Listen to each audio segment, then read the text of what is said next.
Yo. Hello. Big Ouch 2 has put on a lot of pounds. You can literally just grab their face like this. But the baby has a little hole in his face. I'm gonna have to grab them though. Now we have this lovely pond in here. Hey, back to the wild just fine. Oh, yeah. Too easy. Hello. Oh, and now there's two of you. How about you get them off me, soldier boy? Well, good morning, everybody. It's another amazing day here, but it's freezing cold again. Boy, do I have a lot of content that I have not edited together yet. There's Patrick and his little brother. You guys haven't even met Patrick's brother yet. Patrick loves water breaking and a into monster. here to chase me whenever I'm checking on the prairie dog with these goobers. But look at this, you guys. New Ouncetopia looks a lot better than it did a couple weeks ago. I'm surprised these guys aren't all hibernating. Look at this little chubby boy. Big Ouch 2 has put on a lot of pounds for the winter. Boy, is he the most precious little creature alive, you guys. But pretty soon the grass will grow back in here too. The bobcats get to hang out here and watch these guys all day. If you guys are new here, I am the only person that this little Patrick boy won't attack because I bottle raised him. And new Patrick was rescued by Austin Wildlife Rescue and they can't legally release him, so they gave him to me. And he's basically just Patrick but neutered from a year ago. You guys remember when Patrick used to jump on me like this? Look.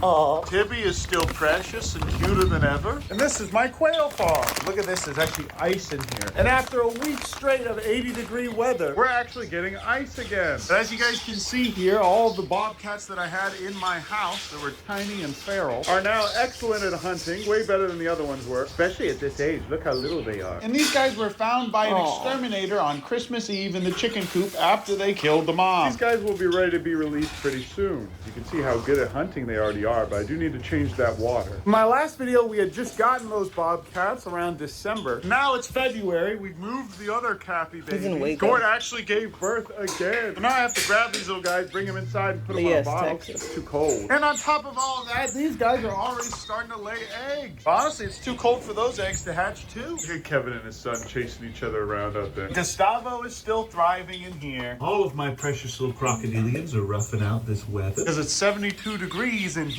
And their waters are heated. This girl just loves sitting in these ferns for some reason. But now I just need to go ahead and clean all of this out. But as you guys can see, I rearranged this a ton. The snake from the last video is back where she belongs with a nice full belly. Beautiful creature, isn't she, Pogger? As soon as those babies come inside, I'm gonna close the door and grab them. I'm sorry for not posting as often as I used to, you guys. I've really been trying to prioritize my relationship with the good Lord and my friends and the people around me. I've still been doing a lot of work, obviously, to keeping all these animals alive. But now I've trappied the Cappies. It's too easy, you guys. Now, this mom actually would attack me if I tried to pick them up, so I'm gonna wait till a little later. At least now they are cute and warm. I'm gonna have to grab them, though, and put them on a bottle in a second. Now I'm refilling the water for the bobcats. Thankfully, this didn't freeze. I feed this hose through this little hole here, and all of these little bobcats are totally gonna be able to be released in the next couple months. At this age, I was just starting to give Tibby mice. And because Tibby over there was by herself when she was a baby, keeping her from being too friendly was a little bit impossible. But all of these guys hate me because they were all together. And I took every chance I could get to go blah, blah, blah, blah, blah, blah, blah, and scare them. Sometimes I even chased after them like this. I love stressing them out. And if you guys remember, I did the same thing to those two baby coyotes that we had last year. And because I did that to Boo Boo and his little coyote friend, they both went right back to the wild just fine. While that's filling up, I'm gonna go ahead and herd Garbanzo Beans out of here. I don't know why he's over here. I've been getting into fights with this peacock for some reason. All of the Rhea are in this small space. Ooh, okay, all right.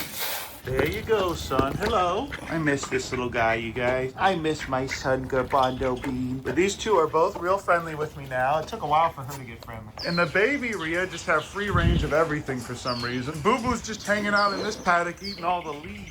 Kevin is still super hyper aggressive. And now we have this brand new pond that we just finished sodding in. And it's not disgusting anymore. But check this out, you guys. I'm gonna give you a completely uncut view of what it looks like whenever I walk into Kevin's enclosure to take one of his eggs.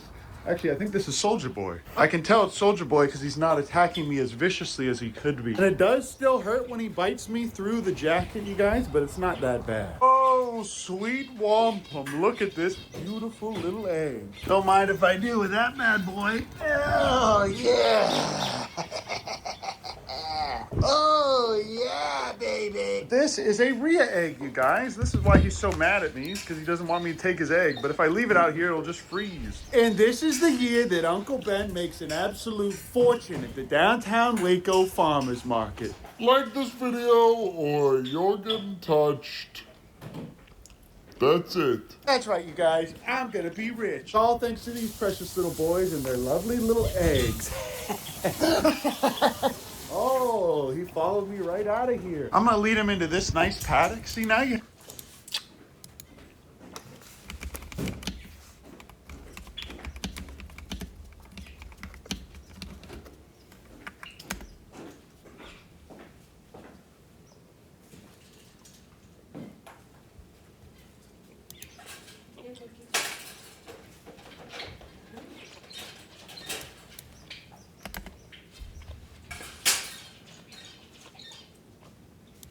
Damn. Oh. It's not the same thing.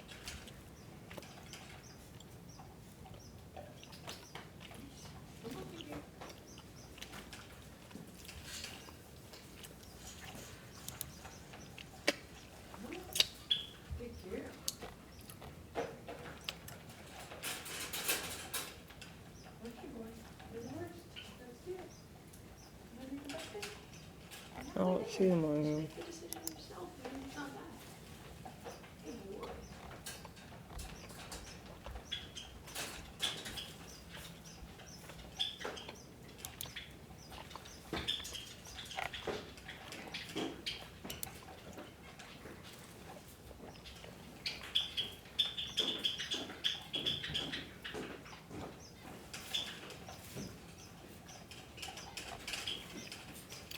Those are the empty prices.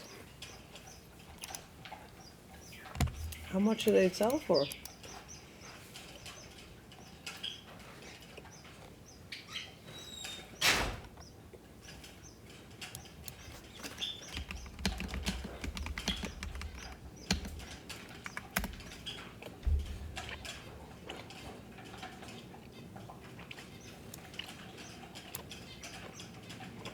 Damn.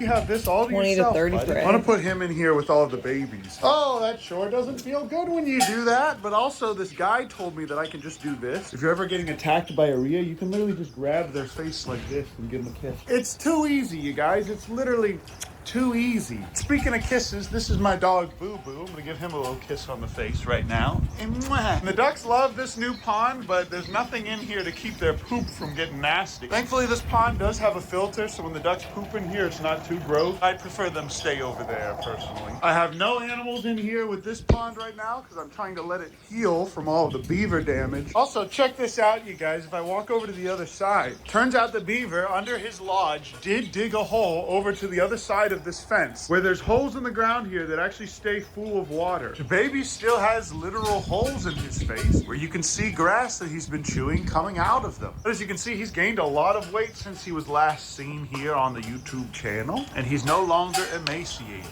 And the only other brand new thing is this vulture flight pen. These guys love pecking at my feet. Now we have this lovely pond in here for them, and for the eagles and osprey that we can legally rehabilitate in here. Look how beautiful it is in here, and these guys are trying to eat me alive right now. Even though, as you can see, I feed them very wet. But for now, because we have no eagles or osprey to put in this giant 200-foot flight pen, that now has an eagle fishing pond, it's a perfect place for these little vultures to hang out. Even though the baby has a little hole in his face, He's thriving, you guys. So thank you guys so much for praying for DaBaby, and thank you for praying for me because I'm doing a lot better too. But man, has this been a crazy year for us, you guys. We got 2 vultures. We rehabbed like 800 animals last year. DaBaby almost died, but somehow miraculously survived. I fell in love with a dog named Blue Blue. Ever heard of him? And now I have 2 Kevins attacking me all the time. They gone. And now the queen is gone, and let's be honest, you guys, she's not coming back. And your sad comments aren't bringing her back. I swear the most unhealthy thing a content creator can do is actually I feel look the at comments. same But one way. thing I'd say I have learned that I'd love to share with you guys, one thing I've noticed at least, is that when horrible things happen in your life and you end up going through a season of suffering, it can be such a wonderful opportunity for personal breakthrough and growth. After all, suffering produces perseverance, perseverance produces character, and character produces hope. And hope does not put us to shame, does it, Kevin?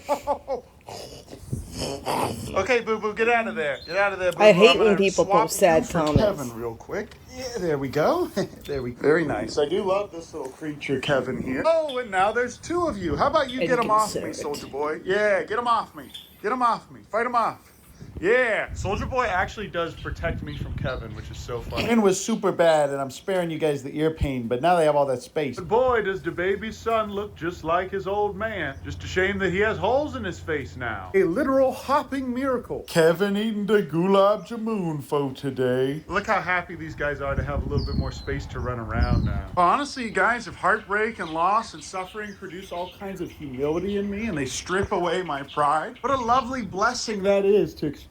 Still trying to herd these little mini Kevins. Come on, let's go. They keep walking right by that door. No, honestly, you guys, I would so much rather experience heartbreak and pain and loss. Okay, there's one. If that served to bring me closer to the Lord. Oh. All right, that little guy's staying out. To put it in simpler terms, you guys, I would rather be broken but based instead of comfortable and cringe. And these guys think I'm bringing in food right now, but I'm not. But as you guys can see, both of these Tibbies are friendlier with me now. Although I think this one would eat my hand if given the chance. Tibby would never do that because she's my precious little girl. These 2 are getting cringe whenever it comes to food. Obviously, Tibby and him are not going to be able to go back to the wild because they are a little too used to humans. Oh my gosh, they just attacked each other. But the other 3 for sure are. Be gone. Be gone. Be gone. See, this guy actually could hurt me pretty bad if he wanted. But their enclosure actually looks a lot cleaner now because they've been getting a lot of rain in here. What are you doing, bro? He wants first dibs on the food. She just wants to be pet. And Tibby is going to be an excellent little educational ambassador for us. And we determine whether or not she can be released. But what an awesome privilege this year of getting 5 bobcats, you guys, where I can show you the correct way to do it and the incorrect way to do it. Even though Tibby was kind of already way too friendly when we got her, and she had horrible metabolic bone disease that made her wrists and joints super weak. To be honest, I don't think any other rehabbers would have been able to do anything different. Even though Tibby and her brother Big Pounce fight a lot, they still have each other and they love each other, and I see them cuddling in here all the time, especially when they have full tummies. And it's super important for these guys to have each other.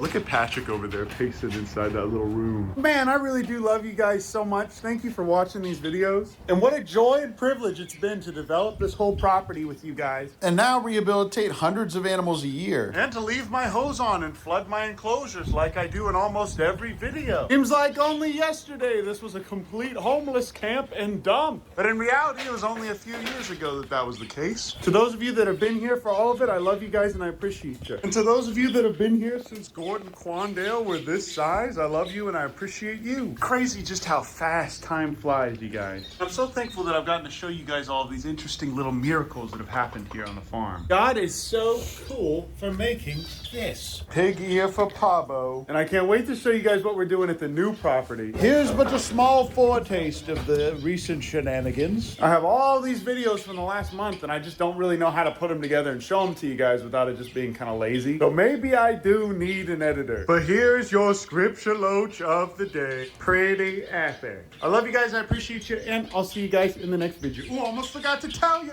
Also, I'm farming blue crawfish, and this is Whistling Diesel's Ferrari. And then, what is this? Look how precious. Boo Boo returns? Dog just walked right through that water. Look at this little thing. Another cringe obese possum. Eating the salmon for today. He's still my baby. We really went and raised a beaver. Good morning, everybody. Welcome back to the Urban Rescue Branch. I wanted to make a new type of video for you guys today, showing you my morning. I think we did this one already. Yeah. Big Ouch 2 has put on a lot of...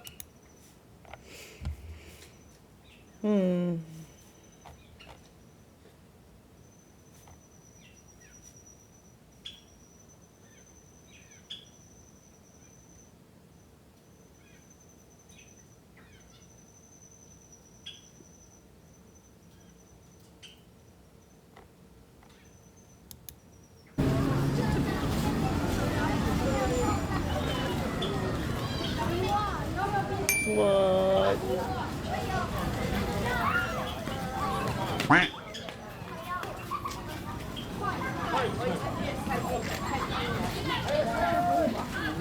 So cute.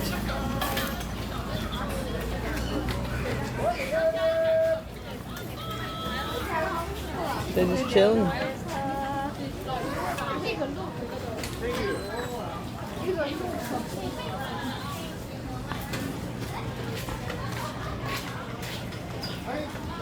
Is he petting it?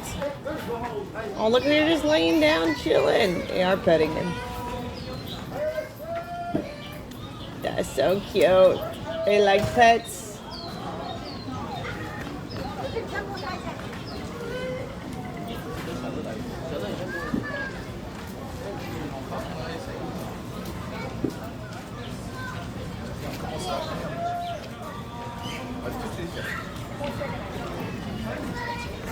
Je vais les bouffer. Eh, attends, Bélec, ils vont se confondre avec un vrai. Hein.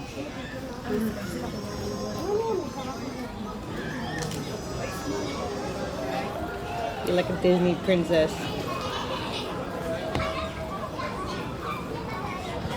Petting the little creatures.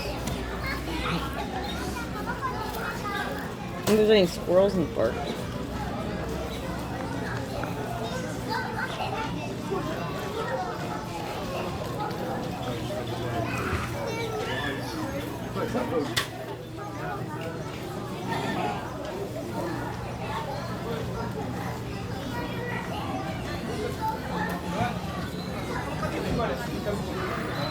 Like how she like checked his pockets, not sent for treats, and he looked away. She's like, no treats. Food? I like him. Just chilling. Big ass hands.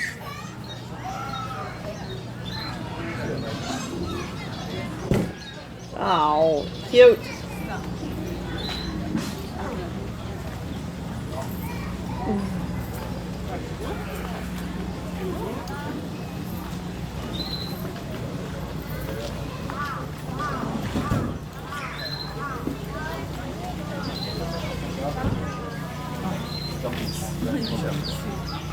Penso sia un millimetro di questa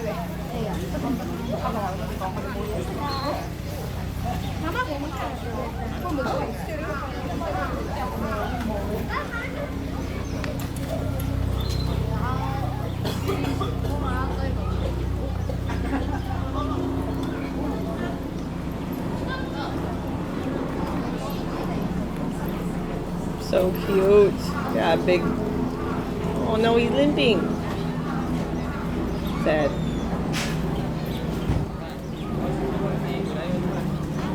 Old. Maybe.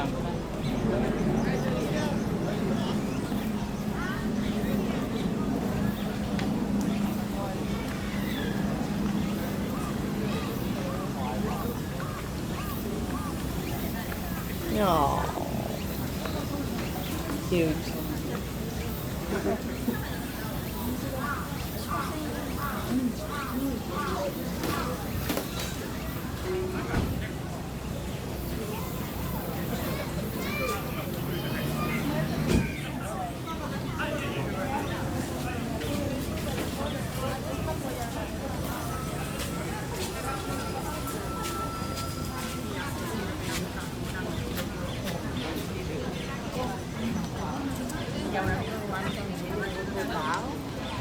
Siya nagkamali lang. Iya, sabi ko. Ano ba naman yan?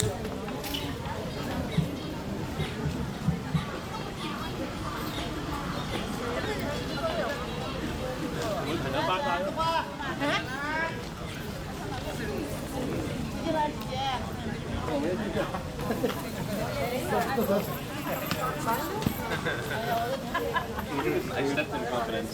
Dude, that is so funny. You get the 0.5 and Damn, so many over here. I must get food over here.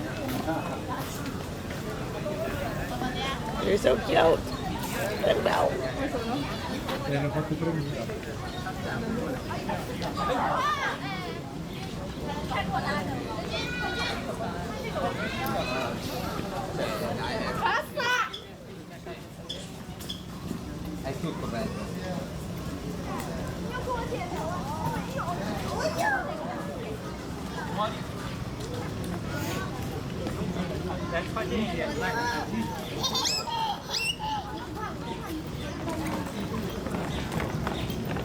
Pooping.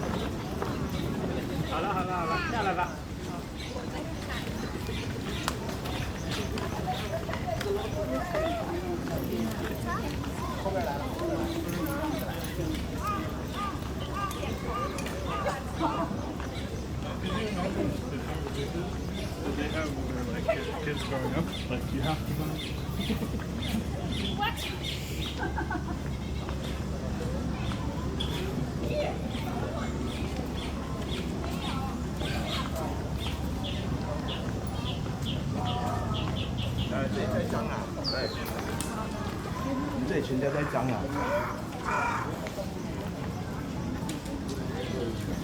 He smushed the poop.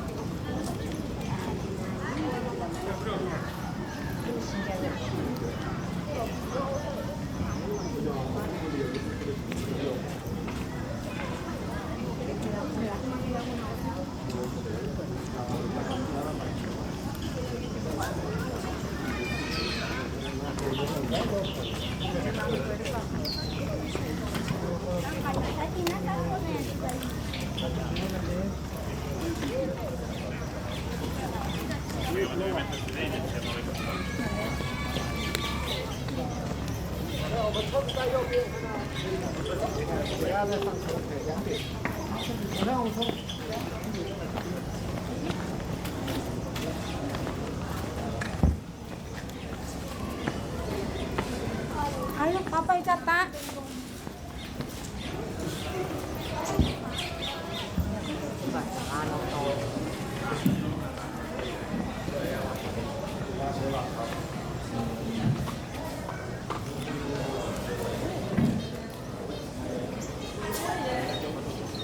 Che bello.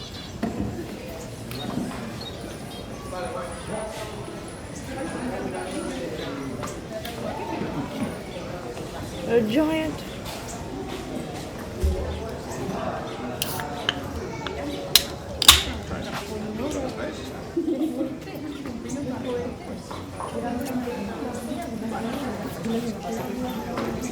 Poi invece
rápido.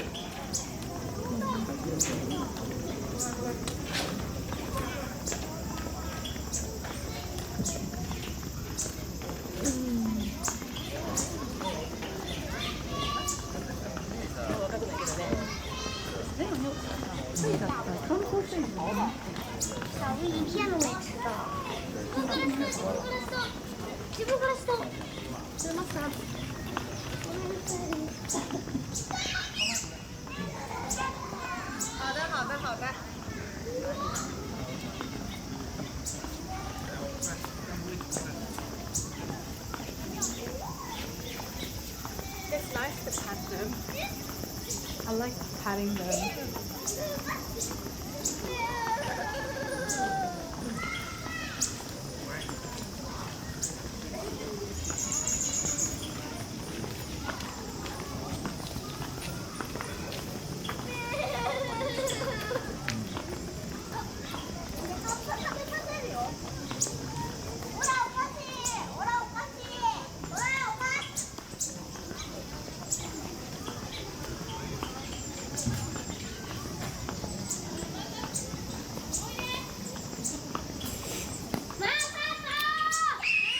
That's crazy. I want to see deer just chilling by the temple.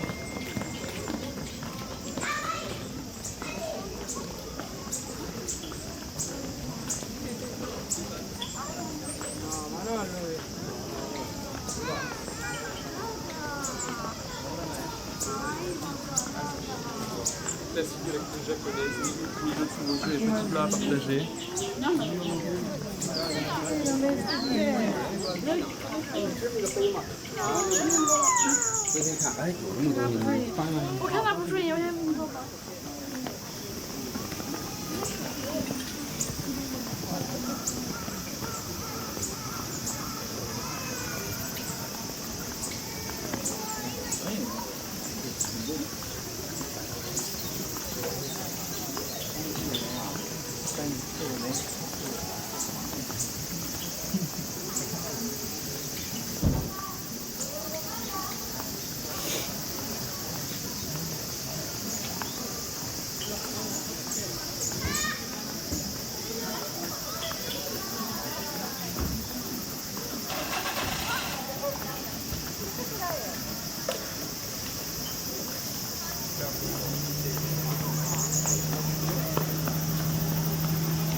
Damn.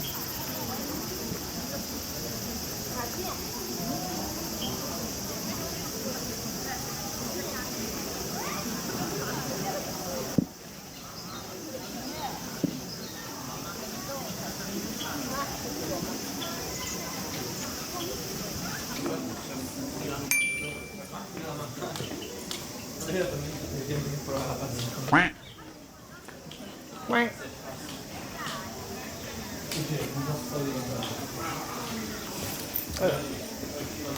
These are gone. That was cool. Lots of poop. But that's somebody's whole entire job all day is just sweeping the poop. What? There's a cat kayaking? Oh my god.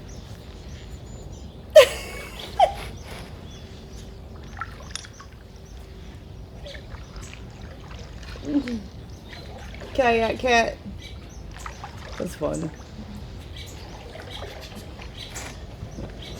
Kayak cat.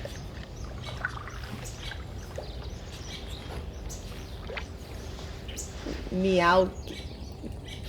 I like kayak cat. Kayak cat. Cat yak. Ooh. Cat yak.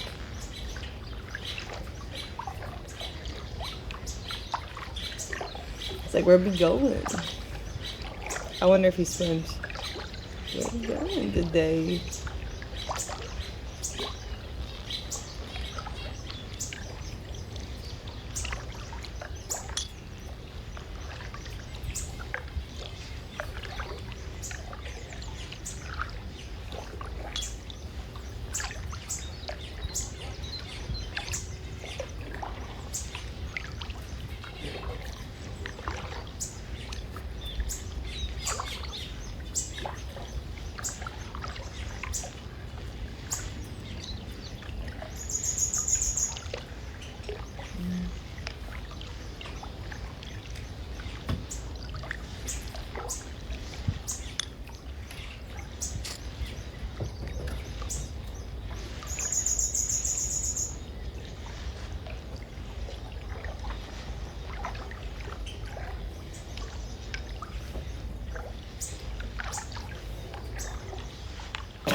He's so fat, chilling.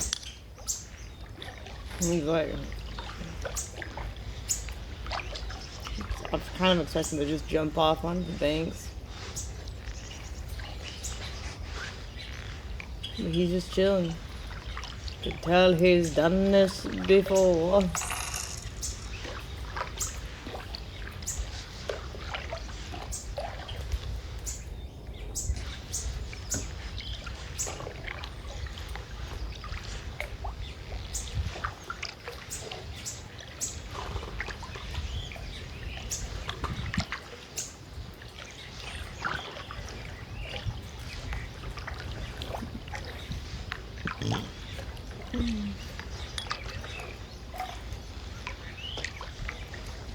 Just chilling. It's funny.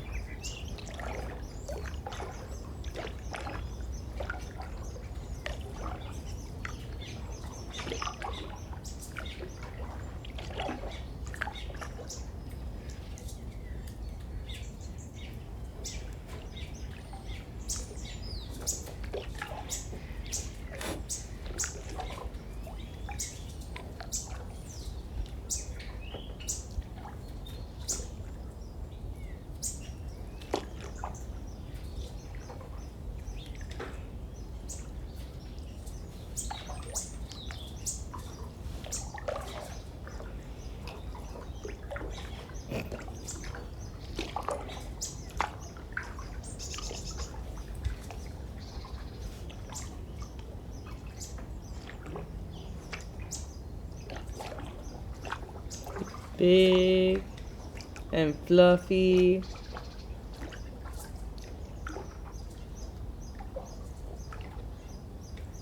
I wish we'd put a GoPro on the cat.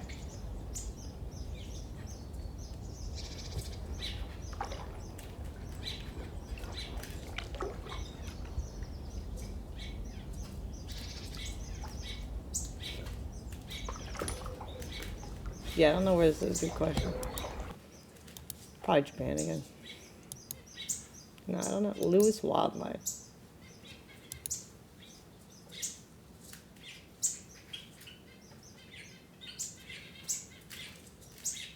Germany. Germany.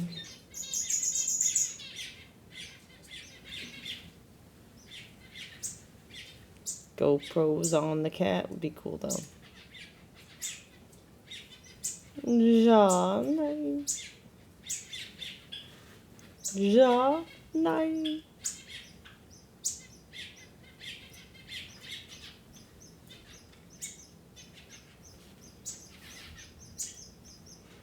Germany.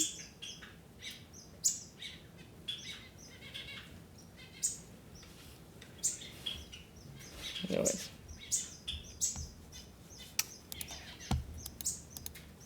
What do we want? Oh, I have the list of reacts too. Wait, what else? Is he going other boats or just this one? Like other places? Is it always the same lake?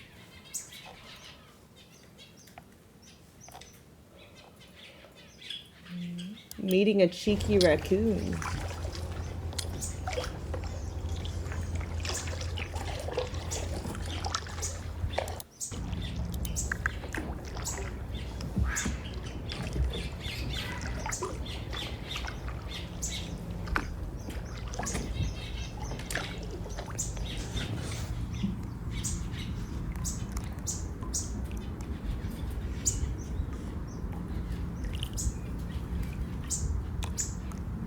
Practice? Oh yeah, we can do sentry.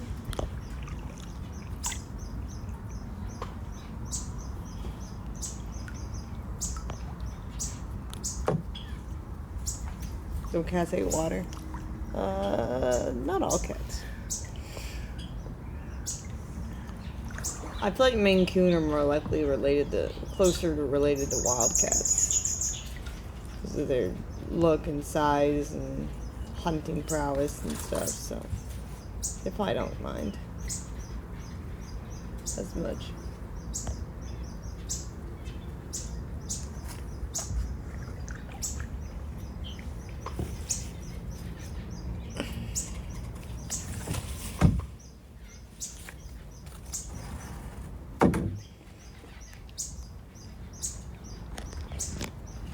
Yeah, I don't know where the raccoon is. Maybe he's coming. Clickbait.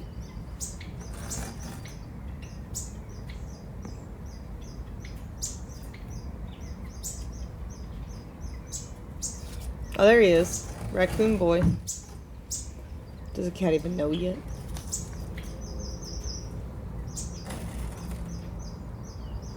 It's like I was catfished on my Tinder date. This isn't a fluffy raccoon at all. It's just a cat.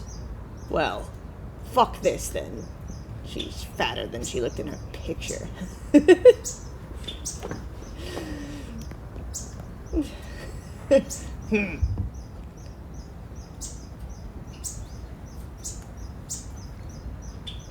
fucking funny.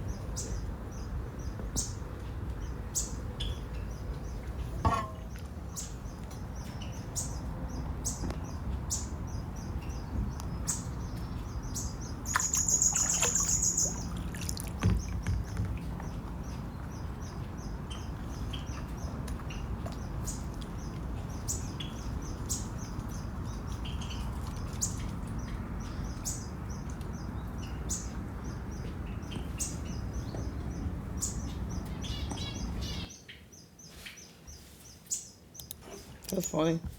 He's just like, ugh, not a raccoon. Next. Yeah, Pepe Le Pew was a skunk. It was a bit different, wasn't it?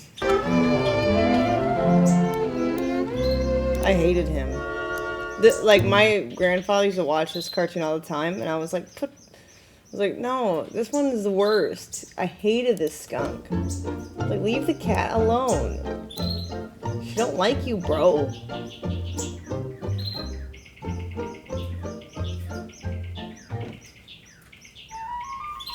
I hated Sylvester and Tweety, too. I did not like that. I thought that was just fucked up, and people were laughing at it. And I was like, it's fucked up. Leave Tweety alone.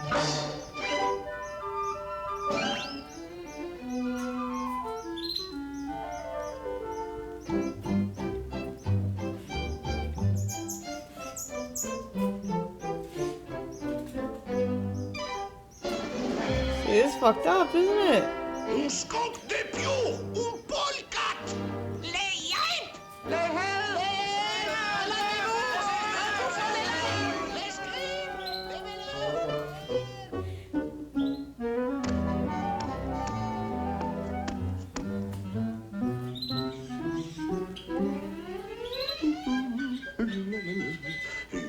No, that's a real one. That's a stinker.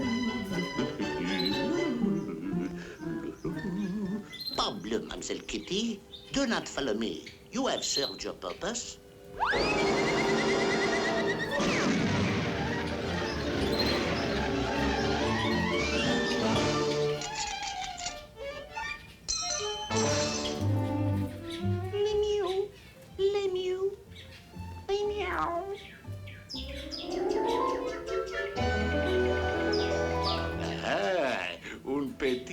femme skunk. Guess who? It is me. Oh, but pardonnez-moi, but permit me to introduce you myself. I am Pepe Le Pew, your lover.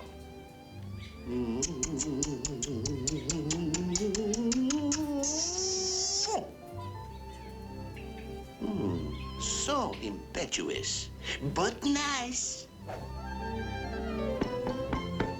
You know, it is not On the just a cutest case of fucking physical pants. attraction.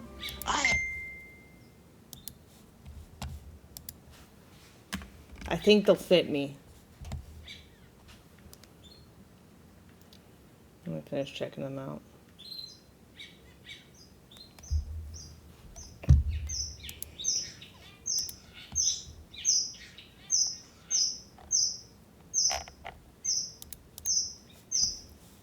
Look at these fucking pants. They're so cute. For me. But they're really cute. They're so cute. It's not for me. It's for my niece. But it is really cute. Size 4. T. They're so cute. And then I found this to match. She's gonna be adorable. She has a little pink cowgirl hat too. It's so cute. I know. There's also this. Look at this tiny ass little... Man, the kids have cuter clothes than the adults do. It's not fair. I would wear this.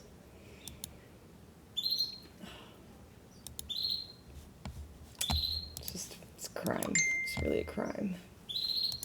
Admire her mind too. I hate him. But nice. He's so annoying. You know. Leave the cat alone. En garde, mon chéri, wherever you are. Oh, God.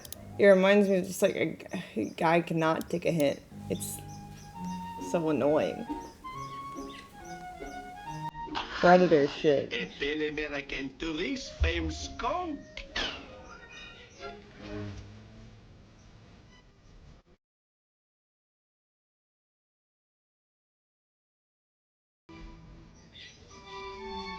Just you.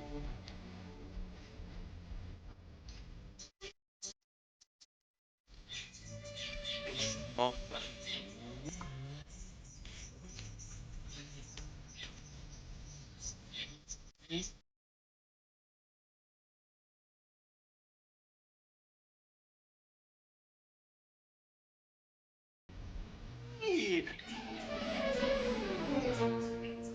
This small coquette. She's being barren Oh, way. She I can make love herself it. more attractive to I got a me. picture of my All right, my niece with the sweater on, riding ponies. Ah, les pussy ferocious. Remove that skunk, that polecat ball from the premises. Avec!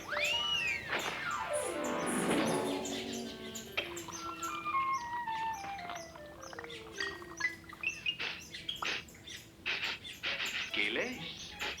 Ah, les belles femmes skunk fétales.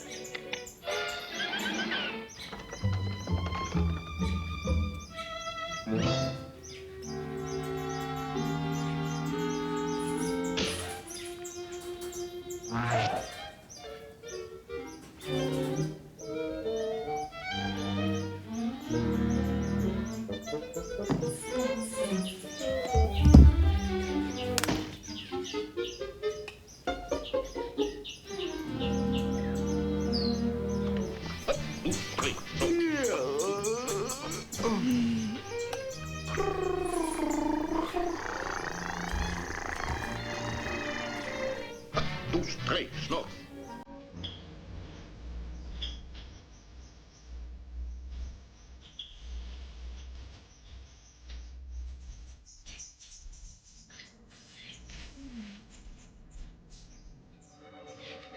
She's like, not again. No cat.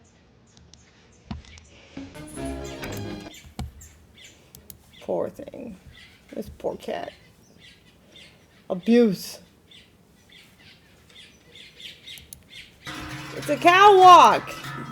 Oh my god. In Switzerland?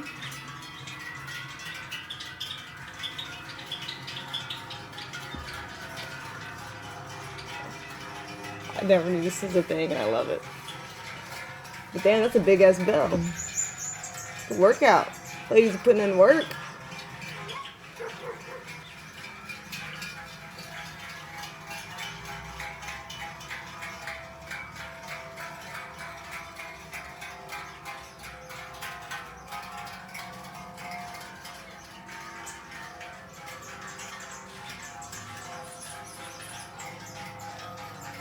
They got their hair did.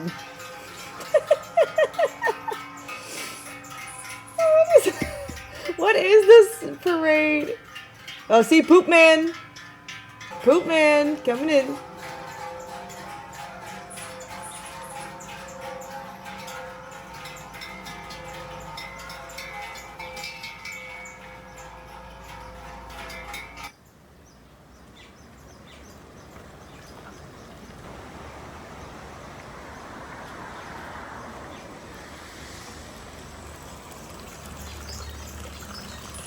Grass on the roof.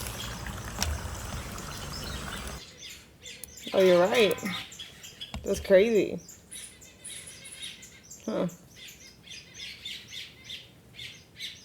How'd it get up there? Who put the grass up there? Okay.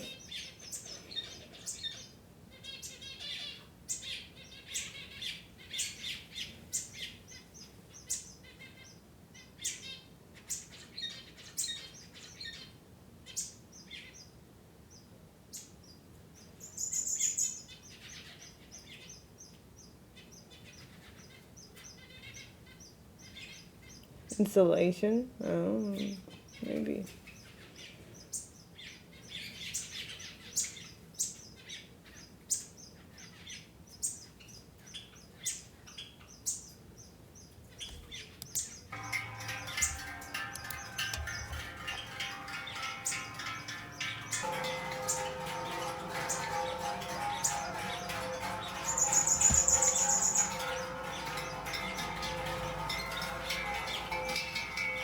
None of the other roofs have grass.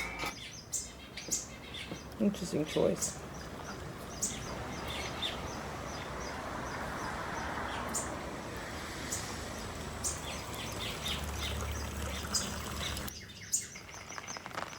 Ooh, rain. So green. What the fuck? It's like when they Photoshop Zillow yards.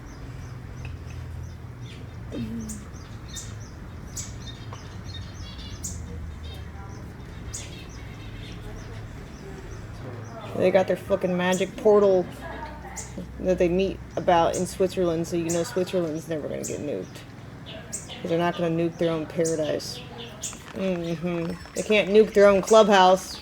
That's why it's so expensive to live there. Safe. Safe.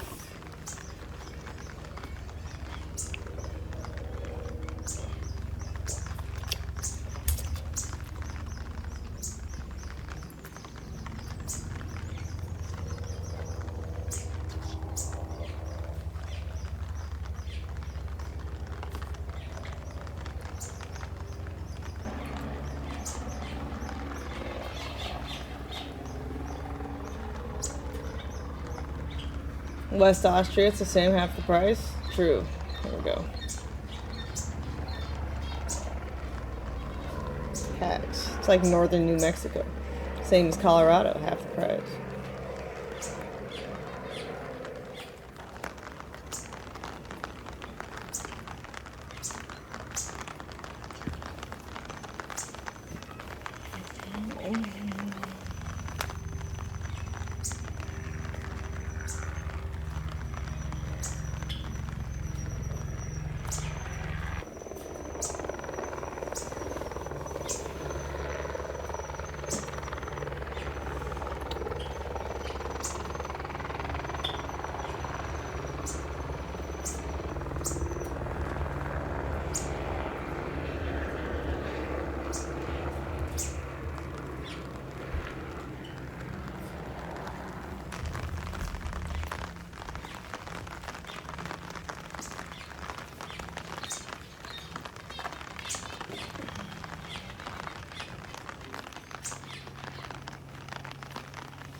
Ooh, start pulling the your mom card.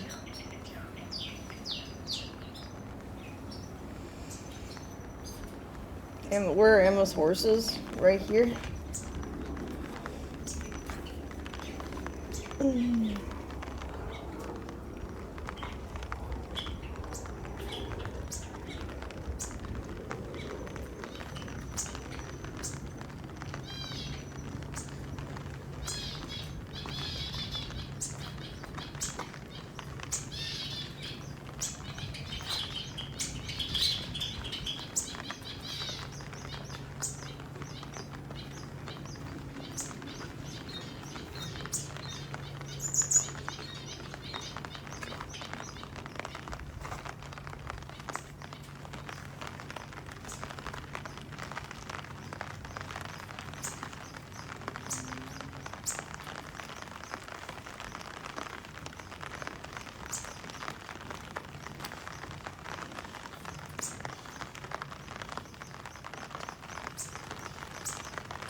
Look at it. Wearing the sweater on the Coco. It's so cute, little sweater. A little sweater. Coco. So cute. I love it.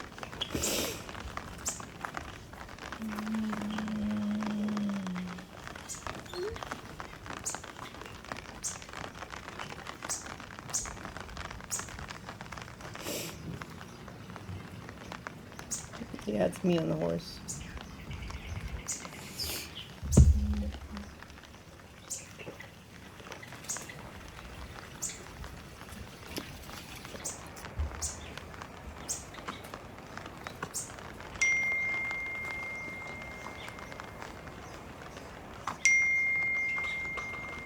Oh.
I gotta take a poop, and after that we can start the reacts. And I'll do makeup. Let's look at the birdies.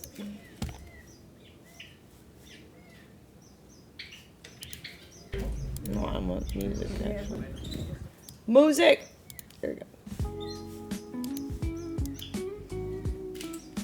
Turn the light on too.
Greetings.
Which drama? On call whenever you're ready. Yo? You can hear me all right? Yeah. By the way, I'm not offline. By the way, just letting you know, so you don't get ambushed by being like thinking I'm offline. I went over to kick. Yeah, I can hear you. Can you talk again one more time? Because I. You're right here. Okay, I hear you now. All right. By the way, just letting you know. Okay, I'm not like biased or whatever. Also, I will do my best to moderate comments that are kind of like rude for no reason, whatever, right? Because there's no reason to this to be hostile, whatever, right? Like I'm not like some fuckhead. Um, I mean, I don't care, but yeah, go ahead. Yeah, that's fine. yeah, I'm just saying ahead of time. If there's something that comes up that's like really bad or whatever, right? I'm just saying it like ahead of time that I will be like monitoring whatever, so nothing goes out of control or whatever, right? Sure. All right. Okay. So the way that project said it, right, is that you're like an LSF mod. Is that your correct title? Yeah, so I'm the top mod of the subreddit. Technically, there's like a team of mods. It's about like 8 of us. But I'm the officially the one in charge.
charge of everything.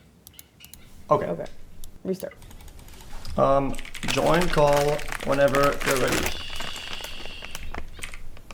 Yo? Hey, can you hear me all right? Yeah. By the way, I'm not offline. By the way, just letting you know, so you don't get ambushed by being thinking I'm offline. I went over to kick. Yeah, I can hear you. Can you talk again one more time? Because I. Yeah, right here. Okay, I hear you now. All right. By the way, just letting you know, okay, I'm not like biased or whatever. Also, I will do my best to moderate comments that are kind of like rude for no reason, whatever, right? Because there's no reason to this to be hostile, or whatever, right? Like I'm not like some fuckhead. I mean, I don't care, but yeah, go ahead. Yeah, that's fine. Yeah, I'm just saying ahead of time if there's something that comes up that's like really bad or whatever, right? I'm just saying it like ahead of time that I will be like monitoring whatever, so nothing goes out of control or whatever, right? All right. Okay. So the way that Project said it, right, is that you're like LSF mod. Is that your correct title? Yeah, so I'm the top mod of the subreddit. Technically, there's like a team of mods. It's about like 8 of us. But I'm officially the one in charge of everything. Okay. So I've been and known like all the mini games and kind of like what people do on like when it comes down to this subreddit. I'm not gonna like. I'm trying not to like. It's not a brag, right? But I've seen almost the beginning of this Reddit, right? Because I think at the time it was a different one, if I'm correct, and then they changed it to a different name. I thought this was live stream fails before, and then now it's fail, right? Yeah. There was people moved different to the different names. Yes. Yeah. So like I kind of know all the developments from what it was to what it is now, right? And how so I know the history in general, right? So with that in mind. Something that used to not happen back in days is posts being what I think are like manipulated, pretty like cherry picked, right? Based on the few individuals. And I'm sure you've seen the criticism, right? People say OTK owns LSF, whatever. And even though that's a pretty broad statement, I find that comment to have more and more validity almost every day. Okay, so you're saying that things are cherry picked, is what you're saying, or so I will agree that moderation has changed significantly over the years. I would say the biggest thing is I think we're a lot more strict on title guidelines. But I guess, are you saying that you're not complaining about like more or less moderation? You're saying that it's targeted. Yeah, it's more like it's the same problem that a lot of big companies, especially in social media, get called out for. Is selective enforcement. Right, it's like let's say I'll just give you an example. Let's say jaywalking is not a really enforced thing out there. Everybody knows this, right? And let's say, right, that I only arrest or I only stop people that jaywalk, and every single person that has been arrested for jaywalking are all black. You can see like kind of what it is. And I think that's kind of how it's been for OTK. Like I think a lot of their posts get removed for OTK people, right, for various reasons. Right? Whether it's a title, whether it's a bunch of guidelines, but on a daily basis, yeah, literally daily, some threads come up that break those same rules that don't really get enforced on it. I mean, I wouldn't say that we would be biased, but I would say that like, I could see how I don't know. Sometimes we're not online. Okay, you're saying like there's inconsistent moderation. Okay. So I'm gonna squeeze you a little bit harder than it. Sure. I will say in the general amount of threads removed or comments locked, if let's say you were to make a log, last 50 threads removed, whatever, right? The grand majority are OTK threads. Sure, but I would say that's because most of the content is OTK. So if 80% of the content is OTK content, then 80% is going to be removed. Yeah, that does make sense, but there's a lot talking about a lot of channels. I'm just saying in general, like, it seems to me like the ones that are removed is pretty rare. Like, removed is pretty rare. And it's more than 80%. Like, it's almost, I'm going to be honest with you, every controversy OTK's had in the past I don't know, maybe year probably, has been removed. Almost. And if I want to be more selective, last 3 months, every single one that they've had has been removed. I mean, I think that most of the content is OTK scan. I would say like the majority of our content is OTK scandals. I mean, even like recently, there's true, but we've had Destiny a lot and Hassan recently, right? Those don't never get. I don't think I've seen it. Hassan stuff gets kind of like weirdly comments locked type shit, right? But a lot of them stay up. Like, and the Destiny stuff that never gets anything. I will say. Sure. So, okay, let's back up for a second, because I mean, I could give you some reasons why I think this might have that appearance. Like, because this was about the recent thread that got removed. Because there's the Nick thread that got removed, right? The Nick one, the Emily one, the Cat one, the I think the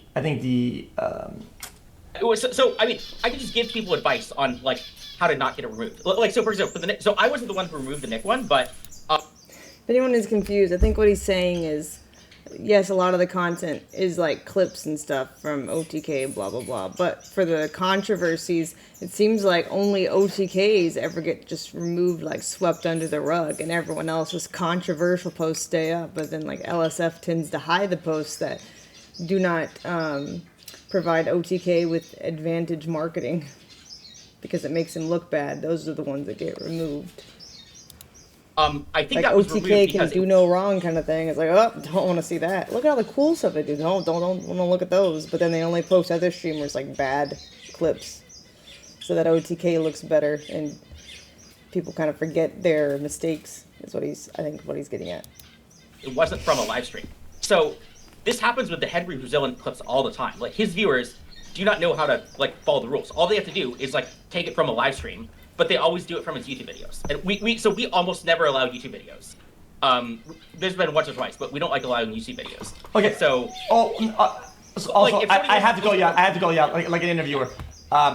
A lot of pirate stuff, I believe, was YouTube videos that were not enforced on it. Like a lot of the pirate stuff, it was pretty massive. 5K upvotes, 4K upvotes. A lot of them were actual videos, not removed.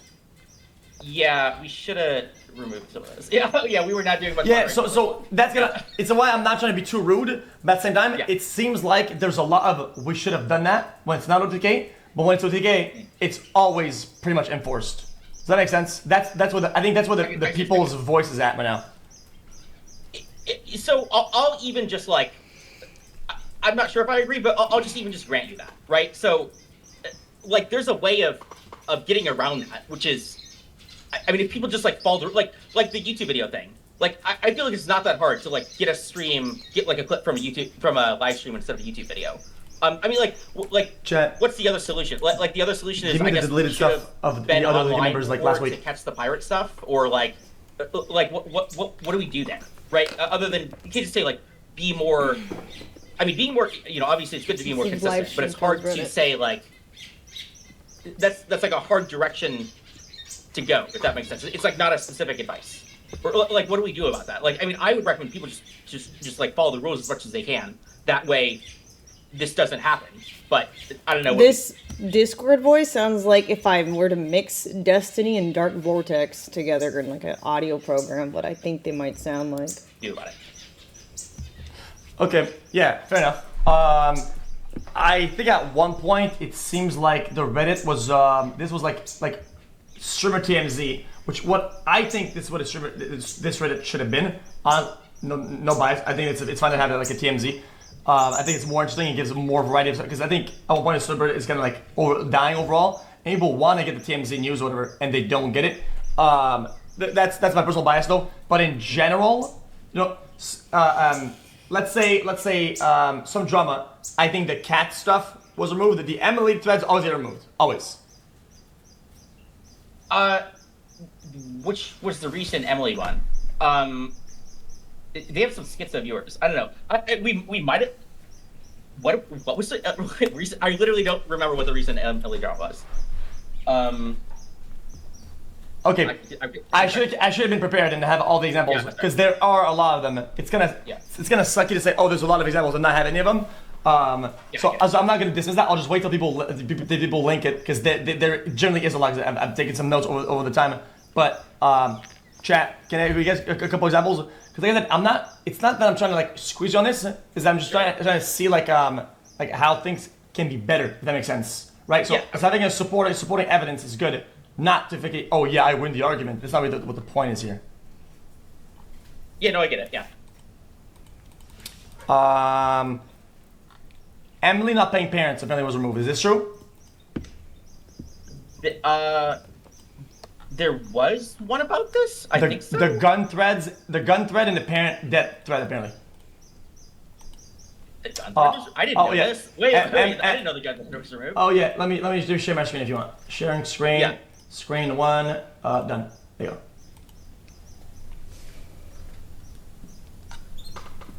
go. Okay. So that'd be the thread, and that would be the clip. Okay. Which is a live stream and not a video. So that one says it was deleted by the user. By the person who posted it. Oh, okay, fair enough. But me. Yeah, fair enough. Yeah, that does happen a couple times. But I get it. Yeah.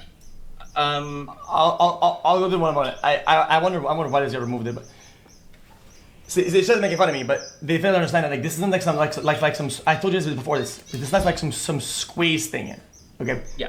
It's more like a like this happened. How does this stop happening? Whatever. Because it's a genuine concern. Okay. Like not having the evidence when a thread that's how it works. When a thread is deleted, it's hard to find them. That's what I'm saying. Yeah. Like. Unless I have it copy pasted somewhere, like it's difficult to find these threads because that's the whole point that they're deleted. They become unfindable pretty much. Yeah, you're right. Yeah, it is hard to find them. You're right. I'll just wait to link them. So okay, let me ask you this then. As a final question, point blank, nobody in OTK manipulates anything or talks to any of the moderations over there in a direct contact. Yeah, there's none of like I think we've received a couple messages about like doxing stuff. But not of any of the ones that you've talked about here.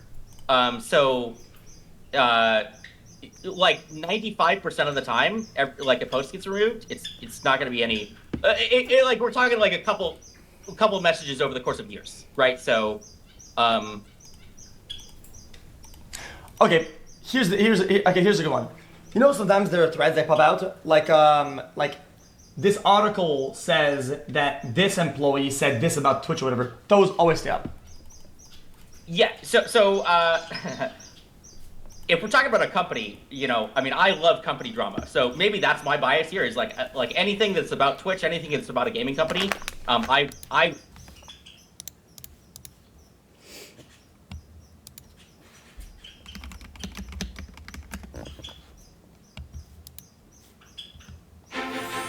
Ever wonder why you feel the way you do? With speed and wisdom, Fear assesses the situation and settles your nerves in his own special way. He's got this. Thank you, Fear. Get to know all your emotions with Disney. Why didn't he talk? Who's this puppy? Thank you, Joy. But I'll have you know, I'm not scared of everything. They feel possessed! Take them off, Marsha! We are no longer Marsha. We are the shoes. Marsha, stop! Oh, okay, I have an idea. How about instead we watch a nature show? A young deer grazing quietly in a meadow has no chance against the vicious jaws of a grizzly bear. Basically.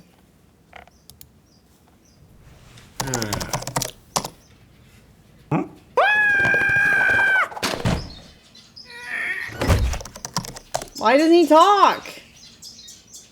Very nice. Okay, looks like you got this. Very good. Oh, that's right, Karen. Ah, look out! That's Fear. He's really good. Thank you. Thank you very much. And we're back. This looks new. Think it's safe? What is it? Okay, caution. There is a dangerous smell, people. I I just saved our lives. Yeah, you're welcome. How you want to play it, old man? No dessert? Oh, sure. We'll eat our dinner right after you eat this.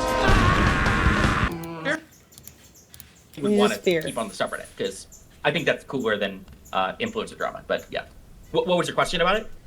Oh yeah, it's just that because when it's a tweet about, let's say, some reports of an article or a direct tweet from, let's say, like Dan Clancy or whatever, those stay up. Yeah. But I've noticed there's a few examples of OTK, whatever this is, OTK laying off multiple staff, Twitter posts removed. Then there's an image of NMP saying, "Get fucked, R word," all their own. I ain't even talking about it. I mean, that seems like a good tweet to me. I don't know why that one would be removed. So I mean, I didn't remove that one, but well, unless it was not. I spent texting while driving thing.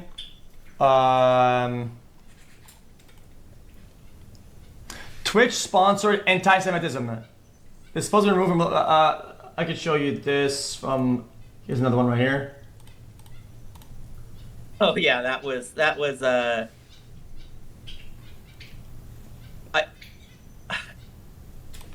Okay, I think that one should have stayed up. I don't know why we removed that. That one should have stayed up. I think we freaked out. I think we were freaking out. Okay, that one.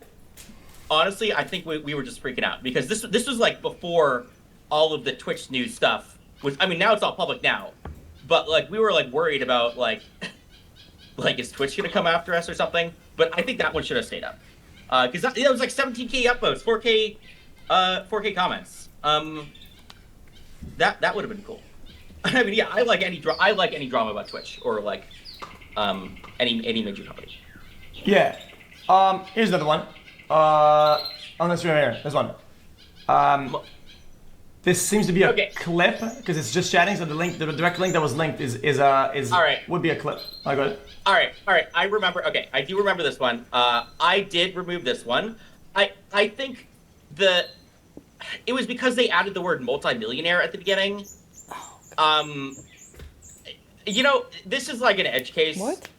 I don't like it when people really inject extra information into the thing. Imagine instead of saying multimillionaire, they said streamer who spent $1,000 on a gold watch yesterday also refused to pay back $70K. Okay, then I'm gonna squeeze you then. In that case, then the shroud was removed the other day because they were hitting hard at the fact that he spent $600 on an opening or something like that, right? Was that in the title? What was the title? It was the title. I'm pretty sure. Let me go dig it up real quick. I'm going on top of my head, so if I'm wrong, I mean it is what it is. I'm not trying to. Let me just search up. I forgot what search features are on this thing. I'll just do top of the week. I think that'll probably be it. Top of the Shroud week. Past week.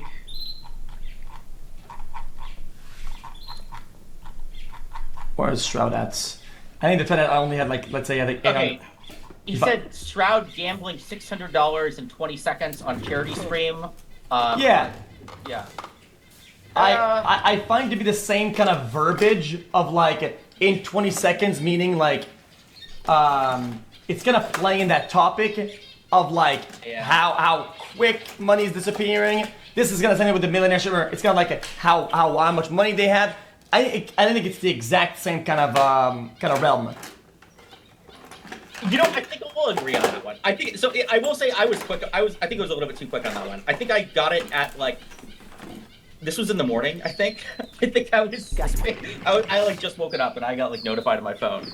But I think I'll agree on that. Yeah. So I would say that's a correct. That's an instance of I should have removed that one. Okay. Here's another good one. It's all good. I don't know if you have something to say about it. I'll let you speak about it. If you want to elaborate on it. Sorry, I cut you off.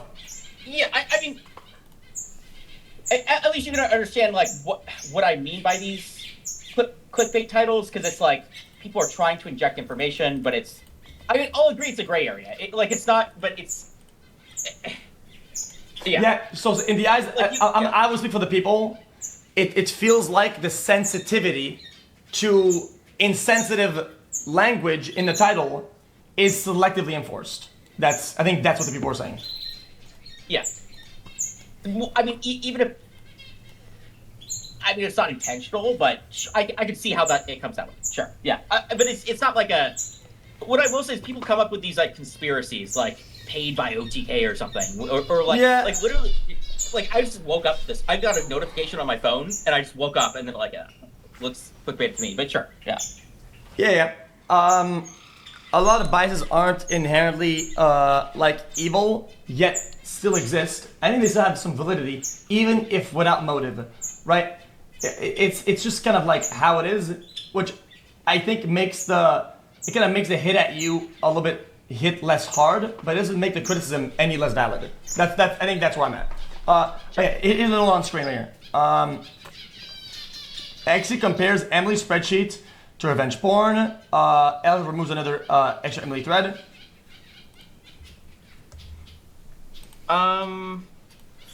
It's.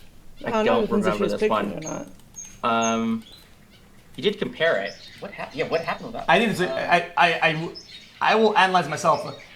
It's not even that harsh of a comparison that I'm making. I think it's very reasonable, and I think that's still up to interpretation. I think that's fair enough. Yeah, I think that's a fair. That is a fair. Yeah, I don't think I removed that, but yeah, it does seem like a fair comparison. Yeah, maybe it's the Emily. Maybe it's like the. I don't know. Yeah, you could. I don't know why that one was removed. Okay. This one. Okay, this one. That one would be removed because that's like meta things. We don't like talk about LSF on LSF because then it would be like, it gets too meta. What do you mean? So if you post something like if the focus of the clip is about live stream fail. Okay. Like we want people.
I'm just gonna clean the gym for TikTok stuff.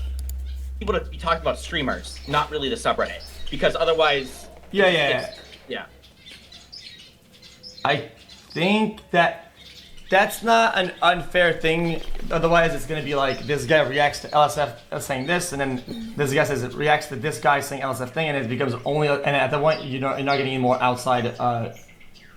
That's not a terrible defense. I'll give that some validity. Okay, I think this one.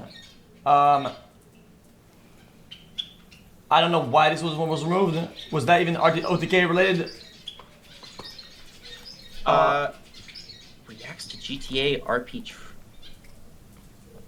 So originally, so I think that happened when we were removing the Moon cheating stuff. So around the time of TwitchCon, I had made a decision of like I didn't really want like really relationship drama stuff, and I did remove a bunch of that stuff. I removed a bunch of stuff related to Moon and like the EROB stuff. I since reversed it though, so I mean you can disagree with that. This, but, That's tough though. Yeah. I will say though, with my knowledge of how information kind of moves, it's not extended. I'm not like some scientist, right? But the most important part of a post's relevance, it's the times from the moment it's created going upwards. Like it's kind of like a curve where it's very important now that it stays up, and now that it goes down. If you remove it when it's growing, I mean the post is gonna die. It's dead. Like if you remove a post and you reestablish it later, you've pretty much killed all of its traction, and it'll never be up there. Sure. My more point was originally we had banned both the Moon and the EROB drama, but we reversed it because we don't usually like private cheating stuff to be on LSF, but I guess this one we like have since changed that to like super big like public stuff. We allowed it afterwards. Okay. This one is deleted by the user. So it doesn't matter. I think that. Let me link this. Asman Al Hassan, Piers Morgan debate, whatever. It's been on Hassan's Piers Morgan debate. Was this from a live stream? What? Okay, why was this? I don't know why this one would be removed. Yeah, it's also a lot of comments, so people seem to care a lot about it. I think that's usually what happens. From my experience, when people have a lot of criticism with moderation, a lot of threads that are in that, I think it's called like the controversial tag, as in like the upvotes are pretty low because people upvote and downvote a lot, and the comments start going crazy, always locked or deleted, especially with a pretty moderate kicker for OTK members. Yeah, I mean, well, yeah, people wouldn't be complaining about it if it wasn't popular, right? So, yeah, I mean, What do you mean by that? Like, yeah, of course people complain about the big ones because you wouldn't know about it unless it's big. I'm saying, when things get controversial, things get removed at a high frequency, which is fair. But that factor goes way beyond the reasonable amounts when it's OTK members. OTK members, when it's OTK and it's high comments. On Facebook. Sorry, unrelated. It was just funny. One of the girls posted a picture. I'm so upset. My cat pooped all over my Elsa wig. Anyone know how to get the poop out of a wig? And I'm so tempted to comment. Maybe it's time to let it go. I feel like that's an asshole thing to say, though.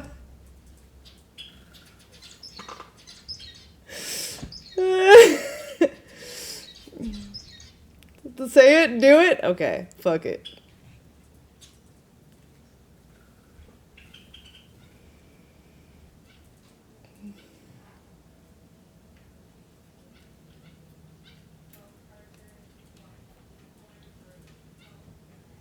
I need to find a gift to put with it too.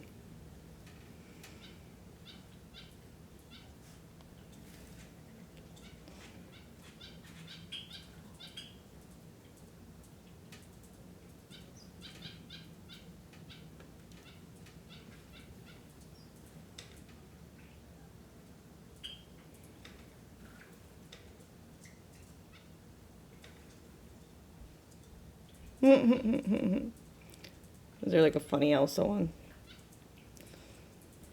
I'll just keep playing it for now. I'm telling you, most of them are deleted. More than half of threads that involve OTK that have high comments are deleted. That might be the case. Yeah, I can see what you're saying now. Yeah, I mean, we'll definitely keep more of a lookout for that. But I mean, I will say, you know, just to give some advice of my own, right? Like if you know, there are some things that I think users can do where, like, we wouldn't, you know, let's say you do think that we're biased, right? There are things that you can do where it's like, well, even if I'm biased, you can't, like, I can't get away with removing it, right? Because it, you know, it's, you know, so within the rules, you know, even a biased person couldn't do it. But I mean, I get it's. I do wish though. I mean, I'll definitely keep a lot of it to myself, but I do wish the users would at least try a little bit more to follow the rules. Yeah, I agree. So I agree. I think this is a classic, like, I think my jaywalking example was pretty good. A fuck ton of people jaywalk, right? Yeah. So when you enforce selectively, a lot of people are gonna say, well, everybody jaywalks, and in so this petty with case, it has a lot of relevance. That everybody's titles are so shitty. Everybody does bad titles, but I'm telling you, it is not enforced. Bad titles it's just not enforced. Like, I've seen some things about me that the titles are fucking demonic. One, they're demonic. Two, they're flat out wrong. They display misinformation. Let it go. Right? It's like, have And a wonderful day. It is Jen trying to be damaging, whatever. And I'm not complaining about that because I take shit all the time. I don't give a fuck. I'm not complaining about it. But I'm saying it now as this is like that. That's the name of the game. It's like clickbait dog shit. But it's not. That's not enforced. I mean, I'm only saying that to prove that it's not enforced. Sure. I get what you're saying. Maybe we are a bit too harsh on. So I think the best criticism you could make is like, okay, yeah, on the clickbait titles, like maybe we are too harsh on the OTK clickbait stuff. I do know what you mean about your clubs, yeah, because you got a lot of crazy haters, dude. they make some crazy things. I mean, I can take some. It's just that I think there are maybe 2 or 3 threads that you've said, yeah, I don't know about this one, right? If I were to show you all the things that were deleted that you would say, I don't know about this, right? Fair enough, right? But there's so much about Emily and LTK, like, I think you would have to be crazy to not see the pattern here. That's what I think. I'm not saying this is me, Crusade. That's what people feel like, and that's why I made this call today because I give it some validity, 100%. Yeah, I can see that for sure. Yeah, it's definitely on the titles. I can see. Yeah, because some of these ones we were definitely wrong on. Yeah. I don't know if this is valid or not. I'm just clicking links. Okay, so that was from. We used to have like private channels with all these like streamers in them, where they would like complain about stuff all the time. But we don't have that Discord anymore. So. Okay. Fair enough. Chad, is there any other examples? Yeah, that's it. If anything, I think if there's like a key point in this conversation, I'd say like I think the people have kind of noticed whatever, and I think going forward now that they know that it's kind of a little bit like that, if you guys do a good effort at not doing that, I think that will resonate a lot with the people.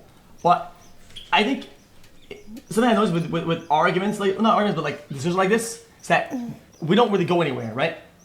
I'm not saying, oh, you were caught, whatever. What I'm saying is that people have noticed a pretty small or moderate bias towards OTK, and I give that some validity, right, with evidence. And regardless of how you feel about it, I think if, let's say, by whatever you were to tone it down a little bit, people will notice, right? And I think they're gonna give you guys some praise. So, I think going forward, if you guys, I think, do a better job on that front, it'll resonate very well. Yeah, we'll definitely kind of talk about that. And then the other thing I think we're going to do is just communicate more because, some of these titles, like, if we give, like, a full explanation of why the post was removed, I think it does help kind of, like, assuage people's concerns, right? Because, like, the most recent one, I actually still think that one, that was, like, from a YouTube video, but, and so now it's a big controversy. But you're right. We definitely should kind of... Yeah, so I see earlier you said, okay, these titles, this, that, right? Yeah. Then it's kind of hard to hear you out on saying this title is bad, we have to remove that, right? When there are other biases, like you said earlier, about the company drama, your bias towards company drama, whatever, it's kind of hard for people, right? Because then they see you green light some company drama threads, right, and other drama, and they'll want to say, oh yeah, then I can post this too, and then I'll get away with streamer drama or whatever. If you guys said, guys, we allow Twitch platform, like streaming platform drama to be on, but not personal non-clip drama, I think if you just make that line, like if you made it black and white, we're not gonna be like some weird gray area anymore.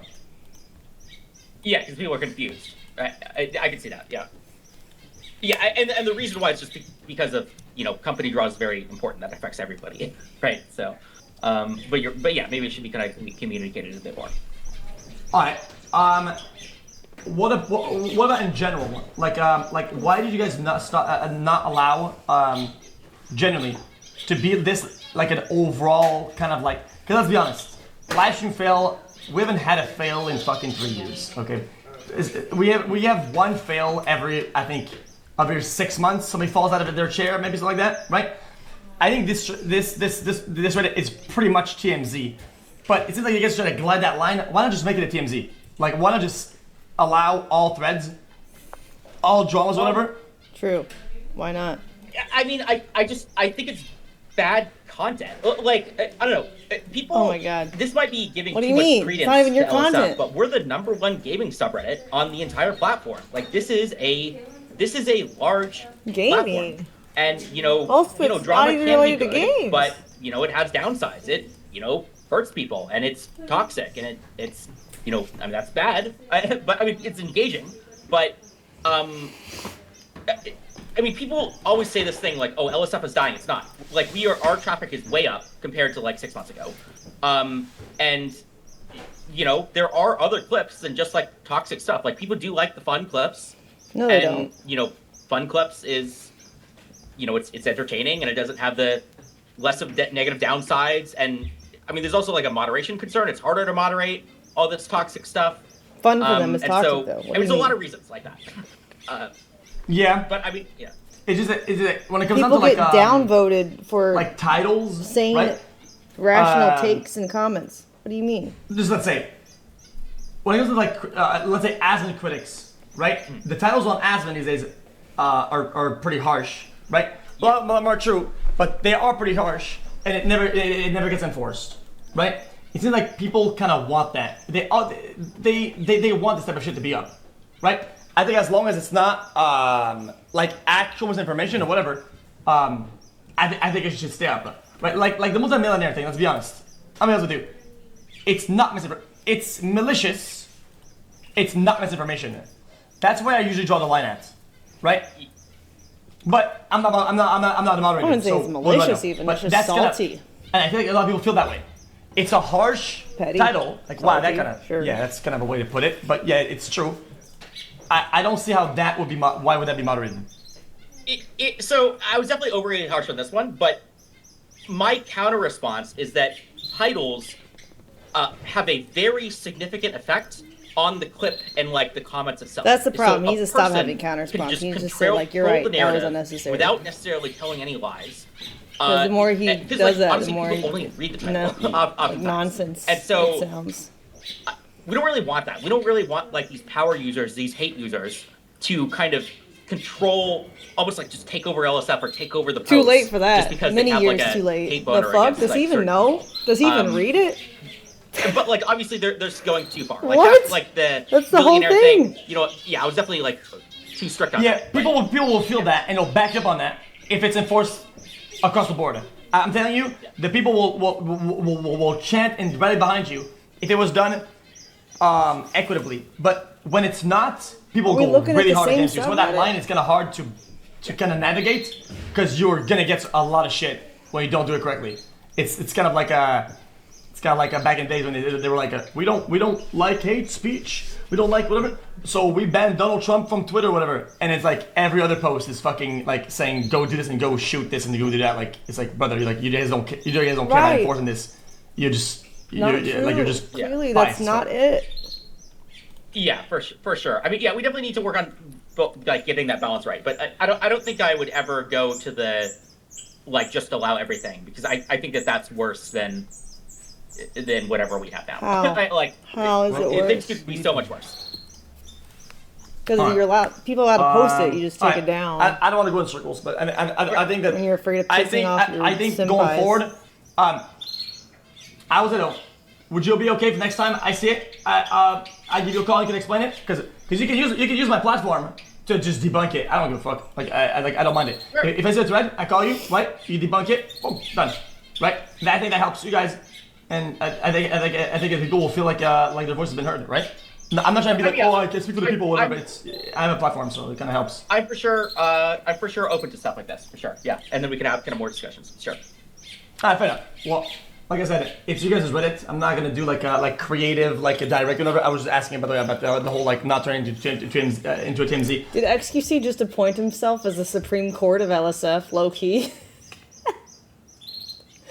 He's like, you can like use my platform to like debunk if it was just or not, like.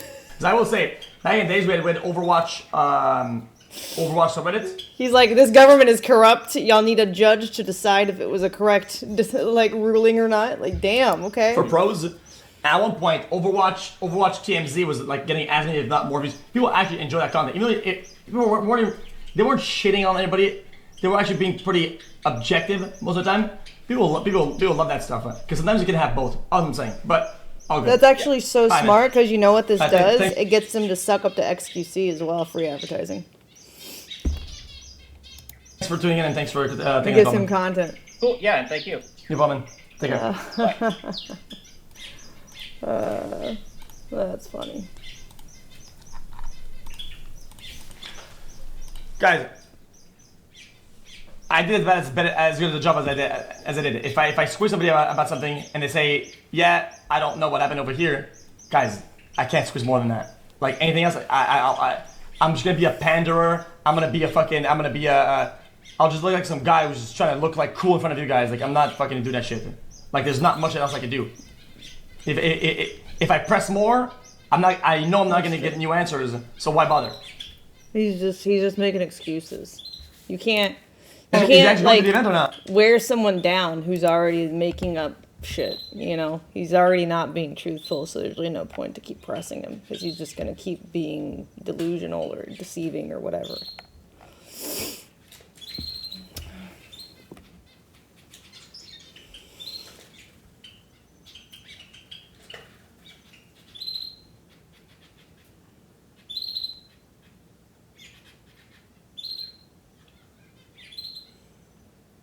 Holy shit, what? They just sent this to me. Oh my god. Is this a joke?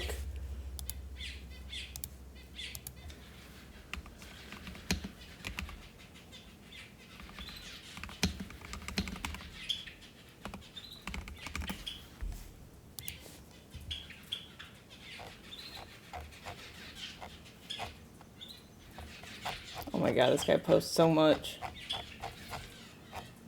Jesus. Why do you post so much? Wait, I think I scrolled too far. Where's the Ohio thing? This. Ohio lawmakers have proposed a new law that bans men from ejaculating without intent of conception. How would they know? Would fine men up to $10,000 per ejaculation. The bill was brought forward by Democratic state reps Anita Samani and Tristan Wright. By Democrats? Really? Interesting. Then would be charged with a felony under the law if they engage in unprotected sex. Oh, okay. I thought they meant like fapping. Sure. So if they try to be like, well, I didn't want the kid, then they could be fined. It's kind of like, okay, well that makes more sense. That just helps reinforce child support and stuff. Exceptions under the law include people ejaculating in the LGBTQ community, sperm donation, and masturbation. Okay, so yeah, okay, that makes sense. Exceptions. So this is literally just to help with, like, the child support claims, basically. All right. Lawmakers say the point of the Conception Begins at Erection Act is to call out the hypocrisy of bills that regulate women's bodies. Well, I think this is actually a fair law, though. I don't think the point. I don't think this point is made at all, but I do think that that's fair. That you don't, if you have bad pullout game, you should be held responsible in some capacity for money owed to the woman, right? Like, I don't know. I feel like this makes sense to me, actually. The fact that they're excluding sperm donations and masturbation and stuff like that. Like, I don't know. I feel like this makes sense.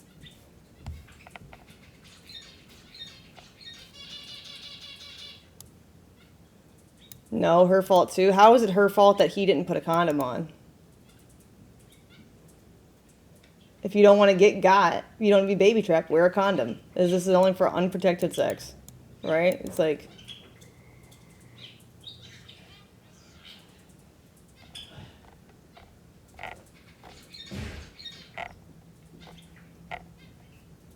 This makes sense. I actually agree with this.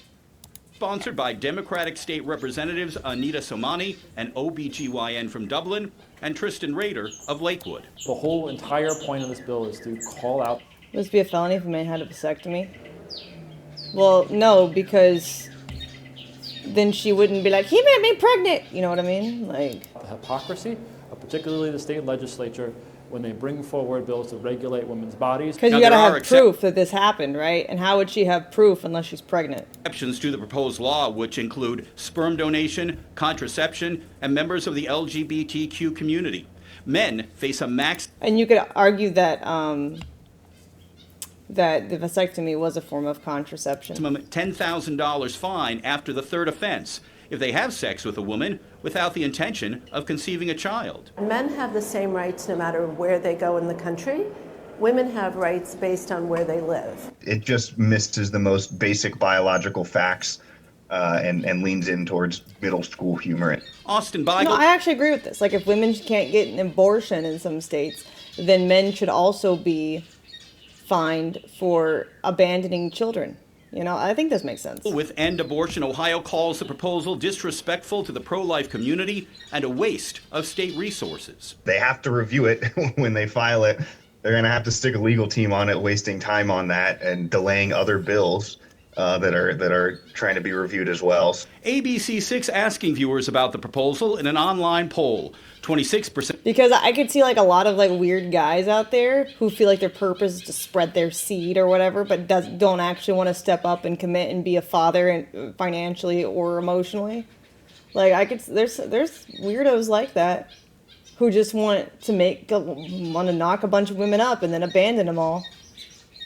So I actually agree with this. Said it's a good idea. 74% telling us it's a waste of time. This may be considered a waste of money by some people, but we have had far bigger misuse of taxpayer money in bills that have been proposed and passed. The final draft still being written. The proposed legislation will get a hearing after it's submitted. But with a Republican-controlled legislature, the bill not expected to go anywhere. For this particular bill... Everyone has sex for pleasure? I mean, yeah, this is fine, right? If you wrap it up, it's fine. They're saying if you use contraception, it's fine. What they're saying is if you make a woman pregnant, you didn't pull out, you didn't take preventative matters, and then you don't step up to care for the child, then you get fined. Basically. Because if you step up to care for the child, usually you're in a relationship with her and she's not going to rat you out to the popo. You know what I mean? Like, this is literally to combat abandonment. The guy who doesn't want to like pay his child support or whatever runs around like she can turn him in. Like, he made me pregnant and he's not cooperating. It's kind of like to scare guys into taking more precaution. That's certainly okay. Again, the whole point of this bill wasn't to get it passed. The whole point of this bill was to call out the hypocrisy. So they don't know if it'll pass or not, but I mean, I think that makes sense, to be honest. Because they're not saying, like, if you masturbate, you're going to get fined. No, they're not saying that. This thing, exceptions mean that, like, it doesn't count if you're masturbating or you donate sperm or whatever, or LGBTQ community and no one can get pregnant because you're with the same gender kind of thing. Like, they're just doing it to combat child abandonment. It kind of reminds me of the Legally Blonde scene. Reckless abandonment.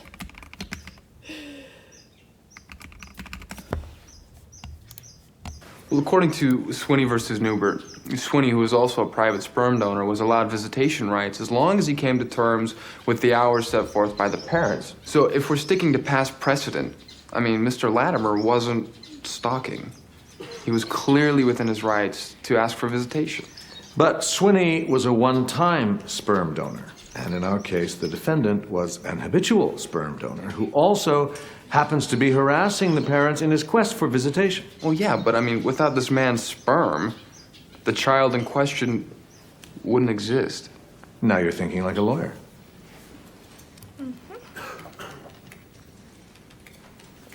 Yes, Ms. Woods. Although Mr. Huntington makes an excellent point, I have to wonder if the defendant kept a thorough record of every sperm emission made throughout his life. Interesting. Why do you ask? Well, unless the defendant attempted to contact every single one-night stand to determine if a child resulted in those unions, he has no parental claim over this child whatsoever. Why now? Why this sperm? I see your point. And for that matter, all masturbatory emissions where his sperm was clearly not seeking an egg could be termed reckless abandonment. It's not the same topic, but it just reminded me of that. I believe you've just won your case. Like, it's like the opposite, but it's still funny. It's so stupid. Oh, God. So dumb. But it is interesting. Very interesting. Very interesting. Where are the comments?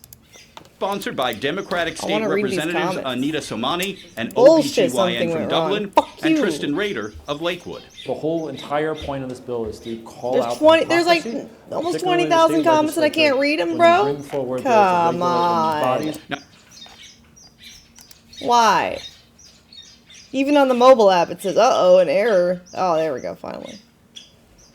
Call it the Dishonorable Discharge Act. Dishonorable discharge. So funny. It's a good one.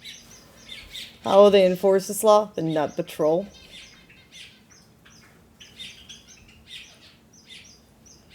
Exceptions under this law include, exclude, include. Come again. Yes, come again, but only for the LGBTQ community, apparently. It's so funny.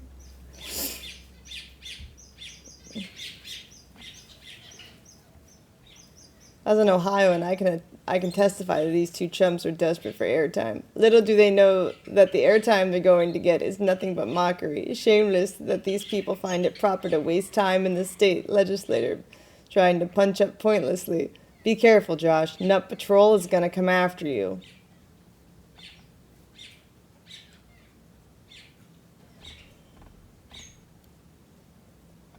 It is hard to see, the problem with this law though is it's hard to prove, right?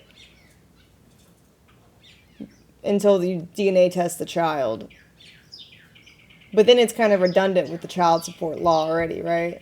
Because can't you already get fined if you don't pay child support? Because what this would promote is being like, he nodded in me, but it's not even his. She's just claiming whoever was the wealthier. So it is kind of redundant, and it is difficult to actually test. So yeah, like the concept is good, but again, hard to determine if truthful, because a lot of women would take advantage of it, and then and then redundant once the child is born anyway. So yeah, what's the point of this law if the damage has already been done? I think the point was just to say like, well, you know, men should be held more responsible, blah blah blah blah blah blah, if they choose to not integrate, blah blah blah blah, if she can't get an abortion, blah blah blah blah, which is like. It's funny that they felt like they had to make this. I don't know. Maybe state laws already vary for child support. Let's see what happens. Child support laws or fines. Are there fines? Not lines. Fines. Yeah. See, it's like the same. It's redundant. It's the same thing. In Texas, a parent who intentionally or knowingly fails to pay child support can be charged with criminal non-support and face fines of up to $10,000 and 2 years in prison. See, it's redundant. That's why I don't think it'll get passed. I don't think it's a stupid rule. I think the stupidity is that it already exists. So don't try to act like that's something new. But the concept is a good concept. But it's a good concept, so it already exists. So it's like, it's kind of, like that's already how it works, technically.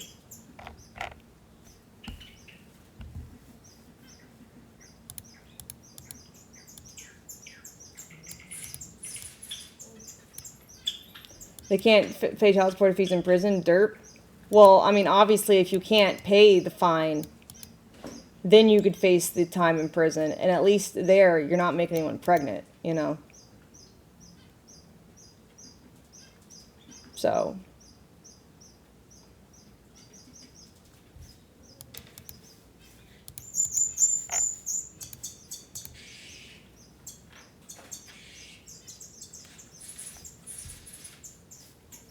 Makes sense.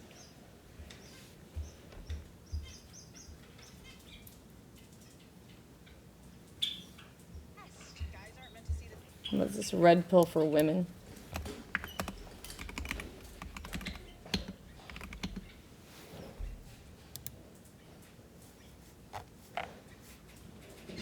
You are a 4 at best. Guys aren't meant to see this many hot bitches. Back in the olden days, they would see 200 baddies in their whole life, and now In it's their like whole life. in their whole life, and now it's like they are desensitized to it. Yeah. And sometimes I'll have conversations with my guy friends where I need to check them, where I'm like, you need to check yourself. They'll be like, oh well, her hair wasn't perfect, or she didn't have like veneers, so I just didn't. And I'm like, you are a 4 at best. Like, this is insane. You think that you have access. You actually, they're so delusional. They think that They're they so can. How the tables turn. That's true. It's because we do have access. Because you guys just throw it out like nothing. You guys are on Instagram with nothing but a thong on, so we know what everybody look like. Nobody hide. Well, I mean, that doesn't mean you have access, as in, like, touching it. Right? You have access to see, but she's not going to fuck you, is what I think the girl meant. Nothing. Half y'all go outside, and when y'all go to many parties, You can your look, but booty you cheeks can't hanging touch out, them. your titties hanging out, your turtlenecks, which I'm going to say. Do we have access? Yeah. Half of you ladies complain about the fact that y'all date deadbeat and broken. Half y'all talk about you date ain't shit niggas. Oh, you was digmatized or whatever. Yeah, y'all give people access all the time. How do I always see really hot women with ugly? Okay. So how you gonna whine all this time about it and then be like, why you guys act like it? Yes, because even average dudes. Yeah, I don't see that ever happening, though. Like, people say that, but I never see it around me in person. I don't see hot women with losers. If the guy isn't the best looking, he still has a good job. Like, he's not a 4 as far as a partner scale goes. Maybe physically, but like, there's things about him though that still stand out. I've never seen like a hot girl with just a ugly loser going nowhere in life guy. Get access to hot women. I would never know. seen that. On average, I've had some great time. God bless him. Not always worth the ride, but hey, I paid for admission. I'm going again. All right. So I'm just saying. Like, maybe when they're teenagers or in college, but like, you know, like as an adult. You're a 4, yeah. Because you can't expect a guy to have anything when he's young. 4th tense. It happens all the time. Because women don't always fuck dudes because they're hot. Sometimes they because they got personality. But he made me laugh. And also, like, being hot is no longer special because y'all have not made it special. Plastic surgeries, you guys have all figured out the Instagram looks. You guys all oversell how much you guys are good looking in pictures. And then we get in place and you guys, like, don't match it. So, like, the commodity of hotness is so accessible. I go on my phone, I see it every day. If I pay for $5, I see half of them naked if I want. So it's just like, I could get it for free all day long. Why would hotness be special? We've devalued things. Well, these ladies are arguing and they're getting mad because dudes don't value it anymore. You have access. They're so delusional. They think that They're they so can f***ing delusional. bag like these hot girls because there's so many hot girls on Instagram. And then they do them dirty because you think you're gonna get another batter. Which it's like at one point we all start to even out, but also at the same time. Okay, so first off, she said we were delusional for being able to bag them. Now she's saying, yeah, you guys did bag them, and then you try to upgrade to another bag. So what is it? Can we not get them, or can we get them? Even in the same video, she contradicts herself. She said we're delusional. Then she said, no, you guys do bang them, but you do them dirty. Well, how do you think we even got to do them dirty? Because we've gotten a few of them. you know what I'm saying? Yeah. You know what this sounds like? This sounds like the delusional talk I hear red pillars. Oh, these women think because they're f***ing hot, they're just gonna get shit in life and it's gonna be yeah. And then, I mean, well, that's true though. They do. And then they turn around and get shit like, oh, you got to get your money up. You got to get, because as a value man, you get this and that and that, and then you have to get real estate. You got to get a big car. Why? To get those women that want that. Exactly. It's weird. Or they'll complain about these women and then Walter will get her pregnant. Just say. So it's just like, this sounds like the red pill energy. This is that same anger, okay? So I want y'all to look at these women with that same energy of like, you guys look at the red pill. It's not the red pill, it's the red tampon. There you go. That's far. Yeah, I was gonna say pink pill, but red tampon. No, the red, because if you don't take the pill, then you're on the tampon. Got you. This is my thing. I always say your resume is trash on paper and in real life. Exactly. Your resume is trash for you to be talking like this, sounding like this, and acting like you have so many options available to you. No, it's crazy. And right back to you went right back. Oh my God! You went from you don't have the options to you have them and then you fuck them to right back to you ain't got no options. Wow, it's a double contradiction. It's crazy. First of all, you can't look like that and have a trash resume and expect to bag a 10 every time. You're funny. You're not that funny. Look how angry they are. Yeah.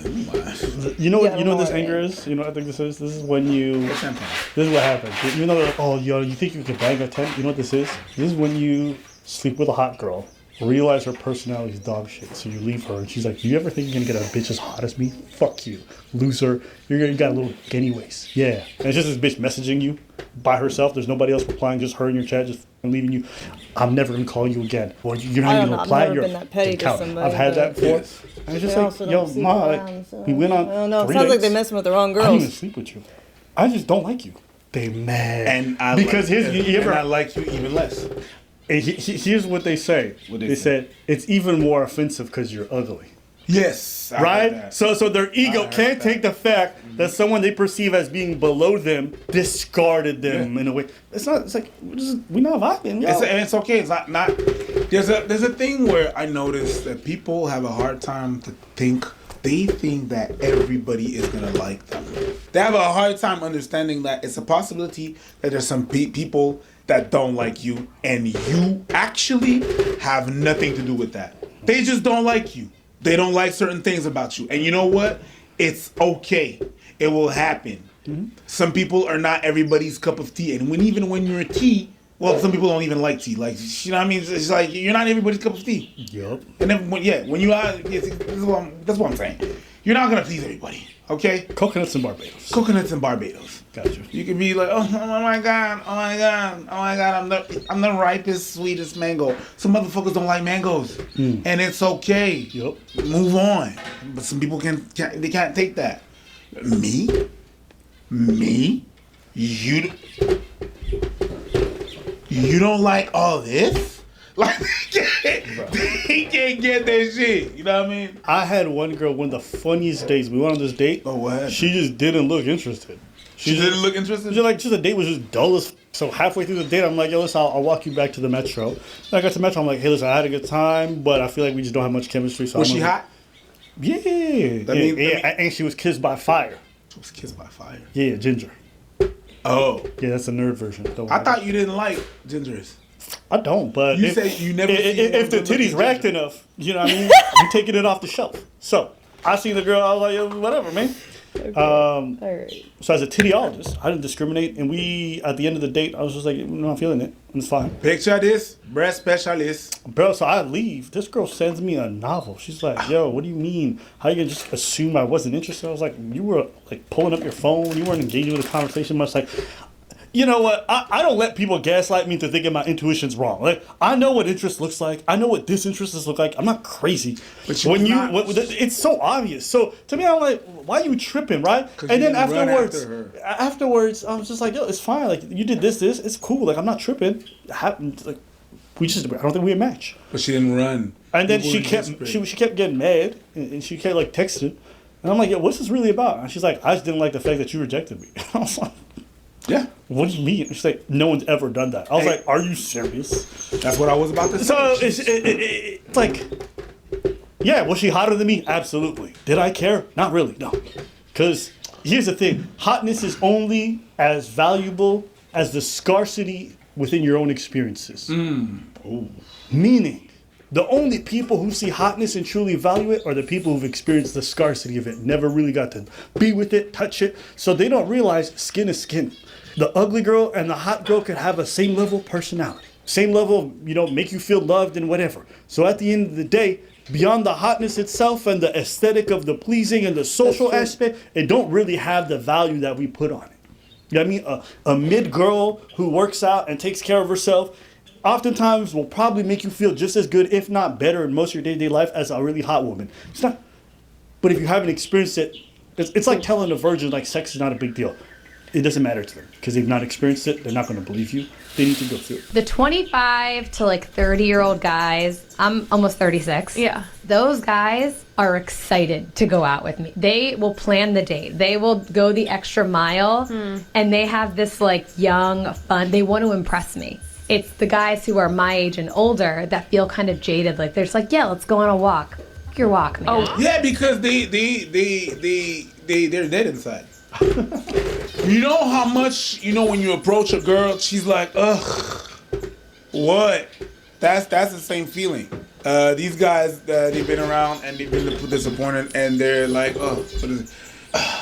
You know what I mean? Because let's be honest, the dating thing is really, you see what she said? She said, these guys are excited, they're planning. All the burden is on them. You're just, so what we're doing. So all the burden, after so many years of the burden being on you and getting rejected and shit is not working and why am I doing this still? All right, let's go to the back. They're gonna be like that. Just like whenever you go to a girl and she's like, oh my God, I'm really just trying to study here. What do you want? I think it's the same thing, but yeah. And I love it that they say guys are super delusional because they think they can you ask guys girls, of value not can girls, fuck not, hot not, girls, not all yeah. the girls, but what we see out there is that you guys want to date the same kind of dude. You got the tears right there, and y'all, yeah, but not me. I'm not talking to you then. Okay, shut up. Y'all mostly want to date this right here, right? And y'all think you can have that. Oh my God, he has to do 6-7 figures. Ooh, a bus truck, a truck drive. It's the same thing. If you're calling guys something, the girls are the equivalent in something else. Okay? Value doesn't have to mean money either. What if you're a single mom, you make your own money, but he's a great guy, supportive, treats your kid like his own. Value is different. It's not all money based. But no, if you're 1, unattractive, 2, unemployed, 3, no ambition, 4, an asshole, you're probably not going to get a hot girl or any girl. Unless she's so desperate and damaged and ugly that anything that she can get is fine for her. In which case, you're probably not going to be attracted to her. I don't even know if that's true anymore, too. I mean, when I walk around this city, I see so many average dudes with hot chicks. It happens every... Because there's more hot chicks than hot dudes. Me, when I just hear these two talk and the anger they do it with, it's just you got rejected by a dude who you thought was beneath you, and that shit just stung. I've never looked at a woman who I think it's even corny to talk like that, but was less attractive. And then went, oh, you're not interested in me? F you. Why would you get mad? I've heard that. I've heard that a number of times where girls said, "Oh my God, he rejected me," and the worst thing is that he was ugly. I've heard that so many times. But I've heard that discourse a lot of times. You've even heard the inverse. Guy goes to a woman, she says not interested. Well, you ugly anyway, bitch. Yeah. Same thing. It's the same thing. It's corny. It's it shows you who the asshole women are for sure. Because why did she even go on a date with you if she thought you're ugly? Must have been because she thought you had other things to offer and just wanted to take advantage of that. Because look how quick she was to be mad that she didn't get away. And that's what I said. Oh, she's so ugly that what the f*** was you doing asking for her validation? What is you? And Right. that's what I said. Whenever you're pissed at women for something, men do the equal shit on the other side. It's like it's the same thing. You're gonna find the equivalent. We're not that different. We are, but we're not that different. No. We do the same shit. No, women taking in the ego. Half the girls in the comments could probably attest to the fact that they've heard women say the stuff that we just described. Yeah, 100%. It's just, he was ugly anyways. He was just a funny video. Just watching these ladies get mad. But if you want to see more, leave a like and a comment. We always like to hear from you guys. We back, baby. You've always been rejected by girls below you, so girls above you. Don't know why. I know why, Drugo. It's because a lot of the girls who haven't had actual attention from men are still very delusional and are waiting for the perfect guy. Versus by girls who get a lot of guys, ones they don't want, know a good guy when they meet one. Fake news? No. All right. Peace. That's why. It's like these fat girls who think that they're queens and deserve a king. But they're crazy. They're not realistic.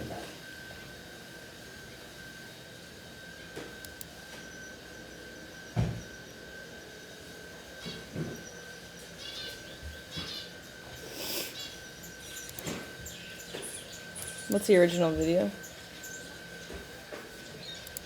Guys aren't meant to see this many hot bitches. Back in the olden days, they would see 200 baddies in their whole life, and now In it's their like whole life. In their whole life, and now it's like they are desensitized to it. Yeah. And sometimes I'll have conversations with my guy friends where I need to check them. Where I'm like, you need to check yourself. They'll be like, oh well, her hair wasn't perfect, or she didn't have like veneers, so I just didn't. And I'm like, you are a 4 at best. Like this is insane. You think that you have access. You actually they're so delusional. They think that They're they so can f***ing delusional. bag like these hot girls because there's so many hot girls on Instagram. And then they do them dirty because you think you're going to get another batter, which that's like, See, at the one problem point we all... is they're talking about boys and not women. See how delusional boys are when they're young? They think that girls, that they think there's so many just perfect girls walking around ready to fuck them. That's just it's an immaturity take.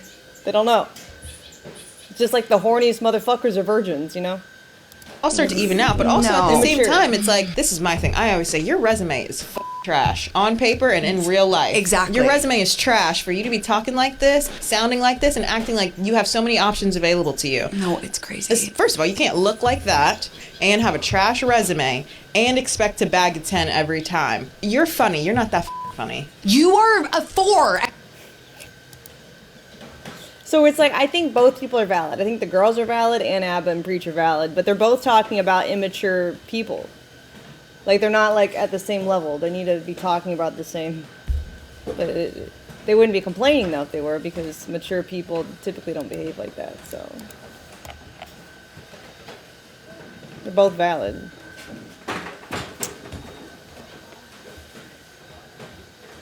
Let me see, what was the next one?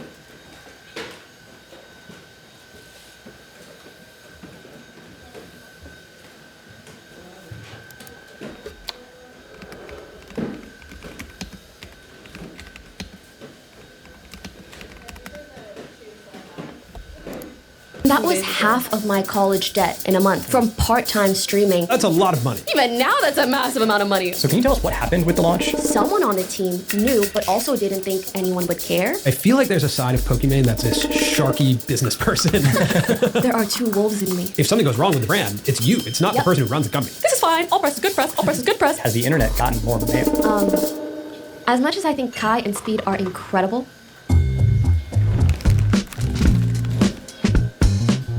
All right, Pokimane, welcome to the show. thanks for having me. Thanks for being here. Okay, I was waiting Yeah. because, we had a pre-talk a little bit. Yeah. But I'm like, there's something that I need to say, but I need to say it on camera. Oh my God. Wow. For starters, honored to be here. Love the show. I feel like this is such a uniquely made podcast. Like what you guys do, not a lot of podcasts really do. Thank you. But what I really want to say is you guys have one of the most gorgeous podcast sets I've ever Wow. seen Oh, ever. wow. Thank you. Like when I watch the What? podcast, I'm like, everybody looks so beautiful. The lighting. And like as much as I hear someone talk, I'm also like, what kind of lighting is it? I should put myself in that lighting. It's so good. You're just here for the clips. Well, afterwards, I really want to ask you guys all about what cameras you use, what Don't lenses, ask what us. lighting. Ask Jesse. I mean, we will know. be asking we know, Jesse. but ask Jesse. Yeah. Well, I'm glad you came during this stage of our career. What? Do you have your Paragon shorts hidden somewhere? I can't find any of the colorful ones. Some might be in this Yeah, I checked the dresser. Because Oh, remember I you don't bought know. like I'm not the one who puts away my clothes, so. Well, I was just wondering if you like had worn any recently. No, I mean to be in the master, maybe. Okay. Master shorts drawers. I'll keep searching. I mean, we have enough clothes. I was just wondering. Yeah, I mean, the last place I knew most of them were is in that pink dresser. Are you sure you looked in all 3 drawers and everything? Took it out? Because I've seen us all in there like yesterday. I saw some there. Because we've actually wanted to have you on the show for a long time, even in a couple offices ago, a couple studios ago. Really? That the lighting was nothing like this, so it's good that it's happening now. Yeah. You know, now that I have a podcast, I'm having a lot of those thoughts too, where I'm kind of, it's the creative process, where like this needs to change and that needs to change. But if I'm thinking too much about how things need to change, am I not just enjoying making the content? Because I swear every episode we come out with, I'm like, we could do this with the set. The lighting is off here. Da, da, da, da. And I'm like, you know what? We'll improve with time. It's funny you say that because I totally want to redo everything. Yeah. Really? And even though I like it, I'm like, I think it's time to just redo it. Okay, so it's not just a It's me not just problem. you, yeah. I actually think it's just creative mindset. There's a quote about filmmaking that says a film is never done, just abandoned. Yeah, you're like, I guess it's good enough. Yeah. Puts it on a big screen. yeah, totally. All right, well, we like Colin said, we wanted to have you on the show for like years and years and years I now. did not know it was years. I think it was years. maybe months. And I guess this might be interesting to the audience. Like, I used to work with publicists. I don't anymore. Maybe we could talk about that too. Interesting. But when it first came up, like, oh, Colin and Sarah, open having you guys on, I was like, let's freaking go. Because my favorite creators have been on. And obviously I've watched their episodes. But I was like, I want to come on the podcast when I feel a little bit more stable in my life or career, if that makes sense. Yeah, So I kind totally. of felt like I was amidst so many transitions, and I wanted to be able to come on and really talk to you guys from a more confident standpoint. Great. Have some exciting things to share. So I'm really glad we did it now. I love that. I have some notes on you that I wanted to run by Honestly, you. I have some notes on myself too, so let's hear it. Okay, so you're a college dropout. That's right. Technically, but Technically, you're a college did I dropout. drop out if I took, is it a sabbatical? A year of... Oh, like a hiatus or whatever? Oh, so you went back? No. Okay, so then I told the you're pay, still I'm on the taking a sabbatical. year off, Right. yes, and I didn't go back. You're on like almost a decade-long sabbatical. Then yes, that is a... Okay, like 7-8 years, not a decade. Sorry, We're sorry. getting there. Sorry. And I'm not gonna lie, every couple of years I'm like, have my credits expired? Do they expire? I don't even know. But yeah, after my second year of chemical engineering, I started making a bit more money from streaming. Yeah. We can get into the Yeah, specifics yeah. later. But yeah, I ended up taking a year off and never going back. So college dropout to one of the biggest names in streaming on the internet. Over 9.3 million followers on Twitch. You're one of the platform's most followed people, which is pretty amazing. Very, very proud. And then you have multiple YouTube channels, which I'd love to talk about. Multiple YouTube channels with over 7.7 million subscribers. But the thing that really, really intrigues me about you is the entrepreneurial side of you. You co-founded a management company. You also recently launched a snack brand, Mina. And I feel like every few months I see a headline about you being involved in some business. And the reason I've always wanted to sit down with you is because I think it's really interesting in our world where, especially the world of streaming, where you're so available. You're like putting yourself out there. You're very silly. You're kind of like charismatic and personable. But I feel like there's a side of Pokimane that's like this sharky business person that I just need to know that side of you of like, how do you think about business? How are you thinking about building your companies? There's this story about you that you made a PowerPoint for your parents to prove to them that you could drop out of college and pursue streaming full time. Okay, let me give you I the want to tea. know what was in that PowerPoint and how accurate is it to what happened. And how formal is it? Like, are you in a suit with your parents, like seated on the couch? Okay, so some important context. Yeah.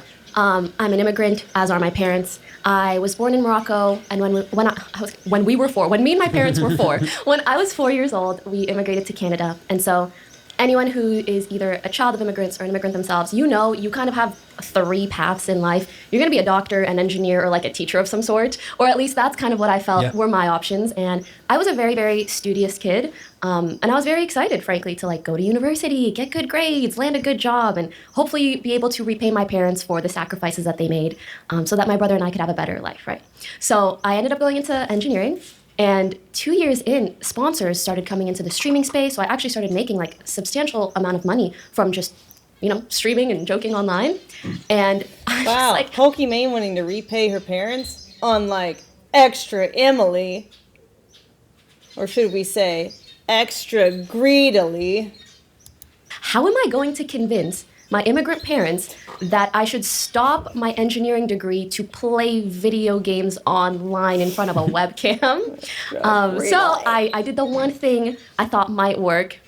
money talks. So I created a PowerPoint with like my income projections from the 2 years that I did stream and potentially what might happen for my 1 year sabbatical. I was like, I don't think they're going to be okay with me fully dropping out. So let me pitch it as a 1 year break. And to be honest, I really thought it would just be a 1 year break. I figured I could just save up enough money to pay off. Do you think Pokimane has a spreadsheet of dicks that she's fucked?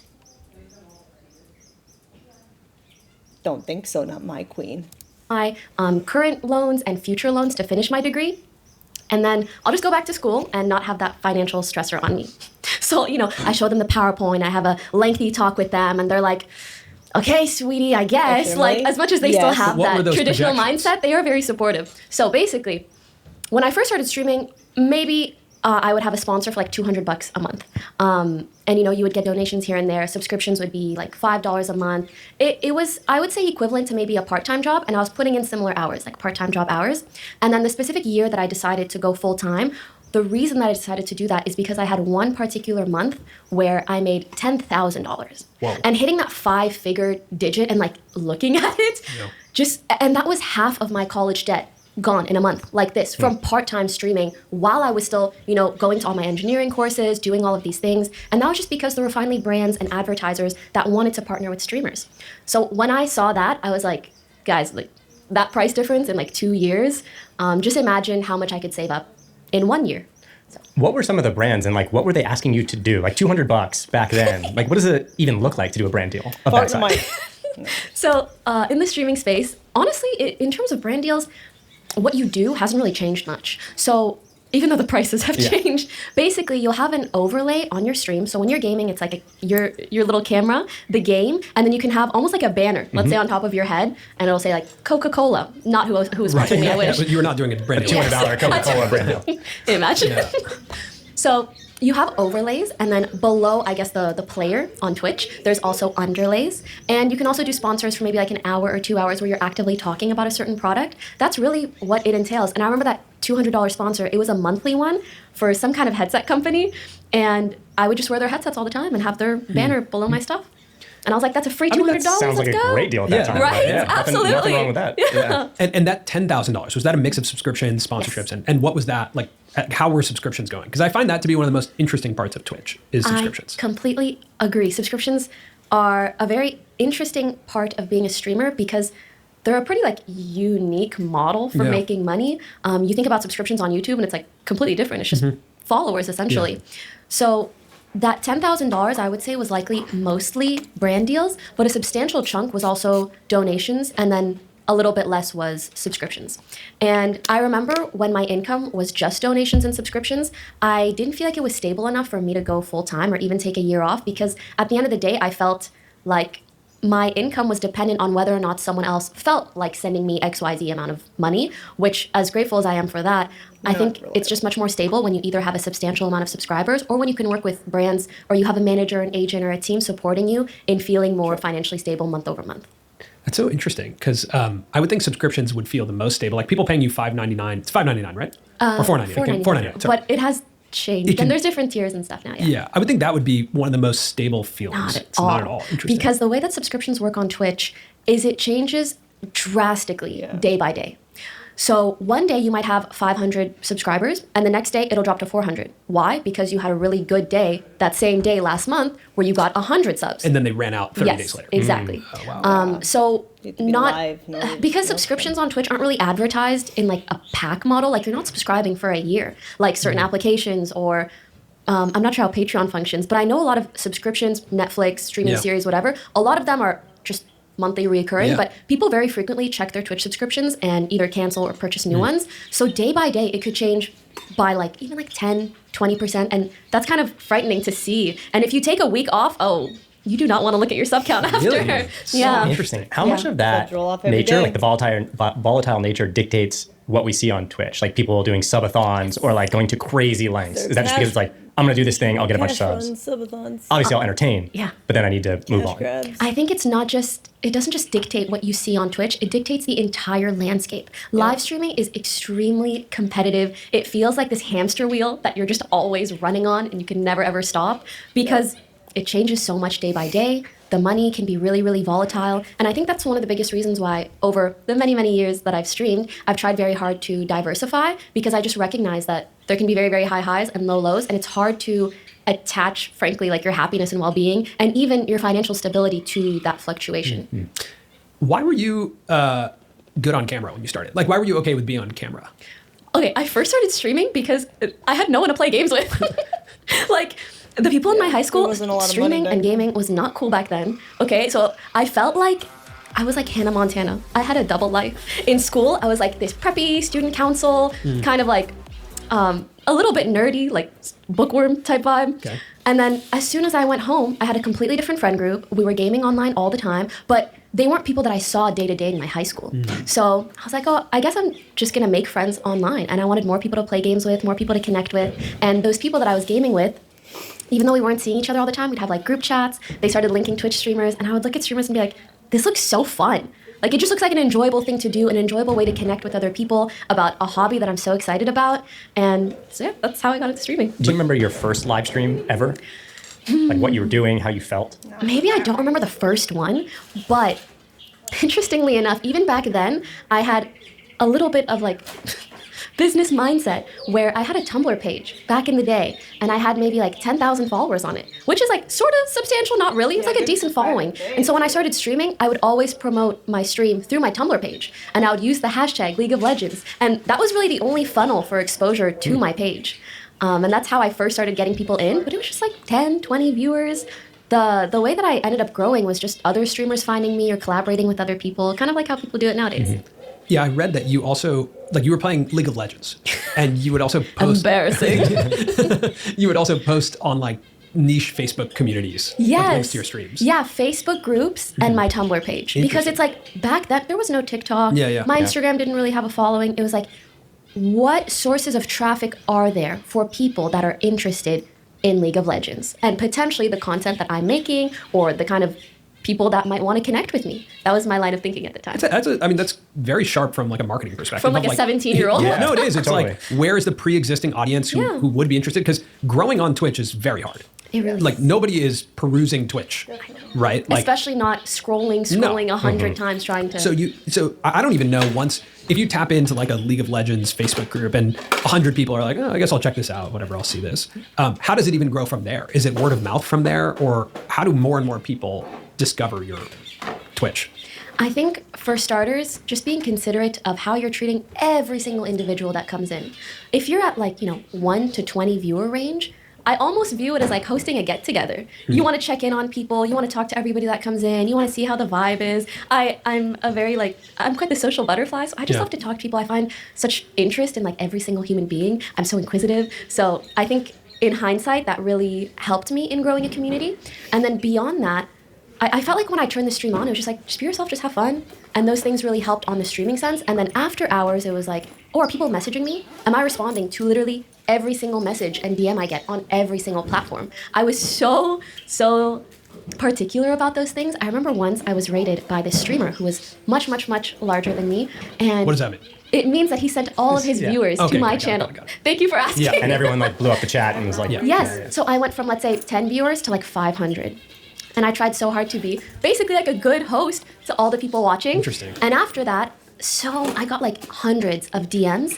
And back then, Twitch had an internal messaging system. They don't anymore. But I remember that entire night I spent replying to every single message I got, because I understand from a viewer's perspective, there's a certain level of like stickiness that you want a content creator to have, or even a product to have. It's like, how good is it, and how good is it at making people want to come back? And part of that is just that simple interaction.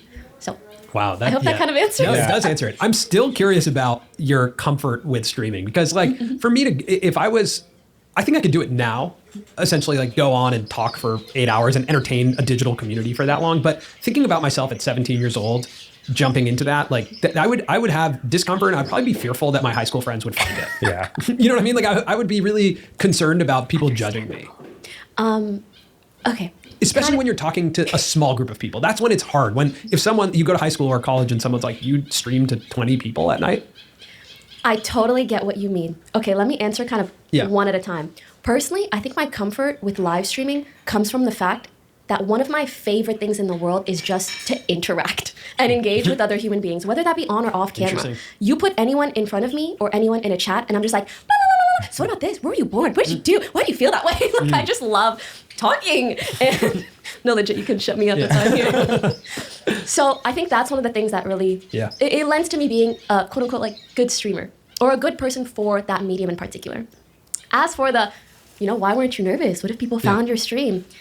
Over the years, it's been fascinating to realize that, like, I don't know if I was just initially born with that part of my brain missing, or maybe my parents were just very loving growing up, but I didn't even consider, or pardon my French, give a fuck. Like, I was like, I'm just doing a fun thing online. Yeah. Whoever finds it, whatever. Whoever passes judgment, whatever. I just did not even think about it. And I think the more I've been online, the more I've started realizing how much other people perceive other people. And now I've started to think about how I'm being perceived when I'm doing a thing instead of just doing a thing. Mm-hmm. But growing up, I didn't think about that stuff at all.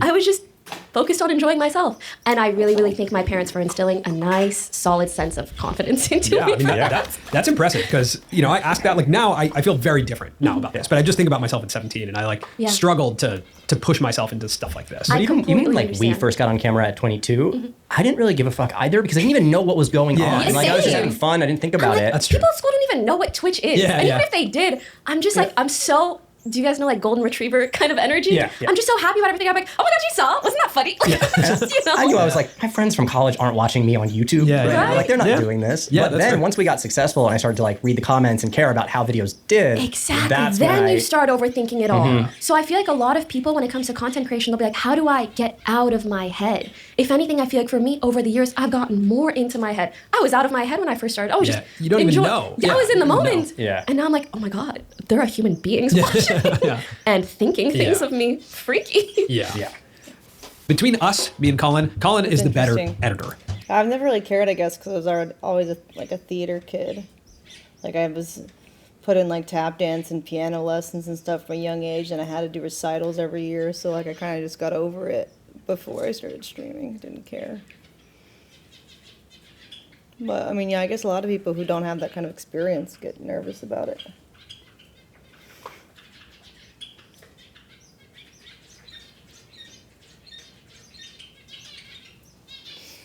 That makes sense, I guess. I appreciate that. For me, the key is getting started right away and seeing something right away that I can work with. That's where the sponsor of this episode, InVideo AI, comes in. InVideo AI is a creative partner that transforms any idea into a full-length video with just a simple text prompt, regardless of your skill level. You can make an explainer video, you can generate B-roll for one of your videos, or you can make an ad for one of your products. Okay, so here's how it works. We can type that idea into a text prompt, and then in seconds, we're gonna have a first cut. So unlike other generative tools that only create single clips, InVideo AI V3 delivers a complete video that you can fine-tune with simple text-based edits. Like you can tell it to translate the video to French. À l'époque préhistorique, être attentif. Or make the background music more upbeat. And if you want to use your own voice, you can actually clone your voice to use it in these videos. You can do all of that with their easy-to-use software. This is the first generative video software that I've seen that's designed specifically for social platforms. So if you're a creator or someone who makes content for the internet, you can try InVideo AI for free by clicking the link in our description. All right, back to our episode with Pokimane. So you take this sabbatical. How well did that sabbatical go? Like how... A little too well. I never got off.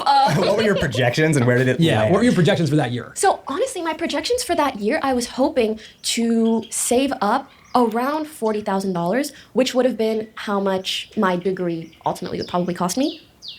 I did pretty well. But also, of course, during that year, I also moved to LA. So there were a lot more expenses. But essentially, it was just like the income grew so much that I just kind of wanted to keep the ball rolling. And thank God my parents were very understanding of that and allowed me to apply for a visa and stay in LA more long term. And I was just like, once this stops working out, then I'll go back and get my degree.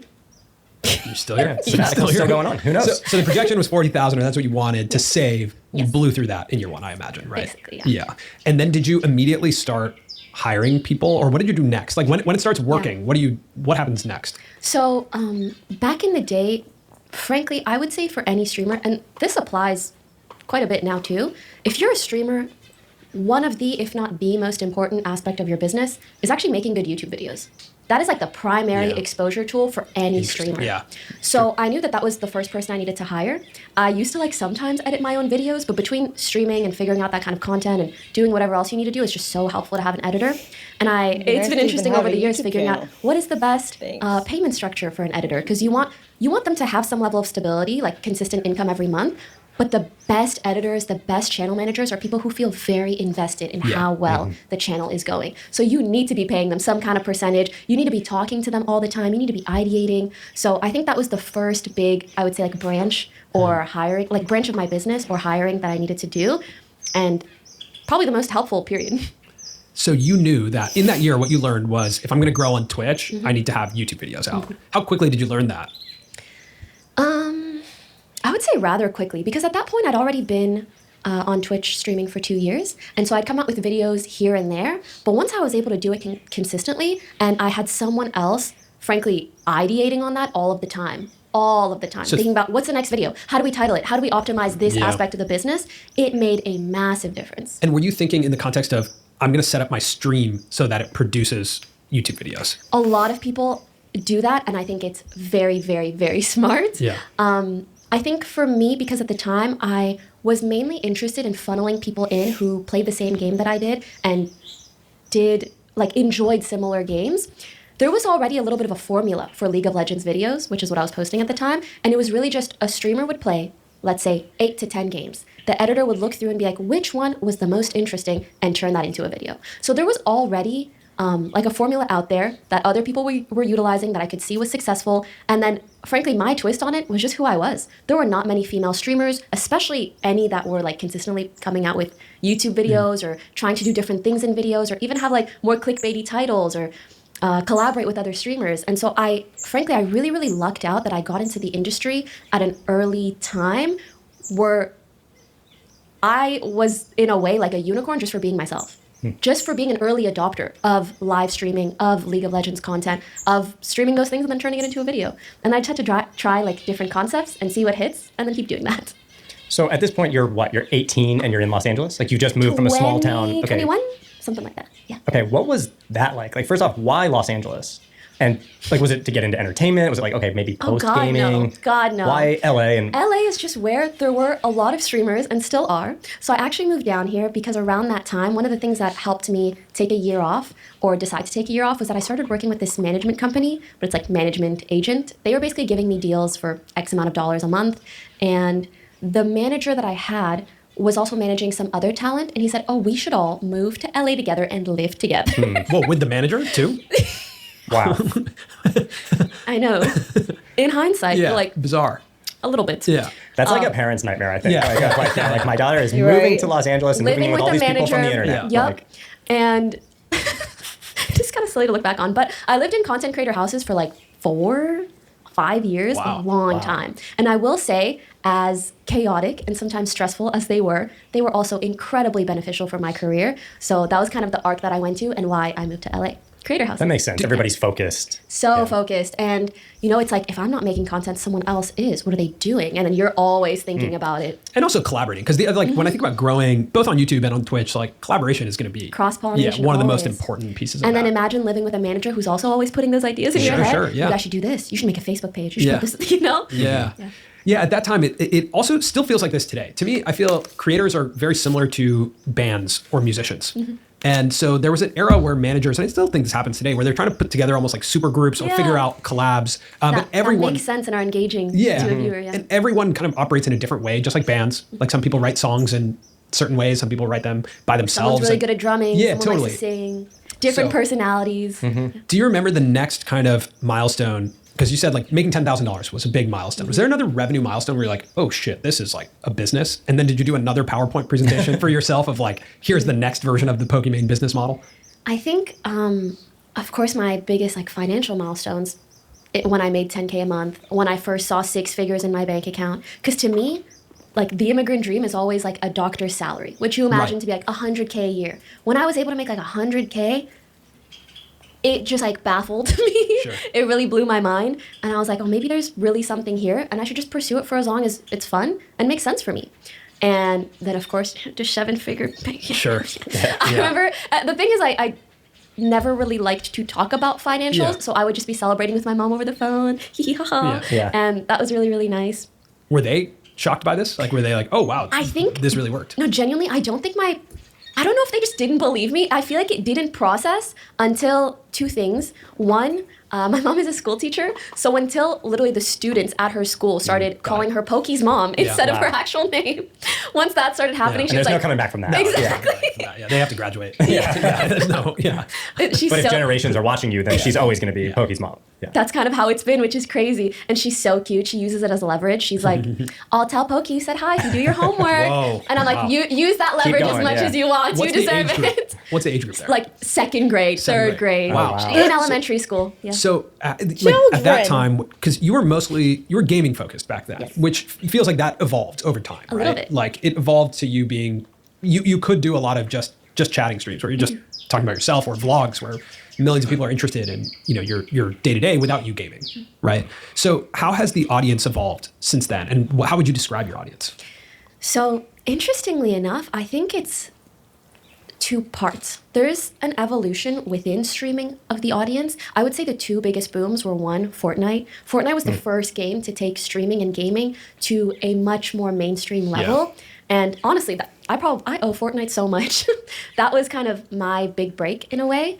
And I think after Fortnite, it was Among Us. Those were probably the two most mainstream games. And I look at the period of Among Us and the pandemic as, frankly, the most mainstream live streaming has ever been. You think? Because, absolutely. And the reason why is because, think about it. People were at home. They had more time than ever to be watching someone game for 6 hours, right? Even since the pandemic, I would say live streaming has died down quite a bit. And that's just because it's not as conducive to like the everyday lifestyle. It's very hard for people to consume 6 to 8 hours of live streaming nowadays, especially, we're back out, we're working, we're traveling, we're doing all these different things. And I think that's also why short form content is so wildly popular now. But over the years, and especially post-pandemic, I would say the way the audience has evolved is just chatting is more popular than ever now because people can actually travel again. So during the pandemic, because we were indoors so much, it was just like huge gaming streams and collaborations. Now you can see someone stream themselves in Japan, like on a mountain on the other side of the world. And I think you've seen a little bit of dying down in the interest in just gaming and more people just wanting to watch people talk and entertain in that way or walk around and interact with other human beings. For me personally, the evolution has just been like what I've been interested in. I've been gaming since I was really, really young, and although I think it will always be a huge passion of mine, I also am interested in so many other things. I want to vlog, I want to travel, I love fashion, I love reading, I love XYZ things, and I've always just wanted to share my life and share who I am with others. So I've been trying very hard the last 2-3 years to share in different ways, in ways that aren't just gaming. It's interesting you say that because I feel like gaming or streaming is more culturally relevant now, at least from my vantage point, because of Kai and Speed. But maybe it's the I was headlines. gonna ask why that is, and then the answer was probably going to lead into short form content. Like how much? You're right. Weekly, how much live streaming content do you guys consume? None. But I see the clips, right? And the headlines about exactly. Yeah. So it's almost like it takes up less market share, but it is more widely known and understood. Yeah, clips are making it more culturally relevant. Yes. It's more relevant and more mainstream, but much technically less popular than it was before. Do you remember when Drake came on Ninja Stream? Yes. Like that was the first culturally relevant moment. Fortnite. That felt like the first time that someone from traditional entertainment came into the Twitch and world. validated streaming in a way of like. But that too was a clip. It's not like we were all watching Drake play. There was people watching, but not. Yeah, but for us, like we saw that as a clip. Yeah, you saw a headline, you saw a short form clip from it, you saw XYZ other things that came from the stream, and that's actually one of the reasons why my business model has kind of changed a little bit. Whereas before, I would stream 6 days a week. 5 days a week. And then at one point when I still had a contract with Twitch, I would stream 4 or 5 days a week, kind of longer hours. Nowadays, my business model is I stream twice a week. Wow. That's all. Mainly because, one, as I said before, like the day-to-day audience has kind of diminished a little bit. And so I find myself wanting to touch base with people on so many other platforms. And that's really hard to do if you're streaming 6 days a week. And two, just kind of natural evolution and changes in interests, especially after streaming so much during the pandemic. Once I was able to go out, I was like, damn, I really want to go out. That's fair. That's totally fair. It's hard for me to say because part of me feels really ungrateful to be like, I don't feel like sitting in front of a computer for 8 hours a day for another 8 years. But instead, I try to change it into how can I make the most out of the hours that I am streaming and the most out of the hours that I am making content elsewhere and still feel like I'm connecting with the community and people out there that want to connect with me. The thing I'm jealous of when it comes to streamers, and again, tell me if this is how you operate, but is that you stream for 2 days a week. But then a lot of your other content is based on, like, you get to be so available on the internet and have a ton of content out based on those two streams. I get what you mean. The stream is the production. I call it a very recyclable content. Yeah, totally. It's this cyclical thing of like, you're streaming and then that turns into a ton of clips. YouTube channels that aren't banned. But that's also how just and like live TikToks that aren't banned.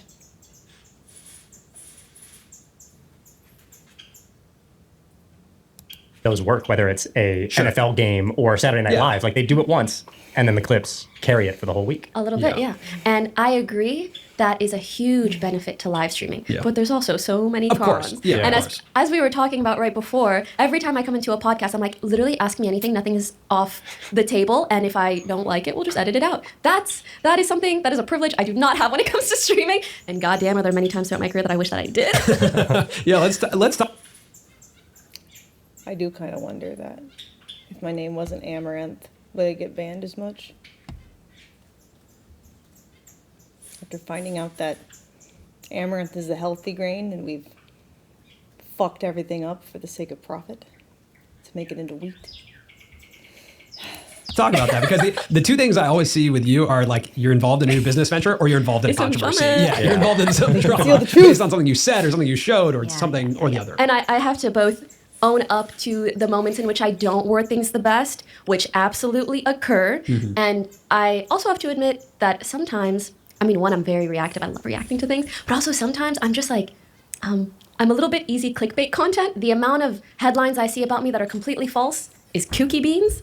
But it's just a part of the business that I've learned to accept. Do you look at that as like all press is good press from like a marketing perspective? Or God, I wish I was that narcissistic.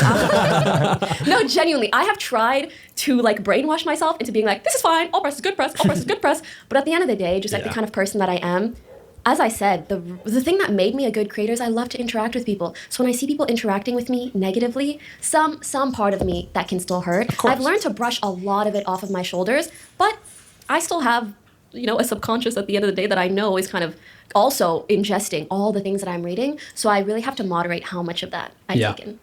So you are streaming 2 days a week. You put out a lot of content across all the other platforms. What is the business of Pokimane right now? Like, how would you break down the percentages of revenue across like brand deals, Twitch subs? Like, how does it all work?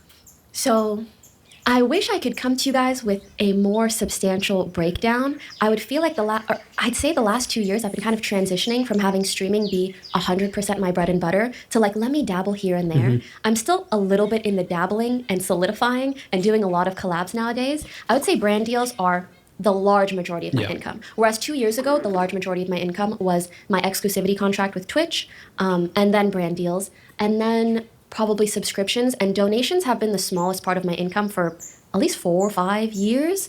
Something that not a lot of people know is like my lifetime income, I think donations are 2% of my lifetime income. And back in the day, there were a lot of not very nice things said about people donating to me or how that might be perceived. So years ago, I actually capped my donations at like $5 per, which I have not seen many streamers do, but nowadays, it's just mainly brand deals, and I launched a podcast, which we're in the works of monetizing, so that will be a nice stream of income in the next quarter or two, hopefully.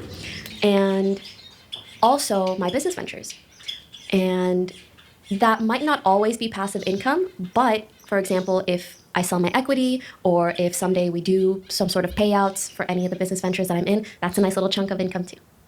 Can you talk a little bit about that, about the business ventures? Because right before we were recording, you were talking about the management company Yes. and how that is a successful case study for you. So interesting.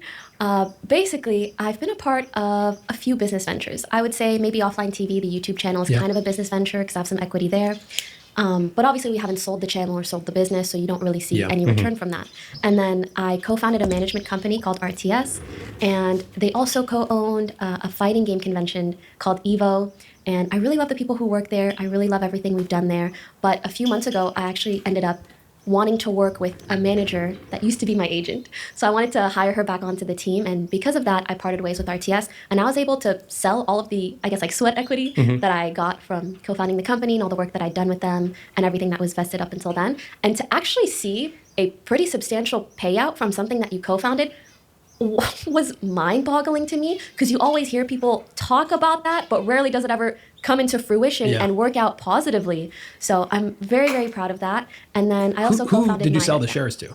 Like, Just back to the company. oh, back to the company. Mhm. Oh, 'Cause cool. I was like, I felt it might be kind of disingenuous if I wanted to hire a manager to help me, frankly, like step out of the gaming space, whereas they manage a lot of people mainly within the gaming space. And once I started working with that manager, I was like, well, I figure it just kind of makes more sense if we part ways. And I was just able to sell my equity back to them. Why co-found a management company, even outside of like the potential return? Like, why do you think it was necessary? Because I would be concerned for us that if we started a management company, there's that risk of like, hey, you're a creator, I'm a creator, but I'm not being managed well, and I'm going to talk about it. Ooh. And then you're like, oh no, I own part of this. Yes. It feels like a risk. I think that's been a huge learning lesson in general. The liability that comes along with co-founding anything when you're a public-facing figure. There's huge marketing bonuses because, you know, people know you, they want to know what you're doing or what you're involved in, but my God, are there massive liabilities, which we can really get into. For the management company in particular, the reason I wanted to co-found that, on one hand, there were other people in the industry that were equally excited about the idea of creating a management company that was specific to gaming creators. And then on the second hand, I felt like it could be a legacy project in some sort where I can kind of pass on all of the knowledge that I've gained from doing what I do. Because frankly, I was one of the first streamers to go more mainstream, to figure out what kind of team and how can you build out a team that really benefits a streamer in particular. And I felt like I'd gained so much knowledge over the years, and I can only speak to so many creators one-on-one and help them problem solve. I wanted to be able to do it on a larger scale. The amount of times throughout my career that I was like, God, I wish there was someone that I could ask this very particular niche question to. Totally. How do I handle the PR? How do I moderate my channel in a way that no one else is doing? All of these like really niche particular questions. I'm like, what am I going to do? Keep all this information to myself? I thought about releasing a guide. I thought about all these things, and I've made a lot of videos about streaming tips, but I wanted something more direct, and I thought that that management company could be it. That's cool. That makes sense. What are some of the, you just mentioned like there's liabilities in launching companies. And I think we live in the world of, you know, risk and liabilities, because when you're a public facing figure, you know, a business person is going to come to you and go, you know, hey, I think this is a really good idea for you to do. Oh my God, yeah. Or you are going to approach someone because you can't do it. You need help. Like the thing that we need as creators is operators. We need people to actually run businesses that we want to start. And the dream that's we all have is as entrepreneurs is, yeah, let's utilize our leverage as public figures to build a business that then has an accelerated path because we can market this business and we can feel passionate about it. And then eventually we'll sell our shares and we'll become really rich. Like that is the cleanest version of that ideal outcome. Instead of the American dream, that's like the content creator dream that you are constantly being sold. Yeah, and it's like the George Clooney tequila dream, right? Yes, 100%. Like it's been happening. It's been happening. It's been happening with Didn't he actors gift his friends like all $1 million or something? Yeah. What? The one thing I'd though like to that be a friend. It worked really well. I think the one thing that we all don't talk about enough is Shaq. Because Shaq owns a bunch of boring businesses. Oh, I see. He owns like Papa John's and like some parking lots. And You like, don't hear about the failures too much unless it's wildly controversial and interesting. You don't hear about the failures that much, but you also don't hear about boring businesses. Yeah. Because boring businesses are really great ways to make money. And I feel like we're, as creators, are not pitched like, hey, you probably have excess capital because you don't have that much overhead, right? You know, like you can make your content with pretty minimal expense. So maybe buy a parking lot. Yeah. You know what I mean? Like, or buy real estate in the form of a building. sure. Yeah. It's sexier to like go up against Gatorade. Yeah, exactly. Launch Prime good luck. Or launch Feastables. Yeah. I've learned so many things about that world that I kind of wish I didn't. But I wanted to tag on to what you were saying, that also from the creator perspective, at some point, you kind of get tired of being the product. And you're like, this is not really scalable. I can't make 100 YouTube videos a week if I want to make more money. I can't do 100 live streams a week if I want to make more money. Like there's only so many hours in the day that I have. So scaling a content creator business can be very, very difficult in that regard. So instead you think, instead of me being the product, let me make a product. Because a product we can make more of and we can scale that. Unfortunately, it's not that easy. Actually, the math of it is easy. The people is what I find to be challenging. Who do you trust? Because when you put that much of your risk into a brand, right? Your own liability into a brand, meaning if something goes wrong with the brand, it's you. It's not the person who runs the company. Not at all. No one cares who runs the company. Yeah, the management company, I know it's connected to you, not who runs it. I really don't. Or Mina, right? Like your cookie brand, I don't know who's running that company, nor will I maybe ever know. I will only, if any controversy happens with that company, it's you. It's your face in the headline. Yes, I would love to dive further into that, because Mina was a massive, massive learning lesson in that regard, where honestly, even a group of really, really well-intentioned people that are selling you this idea, this dream, this vision, even though everybody can mean really, really well, things can still go very, very south. And at the end of the day, if you're putting your face on a product, that the liability is going to be on you. So can you tell us what happened with the launch of Mina? Like, was the primary pushback just price? Like, what happened in that experience? So it was kind of a two-part thing. On one hand, the price, basically we had to sell in bulk. Otherwise, the shipping would just be way too much for like one bag. Obviously, that's changed since then. Amazon even sells it through their facilities. So over time, that issue kind of solved itself. But right off the bat, if you're selling something in bulk and it's something like a snack, it can create a bad headline because it's like, oh, you're selling a snack, but for this amount.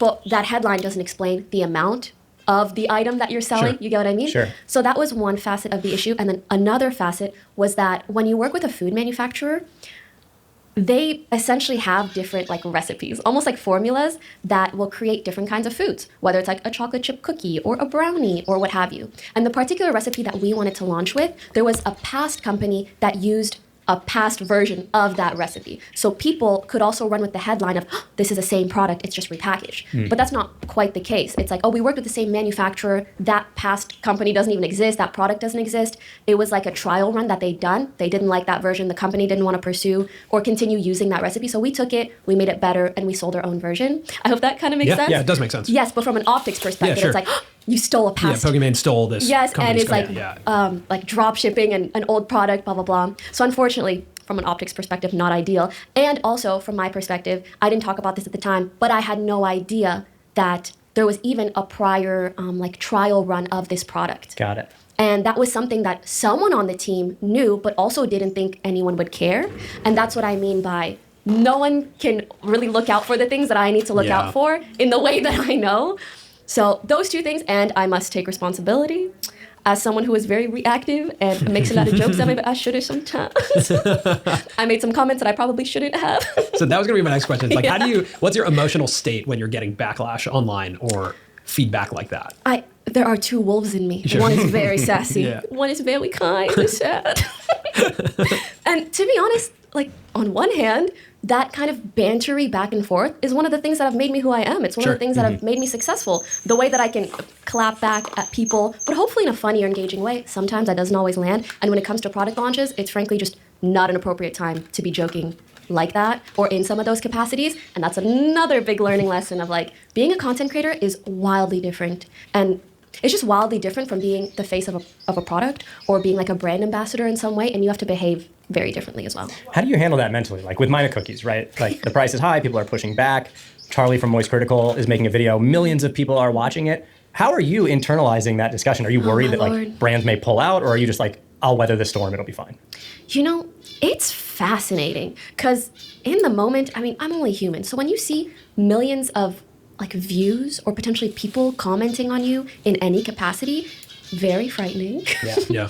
Almost no matter what it's about. Yes, exactly. I think I've even had moments where in the past I'd be really excited about something going viral or seeing a certain amount of views on something. And I think just because I've been in my fair share of drama or controversies, I've grown a bit of a apprehension to those things. Sometimes I'll see something do really well and it'll kind of freak me out and I'll just like look away.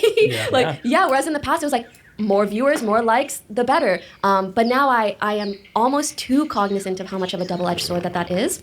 I think the brands aspect is what is most interesting. Because I remember during that there was, a fair bit of negative PR, obviously, or what I thought would be negative PR. And I remember speaking to my agents and my managers at the time, and I was like, I can't help but feel really bad about myself, like feel insecure. How should I respond? What should I do? Like, I'm worried that I might be perceived negatively by brands. How is this going to affect my career? I had all of these concerns and doubts, obviously. And their feedback, they're just like, no, honestly, like behind the scenes, no one cares at all. If anything, people are more interested because you seem like more of an entrepreneur now. I said, huh? Wow. So yeah, I was shocked. And in that respect, I guess even some bad press is good press. But I still knew deep down, even though it can be reassuring, like, oh, maybe not everything is crumbling and this is the end of my career, it still doesn't change my mind enough to be like, oh, I should treat bad press as good press. I still, I'm with you on can't quite do that. I think there's some creators who actively look for the negative press God as bless a strategy. them. Yeah, I could not do that. I think the amount of times that, I wanted to ask you about what you just said of like, oh God, my career's over. How often do you have that thought?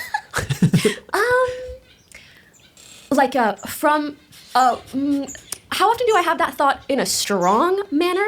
Even in maybe a medium. once a year. Once in a year, a okay. light to medium manner, twice a year in a very, very light manner every few days. Yeah, I was going to say, I have it every few days. Yeah, that matches up with me completely. I say once a year, almost so reassuring. Almost every December, I think. Yeah. Oh, this is done for sure. Like, yeah. I remember my first, what I labeled as a quarter life crisis at like 23. And then you're like, why is the quarter life repeating more than quarterly? Is it like a literally quarterly per year crisis? Yeah. I think especially as a creator, when you are able to attain such heights, guys, the heights that I attained during Among Us, like playing Among Us during the pandemic with AOC in front of like hundreds of thousands of people, when you can attain heights like that, you can't help but think like, oh, is it all downhill from here?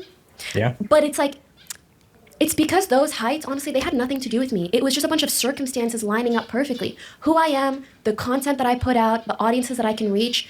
I'm trying very hard to solidify in my brain, like, those things are consistent. And I can make them as consistent as I'd like. And if I want to do more, I can do more. These are all dials that are within my control.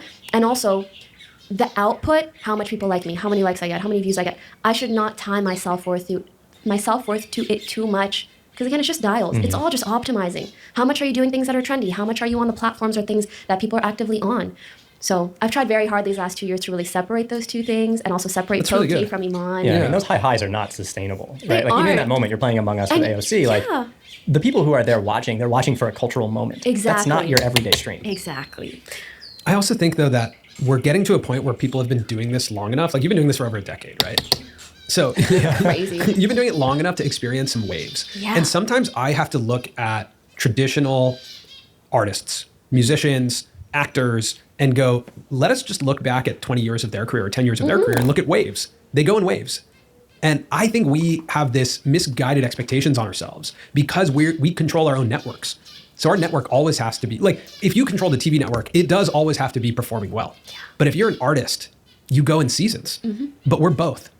So we get really confused about, at least personally, I'm speaking for myself, where like I think about the show, the Colin and Samir show. It has to always be doing well. But then I think about Colin and Samir as creatives and artists, and I'm like, but we also need a little bit of space to think of our next thing, just like a band would need to write their next album or something. So the interplay of those two things is actually really challenging.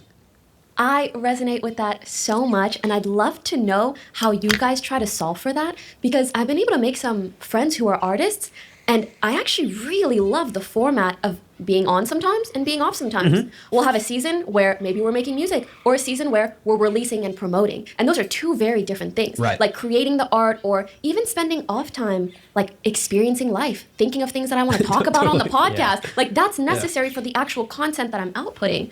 And balancing those two things is very, very difficult, especially if you want to be outputting 24/7. I think that's just not sustainable, to be honest. And I would love to see more creators actually have some sort of business structure where it's more seasonal, like a month on, a month off, or 2 months on, 1 month off. And I wonder how successful that could potentially be. I wish personally that we had an answer for you, but we at this point do not. We're trying to get there. Different things well, now? I think we're now at a point where we more actively are trying it. I mean, I'm very envious of the world of like film and TV, where you can sink your teeth into one project and then release that project. I think that sounds really cool. Have a huge cultural impact. Yeah, and long shelf life. I also just like sometimes don't want to be on the internet.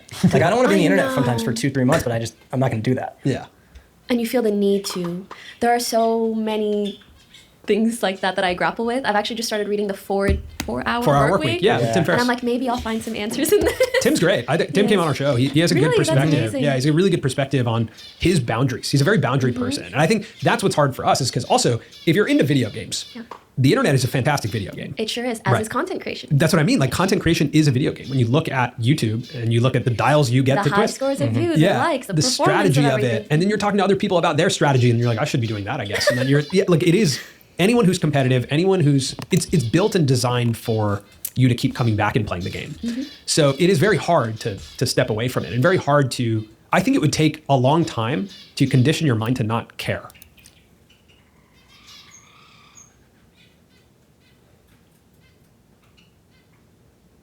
I don't know what he means by that.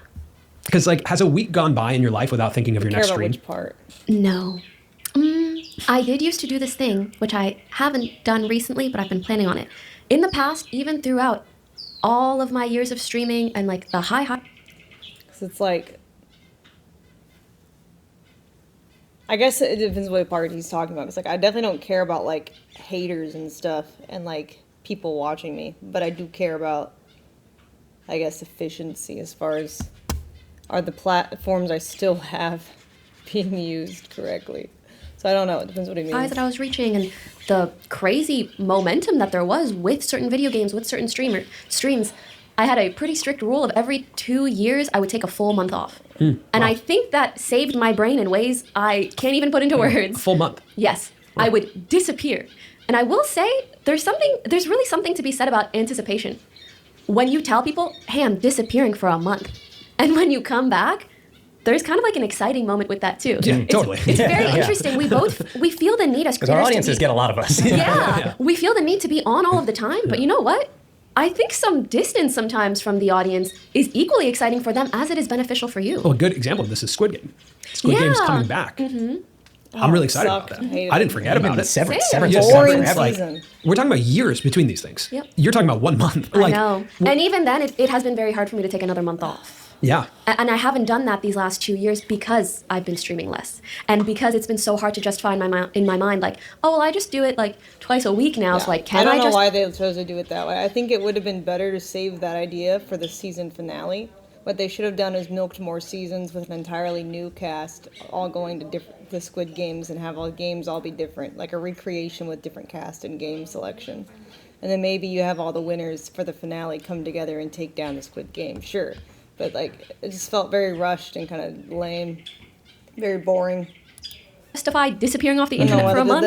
It's like at the end of the day, a way to kill a franchise. I want to be the kind of person who doesn't even feel the need to justify. If I know something is either beneficial for me, my mental health, or even my creative process, just fucking do it. Yeah, but the comparison there is what gets hard. Financially, like we could take 2 months off. We could stop for 2 months, but it's the fear of like what's on the other side of that. Yeah. What happens? I think though, for me, what I would love to do is depressurize this show from being the revenue center of the company. Because then all of a sudden, like I'd love to work on films or work on producing other projects that generate the majority of the revenue, so that this show can be a little bit more fluid. And I think that is something I'm curious for you is like, what do you want? How do you want to make money? Because going to 2 days a week and making the majority of money on brand deals. And I guess that's a part of this is that when you're doing the majority of your revenue on brand deals, then uploading and viewership does matter. That is the indicator of if people will continue spending with you. So how do you want to make money? Is it different from how you're making now? That's actually a great question because it's something that has changed a lot over the years. When I first started streaming, it was like, I want to see 100K in my bank account. And when I do, like, girl, I've made it. And then as the expenses grow, the income needs to grow too. You need to work harder to keep up with the expenses, to keep up with the business. All of a sudden, sometimes you start realizing I'm working kind of just to pay off the expenses that I also chose to have. It gets to be a little bit of a confusing cycle. Like, and I'm not making that much more money. Yeah. But the company is now making way more money. Yeah, Yes. It's a bizarre moment. So I also, something that maybe is more particular to me, I am mainly excited by like chasing new things. I think that's also why I really enjoy just streaming like twice a week now. I can try to do 2 more exciting or banger streams, but I hate feeling like I'm doing the same thing that I was doing in the past. And I think alongside that, in the past, it was very exciting to chase financial goals, whatever they might be, whether for the business or for myself. But I think that's like 2-3 years ago, I realized, and it feels, I'm sorry to say, it feels like, it feels bad to say, but chasing money is not very exciting for me. Like, it feels very privileged to be able to say that. But also, once you've worked hard enough in your career, you get to a point where you're like, am I just going to chase the next step for a number or a financial reason? But for me, it's like I'm much more excited by something that's maybe creatively exciting or experiencing something new. And so the way that I'm trying to restructure my business next year is not how much more money can I make? How much more can I save? It's how do I pay off the expenses that I want to have? What expenses do I want to have? And by that, I mean, I want to have an assistant. She makes my life a million times easier. That's an expense I want. I want a manager. They make my life a lot easier. I want to pay maybe like a rent for this specific place because I feel secure in this place. The expenses that I specifically want to work for, how do I pay that off? And then how... And that's my issue, is I want too much, and every year I want more. I can't choose like that. Every time I ask myself that, I decide I want more.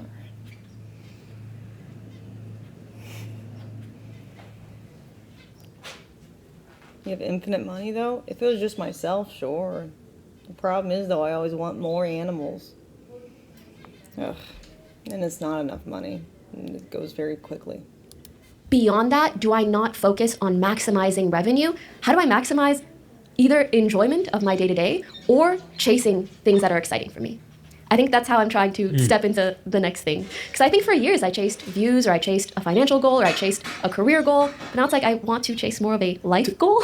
It totally makes sense. And those things that you're talking about, to me, I those are blame like God. grades when you're in He school. made Like too many cute what they creatures. tell you within that I structure. made that connection. Right? I was like, I live by a rubric, feel just like like I I need did to when do I was Exactly. a student. Because that is, and also when you don't have it, those are the obvious things to try and Exactly. achieve. But that's the rubric that you're given. Then once you get there, there's no other rubric, right? Like there's no, it's not like you pass that level in the video game. There's not another instruction on the level. It's almost like you're creating the next level. And that gets really mentally confusing. And again, we're saying this from a place of privilege as well. It's a Exactly. And it's so hard to discuss because you're like, or I rarely discuss this kind of thing because what are you going to say? Like, oh, well, I made money. Now what? It sounds so like stupid. And you're like, just work on your TikTok and YouTube when you got 3 days off. What YouTube?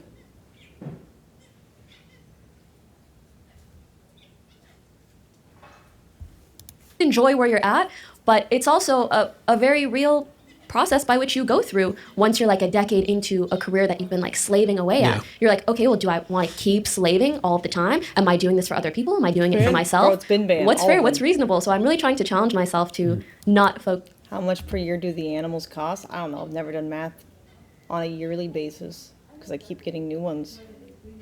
But each horse approximately costs about $500,000 if nothing goes wrong for its entire life.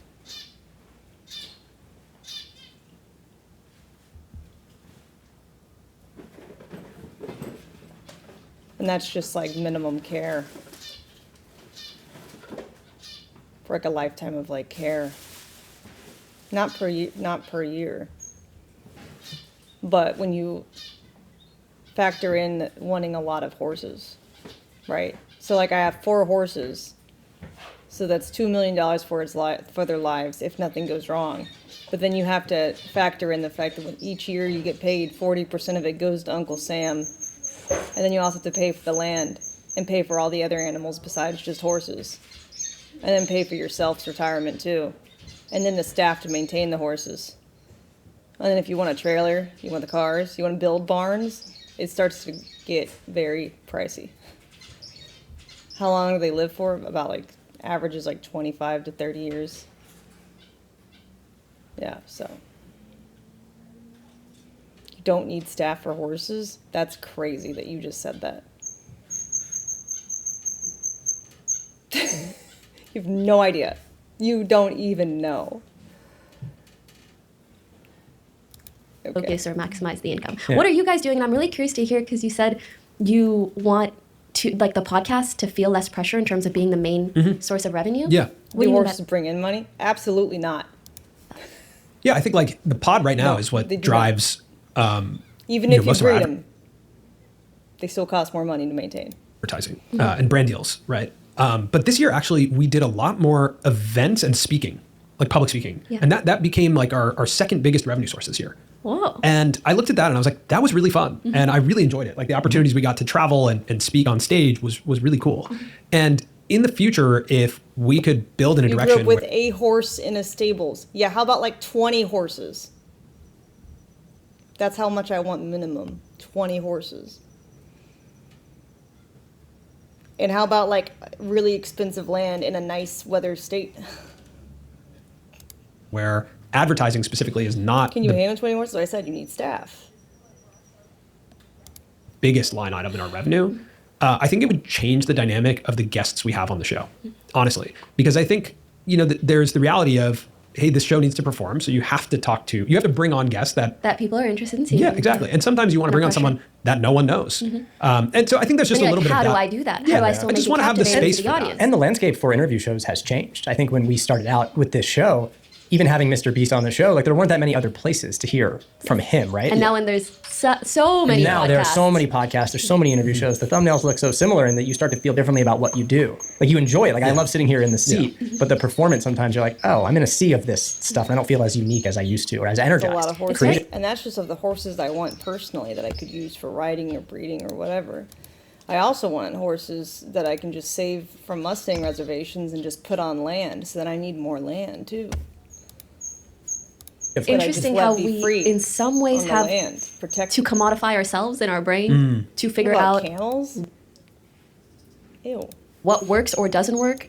Instead of just being like, I like sitting in this chair and talking to people. Exactly, you know? right? Yeah, You're yeah. like, I'm doing this, but also so many people are too. Do I need to change the way that I'm doing it? Do I need to? Yeah, we've like productized ourselves. Yeah, You're thinking about yourself. But that's being the TV executive, right? Because you're running your own network. Because like you are The amount of times I programming- wish I could just have someone else tell me what to do. It's funny that we're here at this point where there was like this democratization of voice and the independence of media where anyone could upload anything. We took the power and we were like, let's do it. Let's do that. And that was the past 10 years. Yeah. And now we're all getting to this point, which is so interesting. Where it's like, I kind of want a boss. Yeah, like it would be kind of nice to have a boss. And you look at what's happening in the world of streaming. You look at the two brothers, the Raka Raka boys, who did a movie with A24 and just blew it out of the water. They made $92 million on that movie, and A24 I think spent $10 million on it, or $4 million. Sorry, $4 million on that movie. So it's incredible. That movie Talk to Me. You look at Mr. Beast and Amazon now. Mhm. Now you have a streaming Doing huge platform shows. Yep. doing a huge show with the largest creator. That trend is likely going to continue happening, of course, because they need to be in the attention business. But I think also because we're a little bit like, it'd be nice. It'd be nice for someone to tell me I only have 10 episodes. And to not feel like the pressure is all on you Yeah. for whether or not something ends up performing. Yeah, totally. I also want to add that what you were saying earlier about you guys doing more speaking engagements, I hope you guys feel and know that you're already headed down the path Totally, of yeah. diversifying in the Mhm. way that you want. Yeah. Sometimes I feel like we're always thinking about what's next, how do I problem solve for this, how do I problem solve for that? But I think you're doing exactly what you need to do, and it's also exactly what I've been doing. It's very hard to let go of streaming entirely because that's still where brands are probably going to be willing to spend the most For sure. on pokey. Yeah. So that's why I'm like, okay, I should still do it like twice a week, but let me diversify in the ways that I know over time I want to become revenues of income, whether that's podcasting, because I really enjoy the podcast that I do and the co-host that I do it with, or I love posting on Instagram. So I can still hold on to this Yeah. stream of revenue that is streaming by doing it a little bit, but I can start working on these other paths Totally. and hopefully down the line there's less pressure here. I don't know if you'll answer this, but what's the biggest brand deal you've said no to? Like the dollar amount. Okay, I'll give some examples that just that are very top of mind. I think one, not the biggest, but a little bit notable. This monitor company wanted to give me like $50,000 to promote their monitor. Never tried it before, so I said, hey, like, can I test it out? They refused to. And this was years ago when like I could really the $50K. I mean, Yeah, that's that's a lot of money. that is a That's a massive salary. amount. Even now, that's a massive amount of money. Yeah, Also yeah. do know. But I still need to try the product first. And for It's a good me, boundary. that's just something I can't do. Yeah. If I can't try it first, I can't do it. And also, it just makes no sense. How are you willing to pay me that much and you can even send me the product? So yeah, that's always been a boundary of mine. There's been like a $500,000 deal for just certain things that maybe I don't agree with. There have been some. Is that like online gambling, stuff like that? Whether Or- it's online gambling, websites that are maybe not so safe for work. Whoa. But those are even like 6-7 figure deals, just things that I don't agree with. And the thing is, it is such a goddamn privilege to be able to say no. Yeah, of course. You know, and to know, even if I say no to this now, I can still make a living and I can still be okay. And I am eternally grateful to the audience and community that has supported me to be able to make these decisions myself. You are what you say no to, though. Like that is a really important lesson you have to learn. I think that's the biggest lesson I've learned throughout all the years, and one that I keep trying to shove back into my head. It's just as important to know what to say no to as it is to know what to say yes to. If not more important, yeah. Yes, And it's hard. And to say no often, to be honest. It's hard because it also depends on your emotional state. If you're in one of those moments where you think your career is over Mhm. and you get offered something, you're like, And you have overhead. and you're like, what does it matter? Sure, just give it to me. I have to pay my expenses and my career's over anyway. Yeah. Give me this weird brand deal. Yeah, I think I try so hard to switch between the content creator mind Yeah. and the audience mind. And it's so weird. And again, sometimes feels a little bit commodifying, but I will literally think to myself, if I was a viewer of me, Pokey, if I was a Right. viewer of myself, what would I like to see myself do? Totally. What kind of narrative would I find interesting? Mhm. And in some ways, That sounds crazy. I know. I know what you're saying. You know, in some ways, it's an interesting practice. Also, because I'm trying to do it from the perspective of myself in Mhm. order to garner an audience that is more like Yeah. me, not just the people that are watching me. What do they want? That's a very different question. It's like if I was watching me, what would I like? Ooh, I love that. You know, If I was a member of my own community, what would I be Exactly. interested in? I love that lens. That's a good Thank lens. you. So what does that mean? Like, what are you known for then in that so next I feel like chapter? obviously a lot of people know me as the Twitch streamer, the gamer. I played Fortnite to however many people, Among Us to however many people. Now I love collaborating, both still in the streaming space, but typically not gaming collaborations, more so like just chatting or IRL collaborations. And then I just adore collaborating outside of the streaming space. And I think that was kind of my way of testing the waters in terms of what I enjoy. And I think I'm nearing the end of my testing phase. And now I figured out like one new part of almost like the content creator plate that I have. You know, streaming twice a week, I have the podcast once a week. And I think I want some sort of like bread and butter that feels more exciting to me, whether that'll end up being like posting more frequently on short form content or even IG stories or what have you, but some way to stay more engaged with an audience day to day that isn't just live streaming.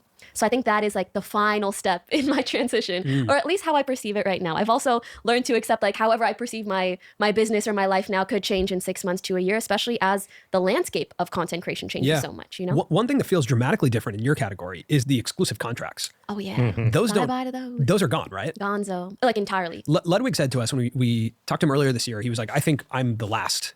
Oh yes, contract. I agree. He is. So that's true. And Yes. and what were those? Like what were those exclusive contracts? I want to know, and I also don't want to ask. I just want to say thank you Amazon, thank you God, thank you Jesus, thank you my parents. Those are life-changing deals. Those are like NBA contracts, Absolutely, right? yeah. Like what were like to give people who don't know what I'm talking about a framework in their head of what was the range that you heard about from those contracts? So, for starters, to explain to people who don't know, there are all these different gaming and streaming websites, whether that's Twitch, YouTube.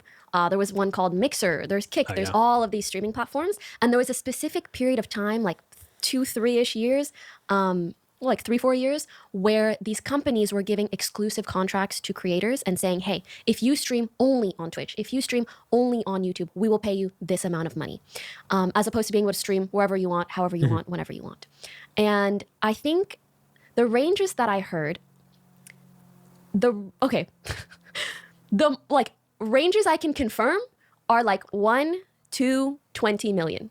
Wow. Anything beyond that, I'm like, I've seen certain headlines, but I cannot confirm. Yeah, there was a headline about XQC getting $100 million. Yeah, from Kick. but I've heard different things behind the scenes. You also don't know, is part of that 100 million like equity? Is it paid in different ways? Was it actually 100, or was it just a headline that makes everybody look good so nobody refutes it? I really cannot confirm or deny. But you can confirm you've seen between $1 and $20 million of those exclusive contracts. Which is freaking insane. And also, I'm talking about contracts that get renewed maybe once, maybe twice. Whoa. So like additive. Yeah, those were incredible years to watch. I'm sure like to be a part of that was pretty amazing. And I feel like I lucked out so much. I remember when I got an offer from Twitch or even YouTube, I was like, you guys are going to pay me more to do what I was going to do anyways? You're like, I like this stuff, right? Like, I like what I'm doing. I felt so lucky, and also because it's something that really only happens in an industry at a specific time and period of growth in that industry. Are we going to keep seeing exclusive Spotify deals? Probably not. No. Just like we're not really seeing more exclusive streaming deals. So I was just like, God damn, I lucked out. Yeah, you were in the right place, right time there. Yeah, absolutely. Was that one of the moments, like getting one of those Twitch deals where your mom knew it was real? Because I want to loop back to that. You said there were two things. The first was that her people call her like Pokey's mom. Yeah. And then you were going to get to the second one. What was the other thing? Like, was it the exclusive deal? Absolutely. The exclusive deal.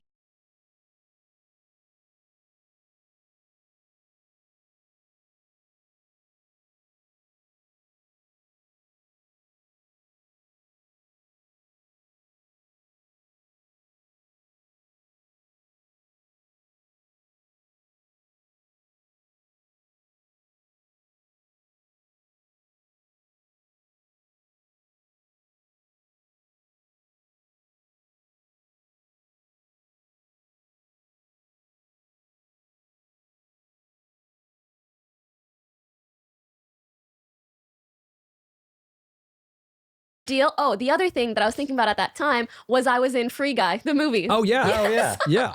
So when she's like, "Oh my God, you were in a movie with That's like crazy. Ryan Reynolds." Like, my daughter has made it. Yeah, I mean that's crazy. Yes, exactly. That is crazy. So That's crazy. cute, so cute. God bless her. Love her. I mean that is life-changing money, right? To do one of those deals. Very So much those don't exist today. But streamers do feel like, again, back to Kai Cenat and I Show Speed. I have to apologize. I keep shaking your mic, by the way. No, that's okay. I You're fidget fine. so much. You're all good.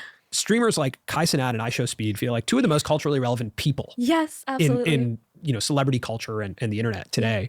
So they aren't going to get exclusive deals. No, but I will tell you, they're making way more than we were at the time. How are they doing that? As they should. Yeah. Like, I think just frankly, the massive audience that they are able to reach, like they're able to maintain these massive audiences and also convert that into subscriptions, whether that's through subathons or other forms and advertisements. I think the sponsorships for these massive streamers nowadays are unlike anything we've ever seen before. And some of them beat the exclusivity contracts that we used to get. It's just a different landscape, and it's difficult to explain because in a way it's died down in terms of numbers, but if you're at the top, like the top 1 to 10 streamers, you're making way more than the streamers did back in the day. Interesting. You know, so it's I guess like Kai did that big McDonald's. I mean, deal. we're talking Like, about brands like McDonald's and Nike. Yeah, that's a different ballpark. It's a different caliber. It But again, really like the you guys all like during that time, I think that like paved the path for the legitimacy. A little bit, right? which I'm very proud of. Streamers, because And to have been a part of it during that. I'd love to share some perspective, a little bit unrelated, but a little bit related. As much as I think Kai and Speed are incredible, and what they do is incredible. Also, when I think of them, I think of how much the audience has changed over the years as well. They're both two like young dudes who do kind of like crazy wild things, and just from a data and analytics perspective, I find it really interesting to see who are the top streamers, their similarities, their differences, especially in terms of audiences.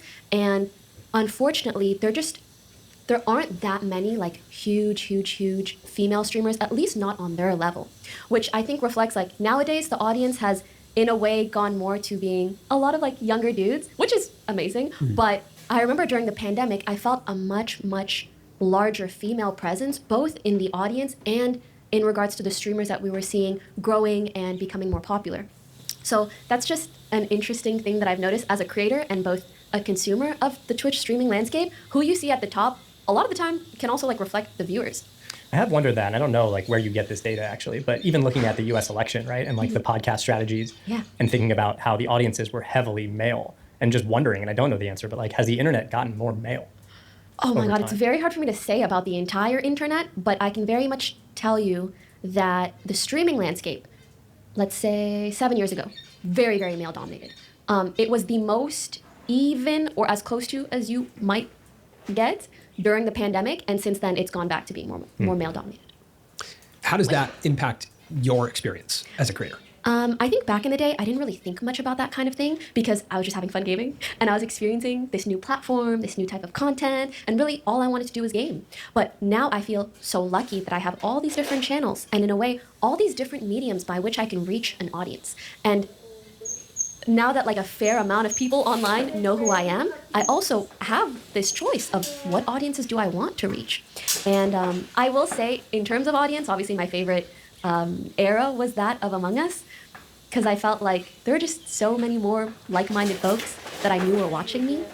And I feel like that's why I really enjoy different mediums now, because I know I can reach people that maybe aren't as involved in streaming as they maybe Meaning once like were. podcasting or TikTok Yes, or yes. vlogs. Yeah, absolutely. It's probably from the era of content I came from, but like I would prefer, if I was to choose one type of content of yours to watch, it's vlogs. Yeah. Like I like your vlogs. I think they're cool. I want to do more of them, actually. Yeah, and I like the like POV vibe. Yeah. Like I don't remember what it's titled, but it's kind of like this It was wide literally angle shot. POV, your Your Pokemon. yeah. And I remember, I think I was so thoughtful about how I wanted to make that video or whether I wanted to kind of go into a new era of being more open online. Mhm. And that's still something that I've been thinking about a lot as of late. I think I just became a lot more closed off for a couple of years. As I said, it was almost like in my mind, my like incubation phase where I'm like, I want to be this little egg, go into hibernation, really think about who I want to be. And now I'm like, I've decided and I'd like to come out. But that's also the commodification of yourself. I know, right? which is The kind of freaky. The product where you're like, we got to go into R&D and think about what this product is going to be. Yeah. Yes.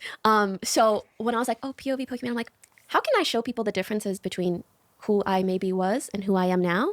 And I really want to continue to do that, especially in vlog format. I'm just unsure if I want it to be on YouTube or elsewhere. Where else would it be? Yeah. Short form. Oh, like on TikTok. Instagram, TikTok. I mean, right now, without question, the highest margin content product I've seen is short form content, meaning brands will pay a very high fee for something that is relatively easy to execute for us. Yeah. But like creatively, you have to think of the right thing to make. But if you solve a format, then it is the the most, like the highest margin, because it goes across every platform. It generates the most amount of audience, and it can generate the most amount of dollars. However, the issue with formatted short form content is I think you can very quickly and very easily get that hamster wheel feel of like doing the same thing day in and day out. But vlogging is interesting. I think audiences can get tired of that too. I agree. With short form, I feel like there's like a shorter life cycle sometimes, even for how much you can take part in that hamster wheel. So You're kinda true. Like, you've made so many of these over the past year. I can't watch anymore. Yeah. You also can't make something that someone else could just easily make. You have to do something that's uniquely you. That is something I also really wanted to discuss today, which is especially because I know you guys understand content on a much deeper level than maybe most people just like consuming it. And I've shared this sentiment with a few other creators, and it's been interesting to see who resonates or who doesn't. But something I've been contemplating a lot is I recall one of the things that gave me a lot of motivation and drive when I was making a lot of streaming content was this feeling of no one else is doing what I'm doing, and no one else has done this before, which I've kind of mentioned before. And something that makes me less motivated about streaming nowadays is like, there's so many people doing everything all the time. And I feel that majorly. right? I can imagine also in the podcasting space, right? And part of me also wonders like, is it narcissistic of me to feel this way? Or is it just like, that's what's creatively exciting for me to feel like I'm doing something different. And I found other, especially short form creators actually feel this way, where they're like, I was so excited initially when there was a lot of momentum and I was doing something new. Now 500 other people are doing the same format that I am. And it's like, am I making a piece of content to satisfy an audience or to satisfy an algorithm versus can I try to figure out something that feels uniquely me? I think we're all, as audiences, at least for me, like I'm looking for more honesty and less strategy when I'm watching content. I think like strategy has become, because this is such a big business now. Like you mentioned. You can feel the strategy in a piece of content. And you can even watch it and be like, I'm so engaged, but I know they strategically are engaging me. You know what I mean? But when you're talking about deals in the $1 to $20 million range or higher, like Fucking you're just, insane. you're working in the world where like there's a lot of people involved now. It's a different game. It's like, it's just so different. I'm curious about your team. Like how many people are on your team now? Because you did a video with Graham Stephan like years ago. Where like this is 4 years ago, where this is what your team looked like. I'll show you this. Oh, exciting. This is what the team looked like back then. How different it is. Oh my God, this feels like a quarterly review. What does the team look like now? Okay, so there's me, a business manager, still there. General manager. Now I only have one manager, which I love. Okay. Having two got to be very stressful because then it's like, who do you expect what from? All of a sudden, I'm managing my managers. Sure. It's a whole ordeal. So did they split the percentage of what would be for one manager, or was that like? Actually, when it comes to managers, I kind of like having them on salary as opposed to percentage. Yeah. And if I'm going to put you on percentage, it's for a specific purpose, or salary plus bonus. Yeah. I much prefer. Yeah. Agents, like that's just standard That's just how it works. percentage. Yeah, makes sense. But I also feel like it's kind of less pressure on the manager. Like they feel less pressure when they have a satisfying salary and a potential bonus, and I put less pressure on my manager when I don't expect them to provide me a level of benefit that is equivalent to 5 or 10% of my business. Totally. Yeah. I'm a decade into this. I don't know. Do you guys dislike when people swear? No, please, fine. I'm a decade into this shit. What like? How are you going to justify to me 5 to 10% of my business? That's a lot. Yeah. So it's just you got to be doing something. You got to be doing a significant. lot. Yes. And if you're an agent and you are directly involved with how much of the money I'm getting, I can justify that. But otherwise, it's very hard. But I also just one quick thing on this. I also think that as creators, this landscape has changed dramatically. Where it used to be like, I'll sign you if you're an actor, and I will go fight for you to get deals. But as creators, now the it's like, deals it's come. the inbound. Yeah, it's just basically who manages my email inbox, and really good agents. Yes. And I think we have a really good agent. They go out and get new deals that you couldn't source yourself. Exactly. They do that. But I think in our industry, the standard has become: I sign you, forward me some emails. Yeah. And Which that is not 10%. I agree. Or 15% or 20%, which is some. Especially not 20. Yeah. But it also depends what stage of your career you're at. Are they part of an agency or management that can connect you to other deals that aren't inbound? You know, so every time someone asks me an agent or manager related question, I always tell them, you need to go with someone that you really trust. Yeah. It's not just about having a manager. And to be honest, it sucks to say, but sometimes like you have to be optimizing how well they're doing their job too. You go from being a content creator to being a boss in a lot of ways. Yeah, quickly. Very, it happens very quickly. Very quickly. Sorry, I'll finish this really quick. I used to have No more general manager, mainly just a business manager now. I do have a talent agent, but to be fair, even that has become a team. Like it's not just one agent. Yes. Yeah. You're with, like you're with UTA 6. still, right? I actually swapped to not? WME now. Oh, yeah, wow. which was Interesting. very, very big decision, and I'm happy to get into that after this. Okay. Yeah. It was not an easy one to make. I do have, instead of calling it an investment advisor, I would just say like a wealth manager. Someone that I trust with my money. I trust them to grow it 8 to even like 20% a year. If you're beating inflation, I'm happy, but hopefully it's a lot more than that. And just generally who is keeping an eye on my financials in a more in-depth manner than I can. So still got that. I have now 2 assistants. I have one like primary assistant who probably knows more about me than I do. Shout out to Kim. God bless her. She even like forwards me every single detail, even for something like this. Yeah. Sure. And she's so cute. She's like checking on me every step of the way. She's like, car service will be there in 30 minutes. Are you in? Like, is everything okay? Are you on your way? Amazing. It's really, really nice to have like a right-hand person like that, especially alongside someone who's in a way a bit more senior, which is my manager. So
All right, I'm back.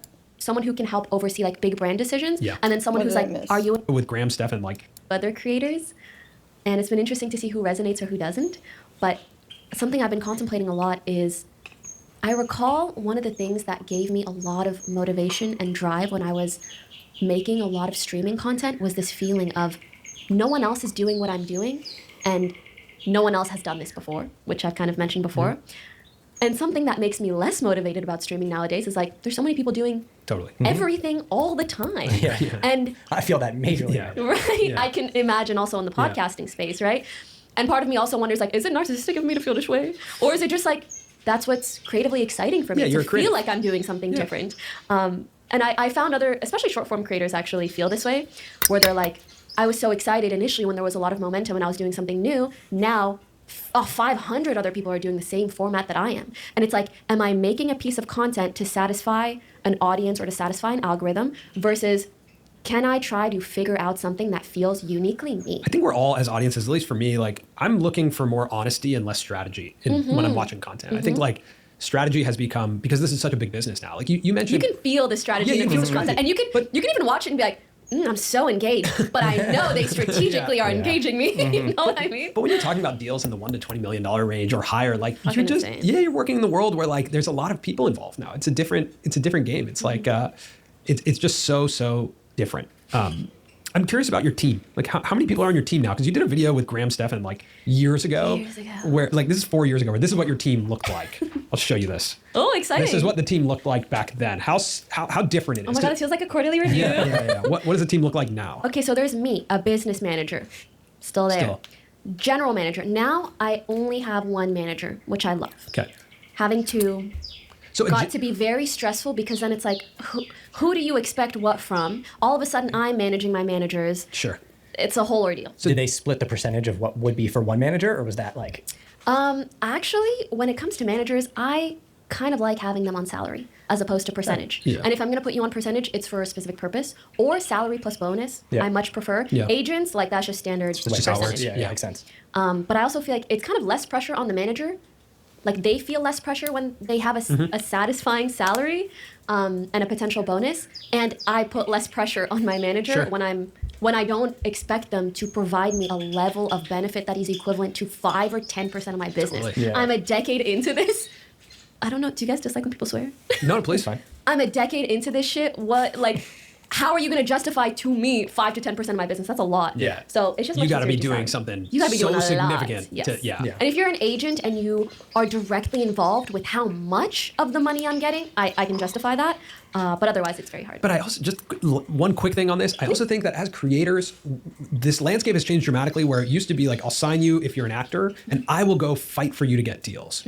But as creators, Yeah, now the it's like, deals it's come. the to us. inbound. Yeah, it's just basically who manages my email inbox, and really good agents. And I think we have a really good agent. They go out and get new deals that you couldn't source yourself. Exactly. They do that. But I think in our industry, the standard has become: I sign you, forward me some emails. Yeah. And Which that is not 10%. I agree. Or 15% or 20%, which is some. Especially not 20. Yeah. But it also depends what stage of your career you're at. Are they part of an agency or management that can Sure. connect you to other deals that aren't inbound? You know, so every time someone asks me an agent or manager related question, I always tell them, you need to go with someone that you really trust. Yeah. It's not just about having a manager. And to be honest, it sucks to say, but sometimes like you have to be optimizing how well they're doing their job too. Totally, yeah. You go from being a content creator to being a boss in a lot of ways. Yeah, quickly. Very, it happens very quickly. Yeah. Very quickly. Sorry, I'll finish Yeah. this really quick. I used to have no more general manager, mainly just a business manager now. I do have a talent agent, but to be fair, even that has become a team. Like it's not just one agent. Yes. Yeah. You're It's with UTA 6. still, right? I actually swapped you're to not? WME now. Oh, yeah, wow. which was Interesting. very, very big decision, and I'm happy to get into that after this. Okay. Yeah. It was not an easy one to make. I do have, instead of calling it an investment advisor, I would just say like a wealth manager. Someone that I trust with my money. I trust them to grow it 8 to even like 20% a year. If you're beating inflation, I'm happy, but hopefully it's a lot more than that. And just generally who is keeping an eye on my financials in a more in-depth manner than I can. So still got that. I have now 2 assistants. I have one like primary assistant who probably knows more about me than I do. Shout out to Kim. God bless her. She even like forwards me every single detail, even for something like this. Yeah. And she's so cute. She's like checking on me every step of the way. She's like, car service will be there in 30 minutes. Are you in? Like, is everything okay? Are you on your way? It's really, really nice to have like a right-hand person like that, especially alongside someone who's in a way a bit more senior, which is my manager. Someone who can help oversee like big brand decisions. Yeah. And then someone who's like, are you in the car? Are you on the way? Yeah. So those 2 are just like dream team. I used to have a YouTube channel manager, but now that I'm not uploading as consistently, and as I was kind of deciding, what do I even want to upload? What do I want to do? Do I want to upload once a year? Do I want to upload once a month? Yeah. I've really allowed that to just be me, which is nice. I have a YouTube editor, a short form editor. I just have editors that I pay on kind of a per need basis.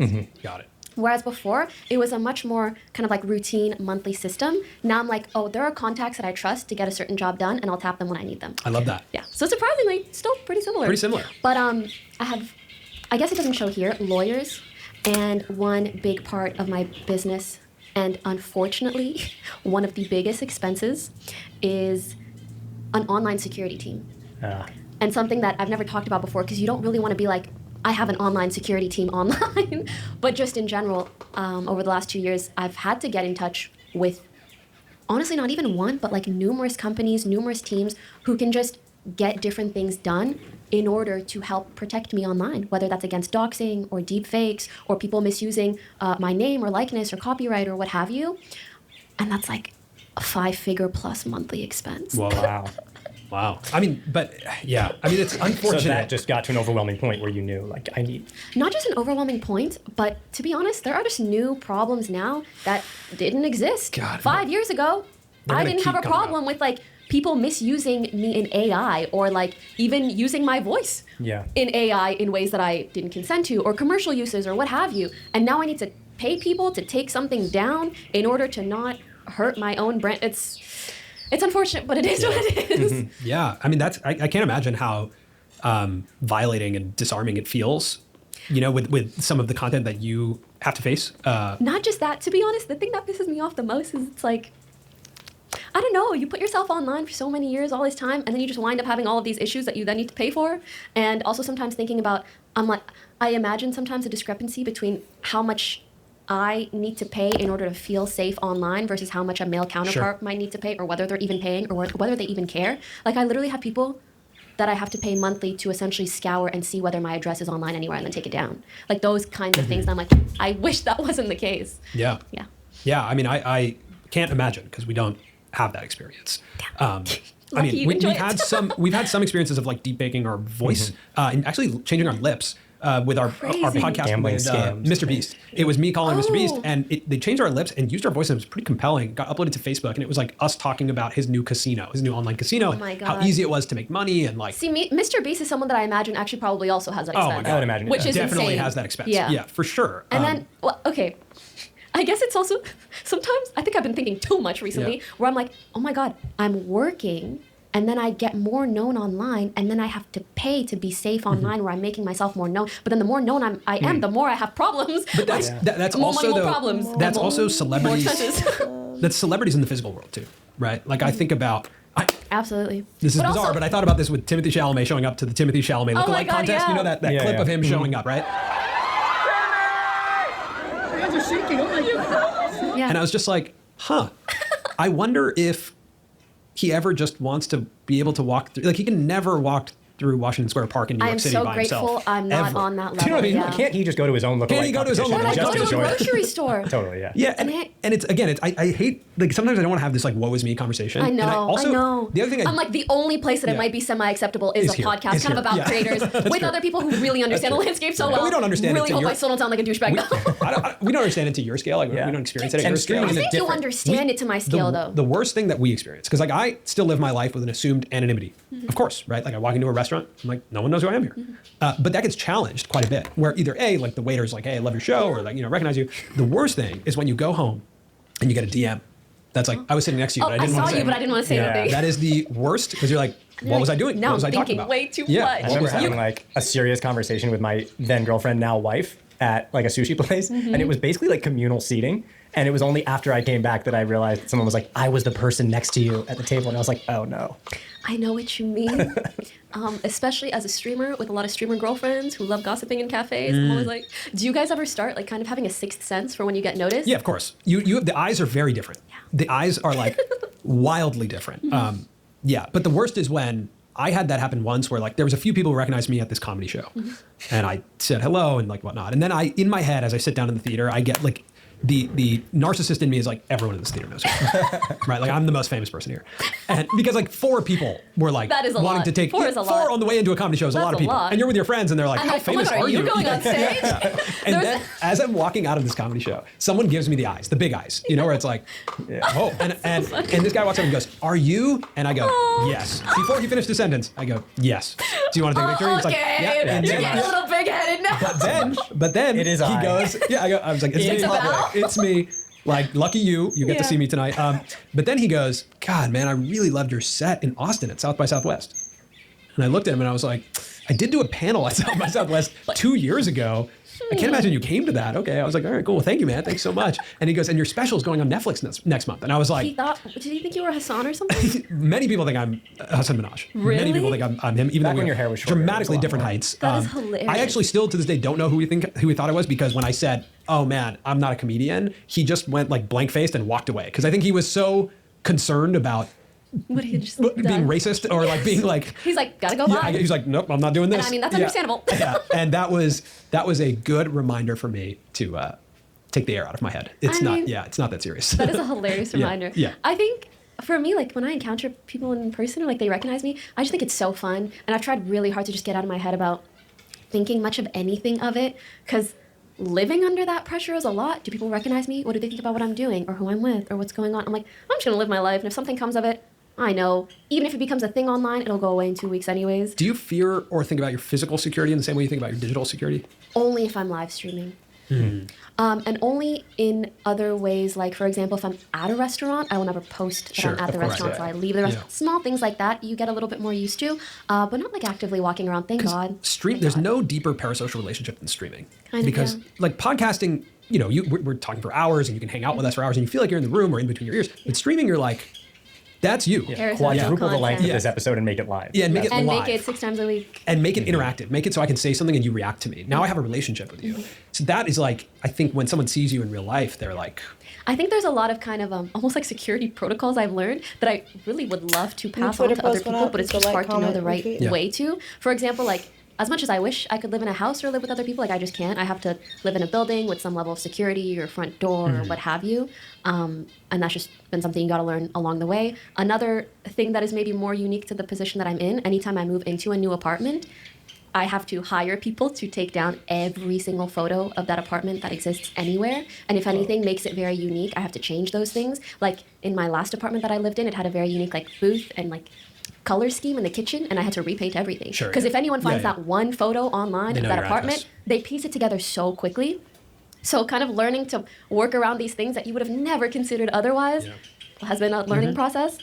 Just some unique parts of the business. Can I read an iPhone note of yours? Anything. So it says, every now and then I become really reflective and low-key feel guilty being a content creator / profiting from social media because it's so addicting and can be so harmful, especially to young minds. I especially find myself feeling this way when I realize how much social media impacts my personality, life, opinions, and desires. I cope by trying to be a positive influence on others or hope that I can also use social media as a tool to encourage people to take care of themselves, spend time outdoors, create healthy boundaries with all the apps we use. Friendly reminder that this digital space is just that. It's virtual, made up, fake, so don't lose yourself in it and compare yourself on it. Damn, I was kind of cooking with that one. You really were. That's like, okay, I would love to tell you about where this came from. Yeah. This has been a reoccurring thought / guilt ever since I watched The Social Dilemma. Have you guys seen it? Of course. For those who haven't seen it, it's just like a Netflix documentary that really dives deep into, frankly, the algorithms that we consume and the negative ways in which they impact us and just the negative impacts of social media in general. And I think for a long time, I had a lot of guilt about it. Like, wow, I'm profiting off of something that in a lot of ways is very detrimental to a lot of young minds, can be a very negative influence. Maybe the things that I post, people are comparing themselves to me in a good or bad way, whatever. And I just spiraled into, that was a real quarter-life crisis. And I think where I ultimately landed is, I think knowing these things should hopefully make me a better creator as opposed to not a creator at all. Because it really had me thinking like, do I even want to participate in this machine that can be so harmful? Do I want to be just like a cog in a wheel doing things that I don't even maybe agree with, especially when you look into some of the platforms that we use, and especially if they're private platforms, they can pick and choose what they want, the things that they push or don't, the politics behind all of these things. I'm like, do I even want to participate in it? And that's why I end by saying like, at the end of the day, I'd rather try to be a positive influence than not an influence whatsoever. Especially with notes like that, and remind people like, we got to get the heck off our phones sometimes. The real world is out here. And I've experienced all these negative side effects, maybe even more than most, so I really, really understand the impacts. And however, I still feel like we don't talk about them enough. I think we're all so used to things moving really rather quickly, how popular TikTok has become, even aspects like the filters that are used on these apps, the ways that we edit ourselves or showcasing. And frankly, a lot of the harmful trends, especially for young women online, I feel like these things it's just become extremely normalized. We don't really like take a look, like kind of zoom out and investigate the trends that are occurring. We're just also caught up in it. So it's just trends that we're aware of, and then people like, well, that's life now. I think that's like, modern day life now. We're just getting really desensitized right now. Like the amount that we just see in front of our face on a minute by minute hour basis, and like the memification of everything, I think is a really interesting moment in history because it normalizes things. Like joking about something or making it a meme is like a coping mechanism with a lot of things, and then being exposed to that and recognizing that you can find humor in very dark things normalizes and desensitizes you to some really horrible things. And on one hand, it's nice. It's almost like we all have an inside joke about this terrible thing. And on the other hand, it's like we can all become very desensitized to things that we shouldn't be desensitized to whatsoever, including even the way that we comment on other people. When we read other comments, like whether we want to or not, it gets registered in our brain and our subconscious in some way or other. So I hope that with this message or in general, I can just be a reminder to people that the content that we consume kind of sounds crazy. I want to say like consumes us too. Like it will make up who we are. It sounds like it's going in the iPhone notes next. Content we consumes us too. But it really, it can build who we are subconsciously. Yeah. So try to filter what you're engaging with and be very mindful of what you're engaging with. That's hard. You can say that, but I love using hard. the not interested button. I use the heck out of that button. I use that too, but I don't know how well it works. I know. I feel Very like it doesn't true. work Very on true. X. It definitely doesn't work on like, X. No. I say like not interested. Twitter, and you then just need to manage your screen time on that just period. have to like manage how often you go there. Yes. Yeah. Because either way, you're going down a bad path. What's your creative process like for your content and your streams? Like, do you write? Like, do you have an ideation team? Do you like? How do you think of your ideas? I will say the way that I used to make content is very different from what I do now. Everything just depends on what part of my career I'm at. So let's say back in the day, if I was streaming 5-6 times a week and maybe I was reacting to certain articles or videos or whatever, I would even delegate that. I would have people source things that were interesting or relevant to send to me. Nowadays, if I'm streaming, it depends if I'm planning something. If I'm doing a cooking stream, we'll get a recipe, we'll get some guests, we'll do whatever. But I don't plan things out as much as I used to until I'm like really certain of a certain content type that I want to do. As of late, short form content has been like my latest challenge to myself. Learning how to make short form content has been fascinating. Streaming, you can turn it on and have a great stream. You can plan it and have a great stream. Short form content, oh my God. Even figuring out like what shots to use, what kind of visual hook you want at the beginning, to scripting something out, recording it. Does that match the way the editor edited it? Do you want this piece? It's a whole new challenge to me, which has been really, really fun. So yeah, it entirely depends on the medium, and I've kind of gone about it very differently throughout my career. Got it. Nowadays, very much just chasing something that excites me. So whatever I'm doing, I know I'll show up well, and when I show up well, the content will be good too. Show up well, meaning the realist interpretation of yourself, or like visually show up well? Both. Both. Okay. No, show up excited. I know when I'm Yeah. excited for something, that's when the best results occur.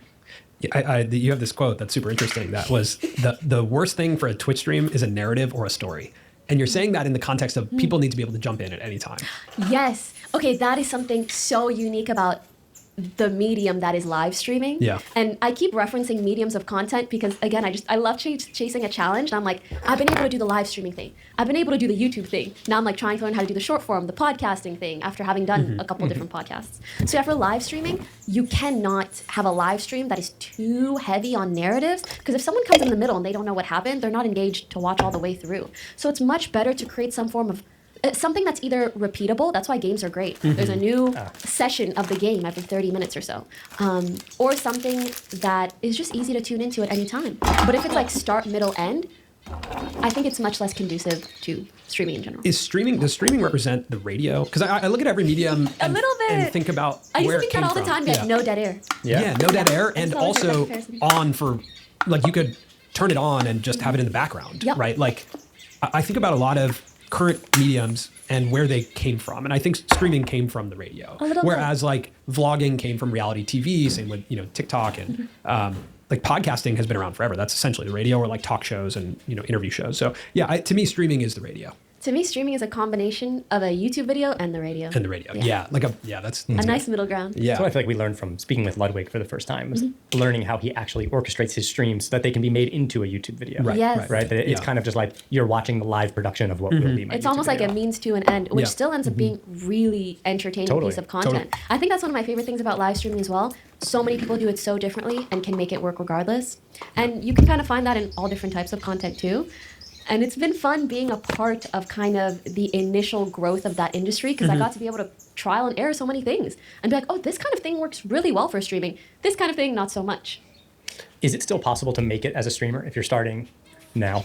100%. I think it's more possible to make it as a streamer now than ever, because you have all these resources and tools available Just to not you, starting on and you have so many great case studies.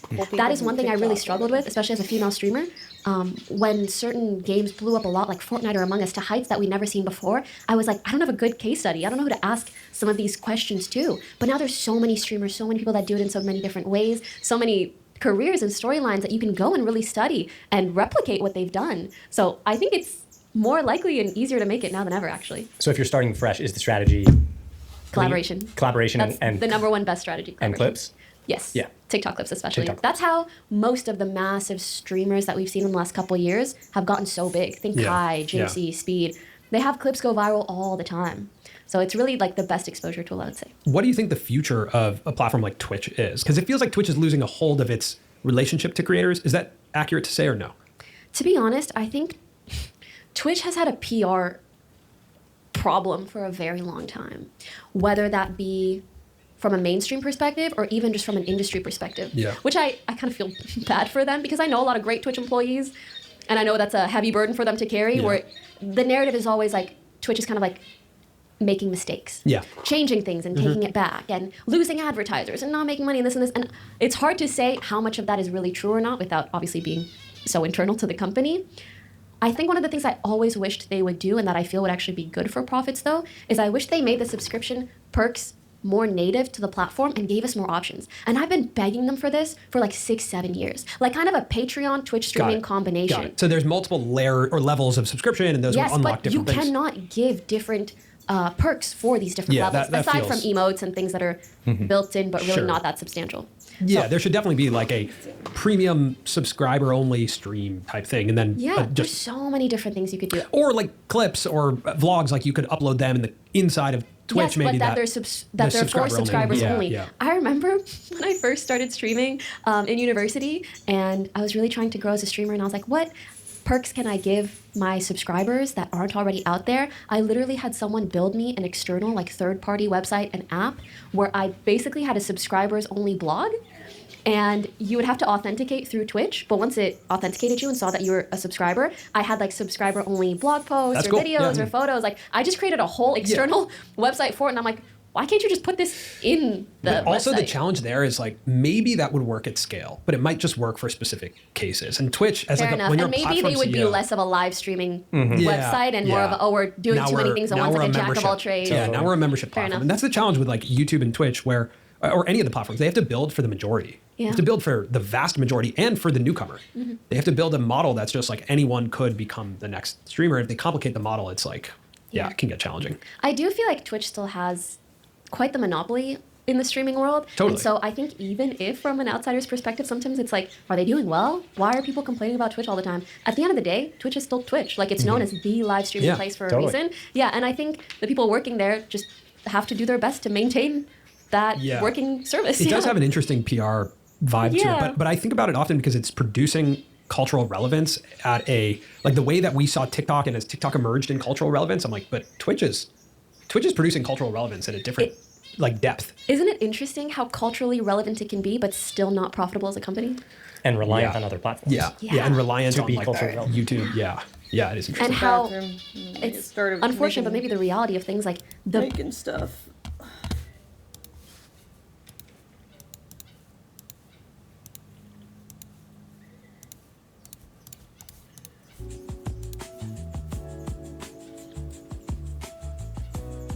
Filming our own TikToks and Instagram Reels.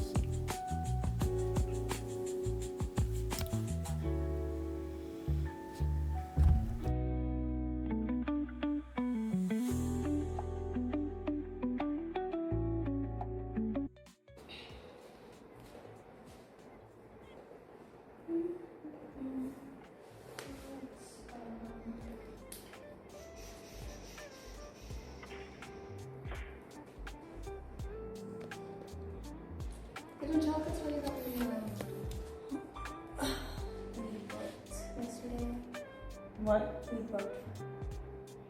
I don't know what that means. So just tell me. It's not important. Or... I don't know. The podcast? Oh. Yeah. Oh, the flights? Oh. We're just gonna look at Alright. places. Okay. Yeah. Yeah. But this is not it. Hold up. I'd say whatever is nice and close to the airport. Yeah. Shorter drive. Drive, East Access. Because that way, if we decide we want to go somewhere and leave our bags before the flight, we're not far away from the hotel. If we have to check our bags and luggage or whatever. We could go to the beach. Is that near the airport? Okay, let me go check because I've never been here before. Okay. Which one is Is it cold though? Jacob said it was gonna be 70 degrees, which is. As long as you don't get in the water. Yeah. The water will be like For freezing. the pictures next to the water. I see. Yeah. Well, if we have time, because we're kind of flying in early and flying out or whatever. We could just pretend. Photoshop. Why not? Exactly. It's not like a fun trip. It's a work trip. We don't do fun trips in this house. Not if you don't make it fun, Katie. Okay, if you can make it fun, good for you. My mission. Just kidding. We gotta find out and get it done. Dude, it's just restricted. Go to Kate's profile. Oh, I can't remember. Oh, just. What's restricted? It's a certain. It's a certain way. Hey, oh my, thank you. I'll touch them. Oh, actually, go to my actual one. Don't say my last name though. I'm sure those who want to know already do. Oh. Yeah. There's always those people. No. Is it scripted ideas? Was that already there? I saved them already. Like, not my work, my actual profile. Yeah. Oh, gotcha. Yeah. I'm gonna do the Instagram on there. Why would we restrict this? Unless the VPN is some random country. That's not allowed. I guess. I don't know. Why are they restricted?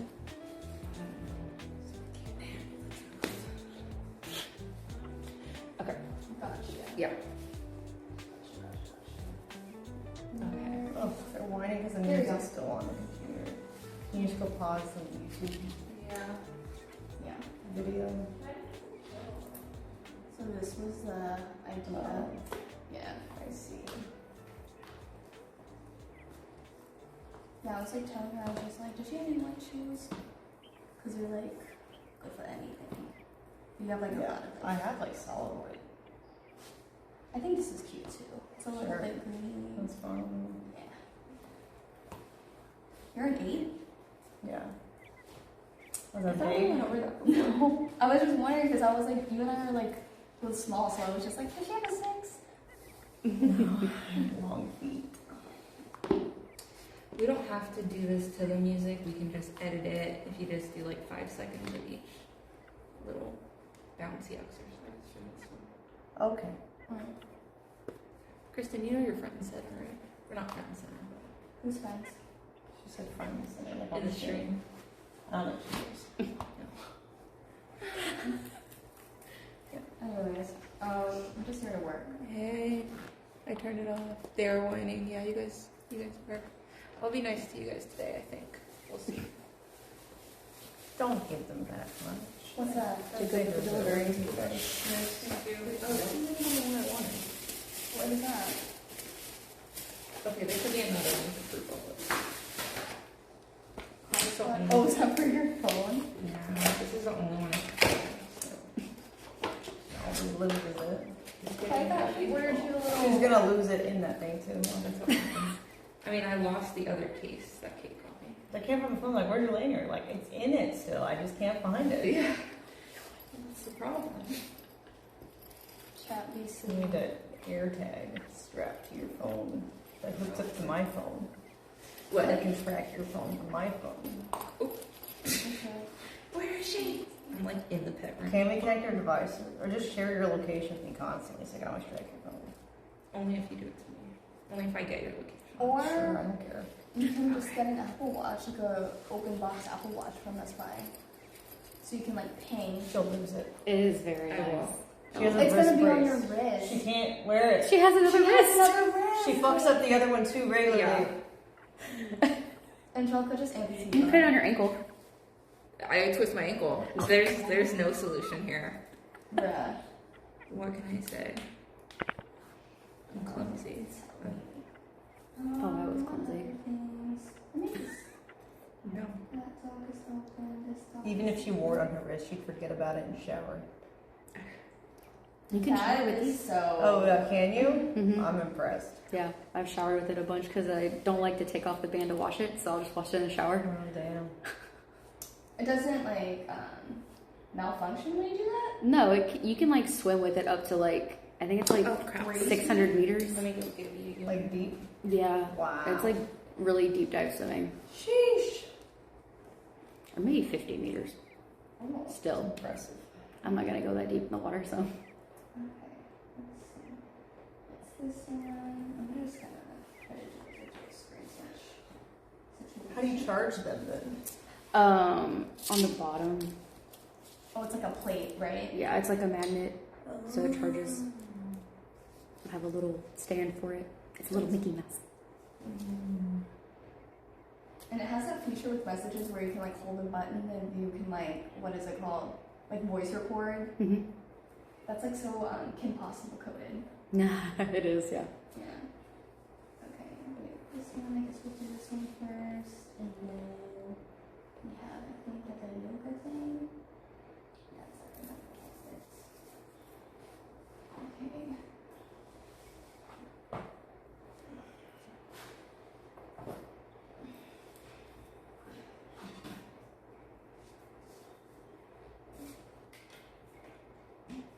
I tried that. The bodybuilder thing. Oh, it's harder. Well, Hey, I'm how a heavy weird it is. girl. Like, how heavy can you do it? I don't know, like, I usually like beyond that. Oh. Yeah, 120? at least, yeah. Oh. She's strong. Girl, no. But I like this one because the one I have at my gym, it's just like you do that, but the weights are on the side, but then the weights Oh, are yeah. like, yeah. You have to load them. Yeah, I hate loading it. One thing about this is they're so bulky, it takes up so much space. Yeah. It's worth it, I feel. Yeah, it's nice. And then this one is a Super squat, they call it, but I'm sure there's other names for it too. yeah. How much can you do on this one? 20, is that 25? It's 45? It's 25, 35, and 45 inch. So. Jeez. Ooh, you're strong. Yeah, She I has just to don't be. look like I am. And I look weak as shit. I believe it. Not that she's weak, she's strong. Okay? Don't get it twisted.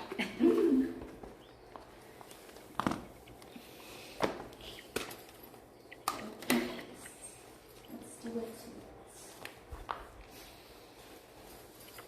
This is just like 3/4. Okay. Close. It doesn't have to be complete to the side. Yeah. Alright. Let's do it. Do you take Xanax? No. Bouncy ball. Mm-hmm. This is like the best what the world is coming to. This is like a good height. Okay. Yes. This is like a good angle for you? Honestly, the stream angle's better. Can you replicate the stream angle? The stream angle's more meant to take that one. Yeah. Yeah, should we move the tripod? I mean, Here, just put this for now. I'm putting for like 2 hours. You can move this back away. She might need it over here, TBH.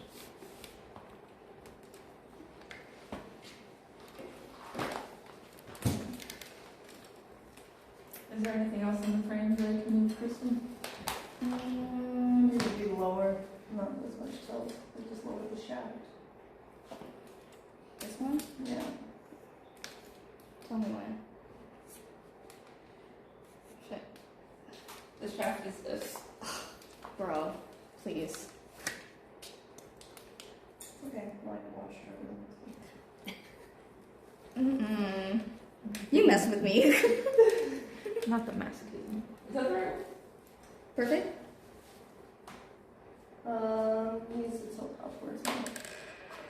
Like less shoes in the shot. Almost there. I think it does need to be a little bit lower still. Just a bit of framing.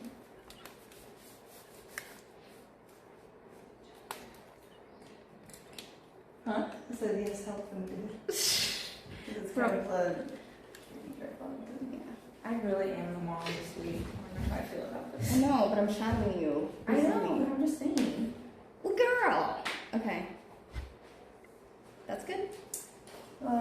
can you move over here so you can see what the lighting is? I can't tell if the shadows.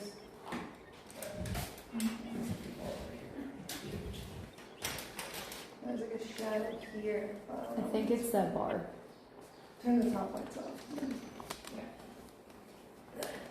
Over.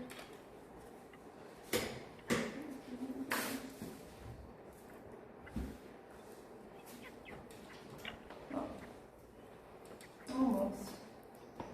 Let me see if you hear that one better. Let me see what we're. Oh, I can't get rid of it.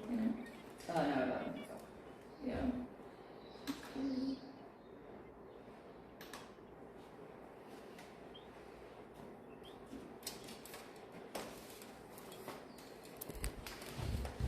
The stream. Let me adjust this funky stream really quick. Okay. Yeah, it should be.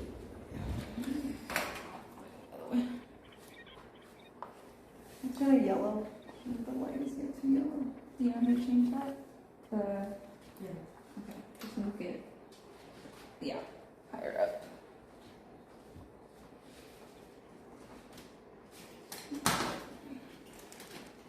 I can move this one. Careful of the laptop. Yeah. What's better? I said careful of the laptop. Oh, I see it. Yeah. Oh. Oh. No. Good? I think so. So how does it start? He's just kind of like rocking back and forth and then boom, boom, boom. So the audio is this.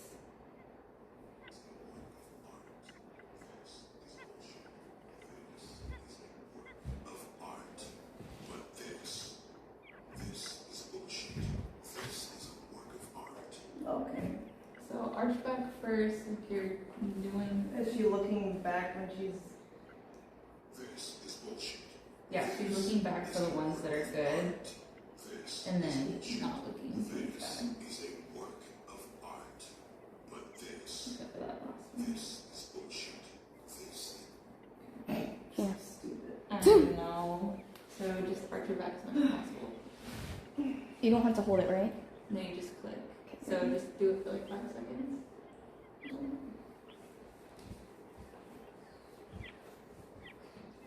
Alright. And then you want me to just go like. Yeah, that's perfect. Fall off of it. The opposite of arch back. Oh, you're arching too much. Like go straight and then just like put your shoulders forward. Like straight. There you go. There you go. Yeah, there you go. And then bounce. And just there you go. Okay, that's good. Okay, and then next. Do you want me to is- stop recording between clips or no? No, Let it it's fine. run. Okay. The next one is like you like riding. Like dressage or like what do you Like bow, bow, bow. So we did that first one. Mhm. Oh. Precisely. How do you let move the ball? Just like. Does their ball move? Yeah. Yeah. Oh, okay. Yes, Okay. yes. I like your balls. Okay. Yeah, that's perfect. Yeah. This is why she has to be strong. Yeah. Okay. So then the next one. And then you're just like. And that one. And then the next one is kind of like Exactly. that. Like just silly. Hands on your knees. Hands on your knees. Alright. Last one. Yeah. And then what's the next comparable thing? Oh, just being sad.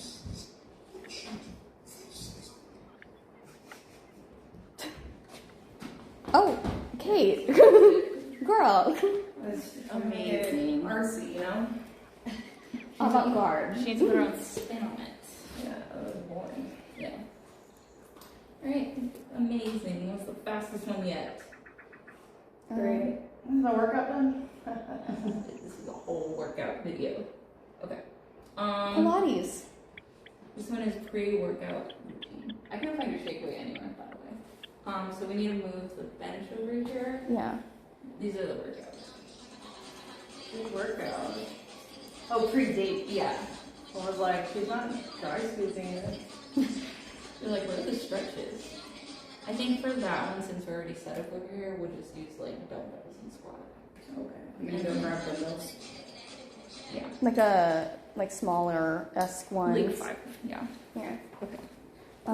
Let's move before we put the bench. Let's move the bench. Yeah. I want to put the batteries on this one. Which one? The one I just unplugged. Okay. Let's put this over here. Okay. We're done with the ball? Yeah. Oh, okay. I mean, you can keep No, it's doing it if fine. you want. Let me get out of it. This one.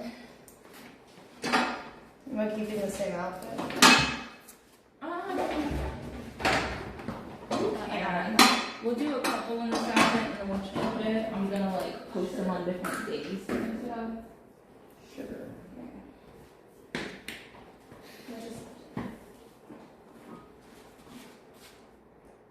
You gotta go from the very bottom, from the gray. Yeah. You got it? No, my shoe. Okay, I got it. You don't have to push it. These are the smallest ones, the size 10s. Let me see what it looks like. There was just 2. Oh, they're pink. It's not something at all. What? Why? I don't know. Yeah. What part are you? Oh, why was she using shake weights or what? She was using shake weights, but we can't find the one. And I tried Shake ordering weight. them, but there's Yeah, no. mine's too big anyways. Yeah. Do we have? We might need. Well, you could just. Yeah. See. You just hold it loosely. So we can do the same kind of like angle and just doing all of that if possible. That's probably the easiest. But is she? Yeah. That's the only one that we. It might work at this angle still. I don't really care for that one, but that's just fine.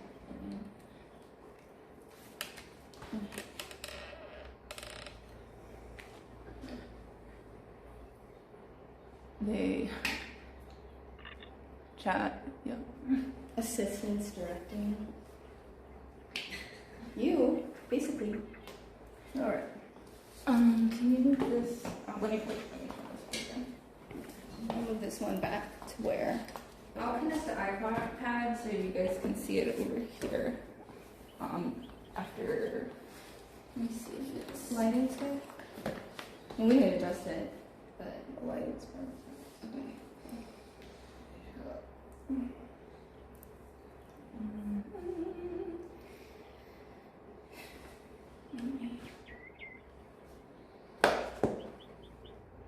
This is like the. I'm gonna mirror that onto here. Okay. And then so that you What guys program can is that one? A power. Sorry, Kate. Let me.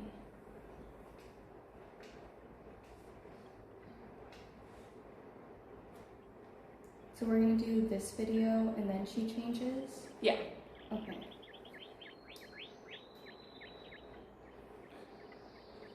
Oh, cool. I see it. Okay, Now I take that over there for you and Katie. Wait. Oh, you're right here? Let's put it right here. Yeah, so you just set it on the thing. Yeah, so if you wanna like sit or anything. I guess this would move it up more a little bit.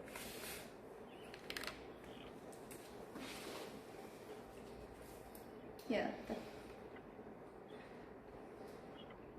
hate that because this is what we're doing. Alright. Okay. Yeah, just do that for a few seconds. Ready?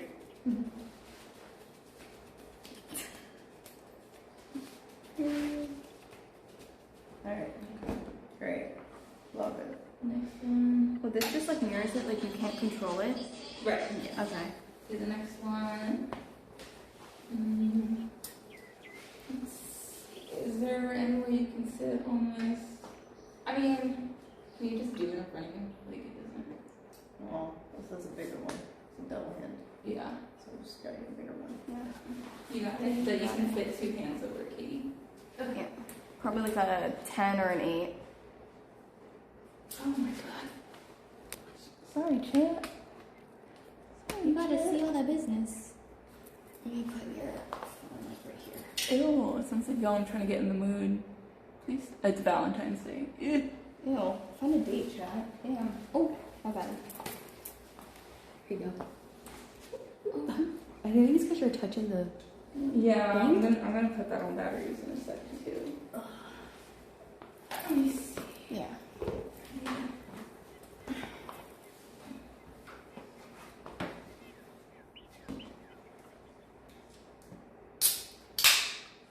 Is that too heavy to do that with? Yeah. Maybe just do this. Yeah. It really matter. No, it doesn't. It's only gonna be for like 5 seconds anyway. Yeah.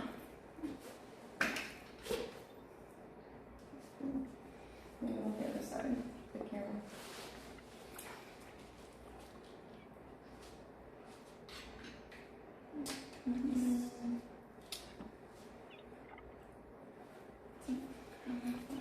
Grab those things home.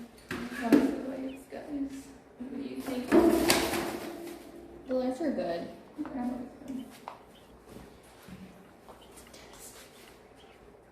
Oh yeah, the lights good. Yeah.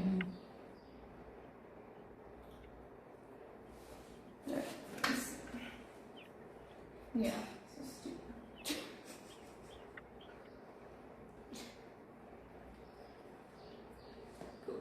Is that too much though for TikTok? I don't know what booby is. Yeah, boobies. I don't know how much booby we Maybe need. do it like in front of your boobs. Like to a kind of shirt, block right? them. Yeah. Like right in front of the cleavage. Yeah. So that's not actual shit.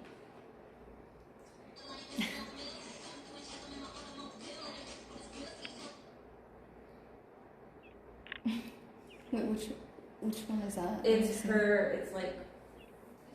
It's her laying down. When she's doing like skull crushers or whatever. Mm-hmm. Wait, go back with that.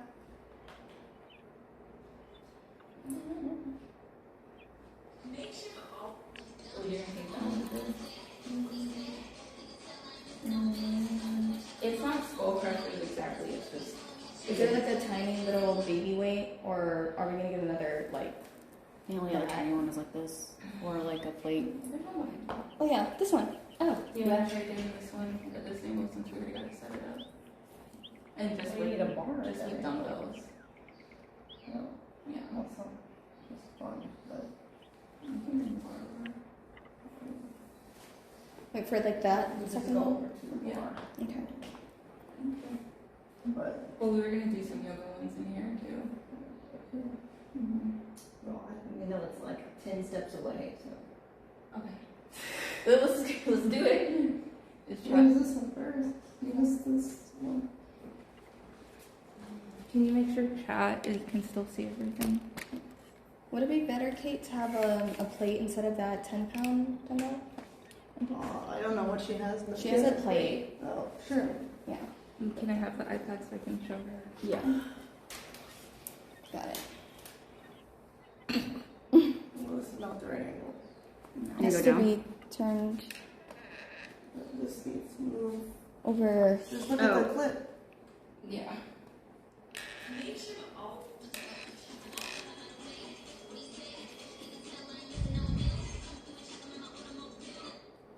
Front side. Yeah. Not over her head. Like a 3/4 still. So it's like enough to see her cleavage. Mm-hmm.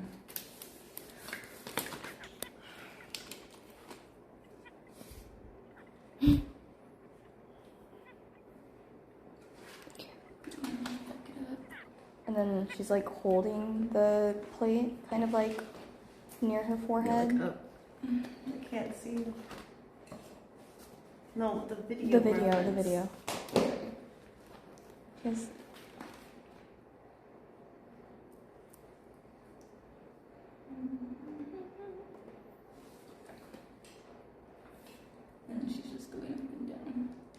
Just her neck, not the plate? Yeah, just her Not neck. the plate.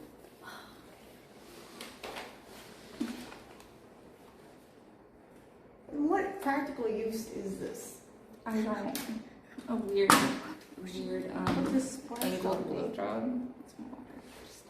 But I mean, like, is he gonna be sitting on your face? No, it's kind of like whenever you're giving somebody head and like your head is hanging off the bed and then their dick is like right here.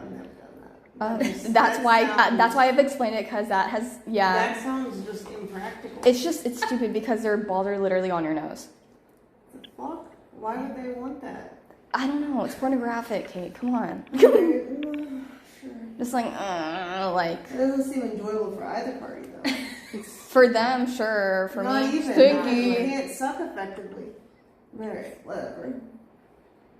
I mean, if they're curved this way, then If they're curved, they need to see a doctor. They're curved that much. That's like broken. yeah, weenie fracture. Like. Alright. This is not the right angle. It has to Y'all be. need to get better it at has- replicating angles, or else it's gonna take longer to do stuff. Yeah. It needs to be turned to the side. Okay. There's 3 people here. Angles. Can you move that? More this way. I'm gonna just Wait, can you do it? Yeah. do that. Case the fourth one. Well, it's more zoomed in on. No, the other nose. side. Cool. Yeah. No, the whole angle is like, it's not tilted like this. It's just straight on. Yeah. Got it.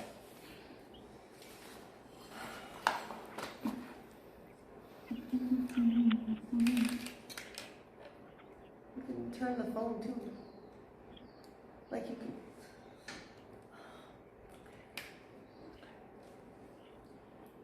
There. Alright. Is it recording? No. Yeah.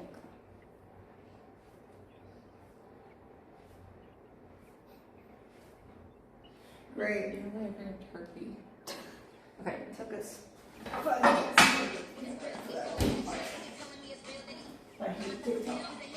know. Okay. To the other room for the bar.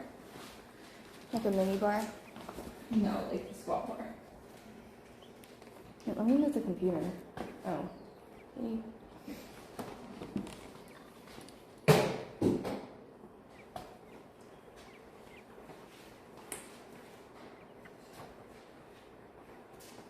All 3 lights for it?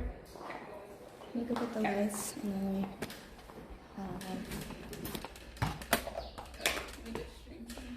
I got the stream phone and the shoot phone.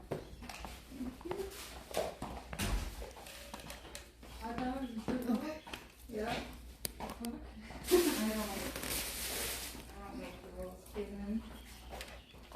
Enjoy your snack. Oh, we're about to teach your wife to do real quick. To drop off recycling, just in case anybody's wondering. Okay. Where is the squat performance?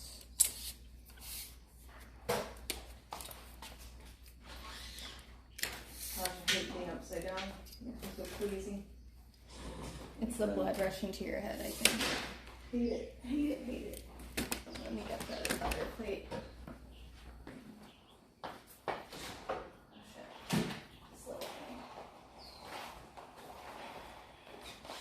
Yeah, why would anyone want to get their dick sucked and she got them vomit on it? That doesn't make any sense. You guys don't know. Yeah. For them, it is. I mean, I guess if they like being vomited on, I don't know. Yeah. No, that literally almost happened. That's like the last one. Because I literally was like, and then I had to stop.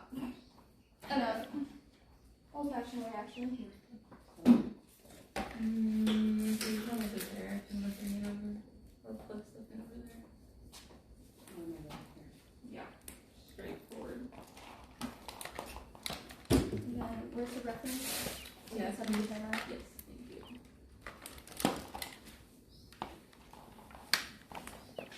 Just gonna show her over. You want me to put the stream phone like on the corner right here?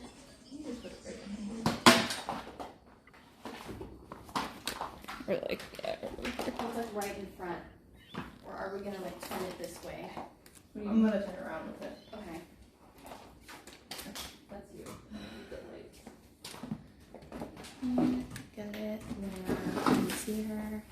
Yeah, it's kind of like lower.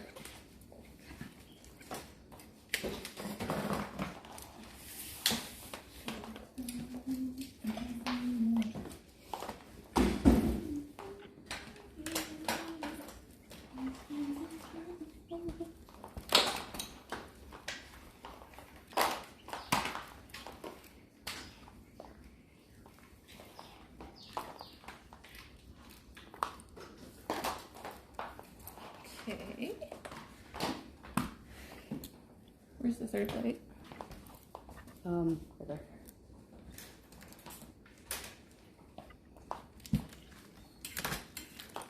Okay.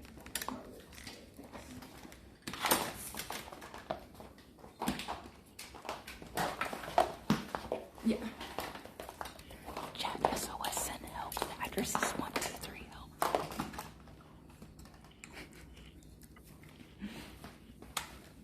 This is a good angle, right? Let me do it down a little bit. Okay. You can plug 2 in here and I'll plug 1 over here.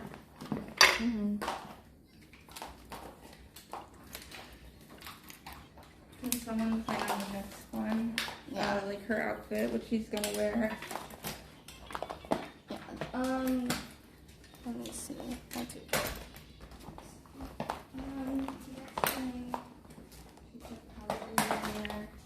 so this is still part of your blue outfit, right? This is the blue outfit, yeah. And then the next one. Yeah. What was the next idea after this? You can try It doesn't matter. I was thinking, some of these, like... ooh, maybe a bunch scrunch. Or this one is Yeah, get a bunch scrunch. And then a bodysuit. She needs her outside. It's cold for her to be outside. Let's do this one for the next. Next outfit is red, whatever. She's gonna do socks.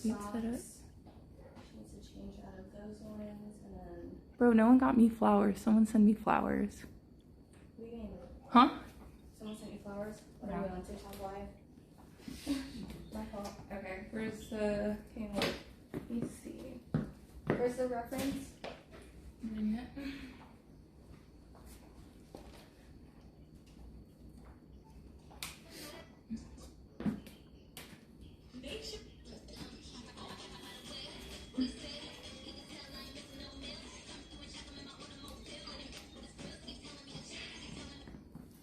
It's not quite straight on. No. Just move it.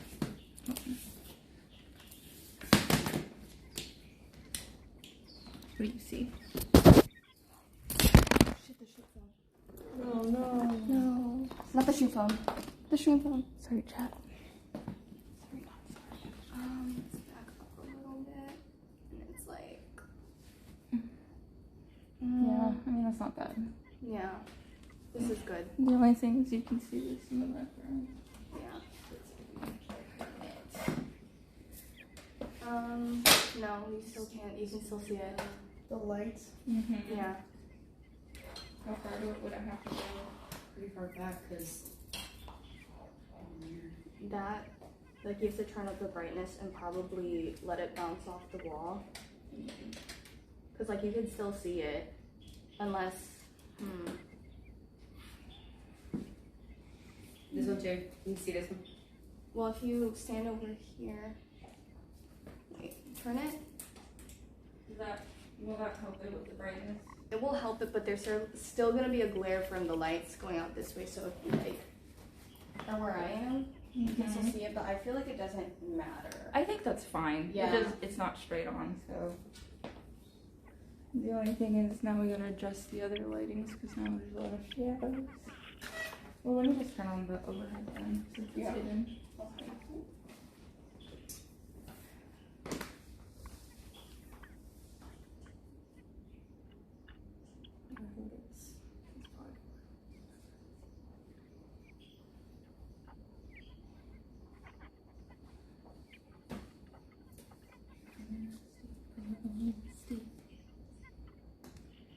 just doing like on the floor right in front of me, my body will probably block in the mirror. Yeah. That's fine. Cool. Alright, so I gotta get get the bar. Just pulsing. Yep.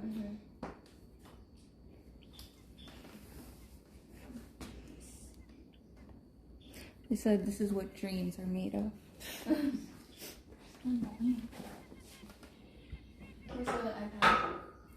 Oh, it needs to reconnect. I'll do it in a sec. You like stand up really large. It's still tilted too much. Like, yeah. Ready? Yeah.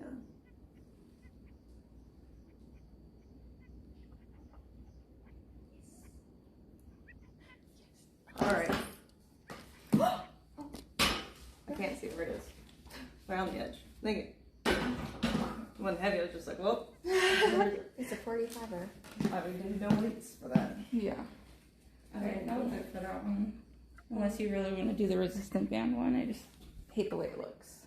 There's a resistant band part of the video. Yeah, it's her here. I can't find my resistance bands. I ordered some new ones.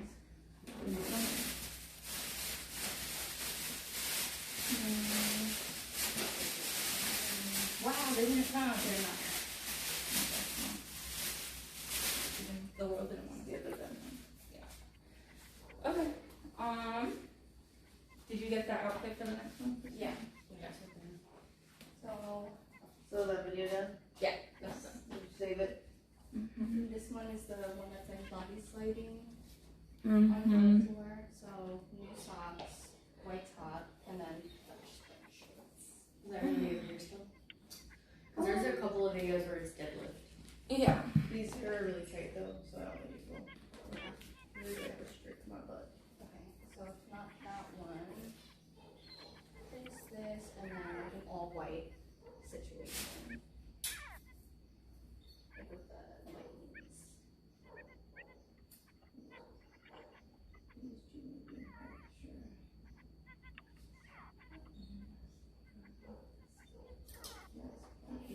This is shirt. Oh, yeah. It's a little, bandeau.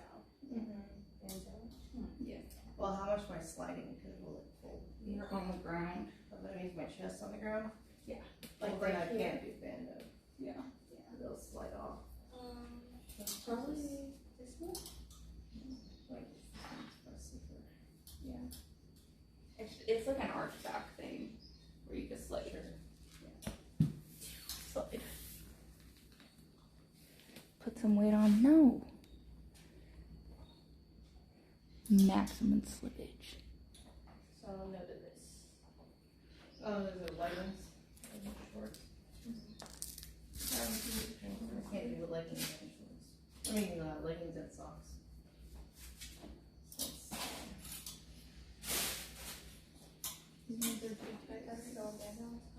And then the shorts with it. And Is this gonna constrict your butt? This one too? probably. Okay.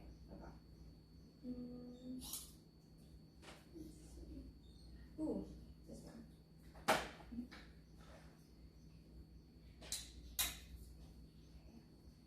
These must be more comfits. That one, and then. They also have these two pink ones too, the cotton ones. Let's do these shorts. Okay. The red ones. Alright. Some bad hair there. Uh-oh. Or something.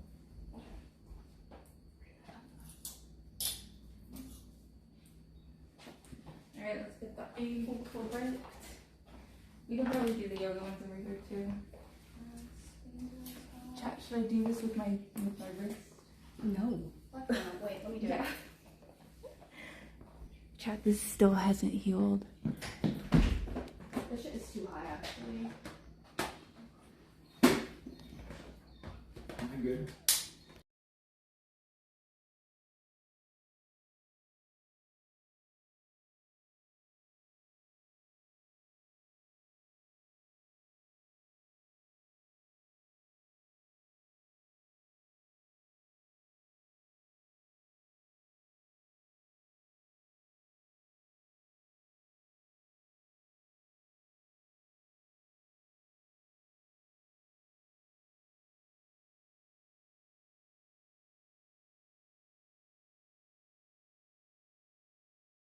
I don't like chocolates, chat. Huh?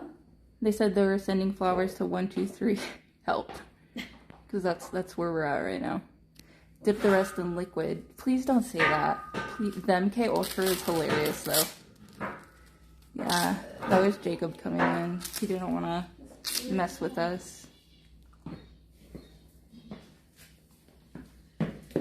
Okay, so we need to get her whole body in this. Yeah, you would have fucked with her just now, I'm not gonna lie. I know. I went, okay. I know, I'll be like, We have to do, no, I do a whole clean. like a whole what? A clean. Changing. Liquid nitrogen. Hey Kate, how you doing? I'm good.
Why no weights? Where's the girl? I'm right here.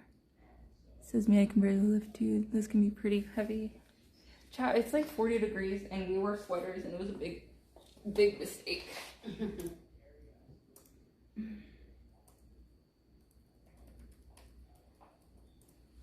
get angles then? Or are we doing that now? Yeah, we're doing that now. Okay. So this is how much that needs to show. Okay. So, how far back does it need to be?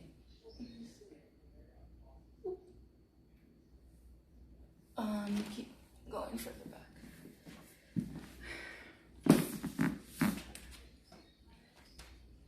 And then move it centered. Then put the light behind it. Like switch the places of the light in the phone. Is that far enough back? Yeah, but now it needs to like this mirror. I know. That's a good spot for the mirror. What are y'all building, an apartment complex? Yeah. Too much drama on Ice Stream. What's happening on Ice? Okay.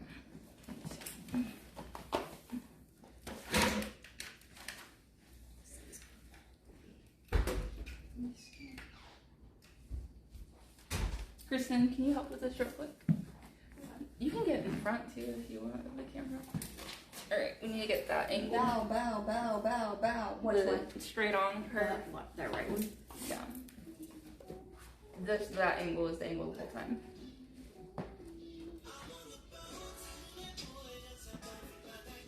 You want me to do it? No, I see you do that.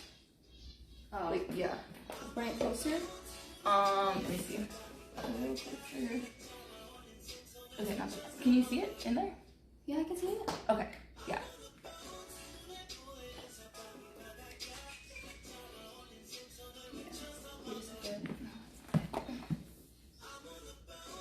Okay, go ahead. Knees? Yeah. You go back there. No. And she stretches, and then she can you just like do that, like downward dog. You don't have to slide. I just need to see how far it's gonna go. go. I just need to get the framing right. Yeah. How is it? Problems. Feet should be cut out. Or she should start here so she can get the arch of it. You know what I mean? Right. Yeah. Yeah. So like, I'll put the knees here, like right on the last line. Okay, it doesn't even move out. Well, I think that's fine. Yeah, I think that's fine. Yeah. And connect. Let me get it out of the way.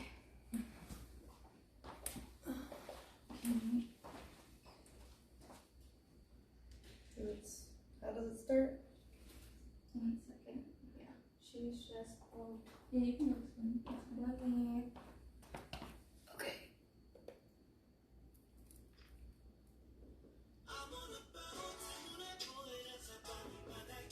It's like you're feeling yourself, you reach up, and then you dive down, curve into the downward dog, arch really high, and then slide. And then make sure you pop your ass out after. Someone's just. Very video vixen like. Yeah. Okay, I hooked it up to the iPad. Why do we even need that? It's not like we're doing it in the left thing. So they can see if I adjusted. I mean, they can just. I think it I'm looks. trying to help. Yeah, but it's I taking could literally- forever. Okay.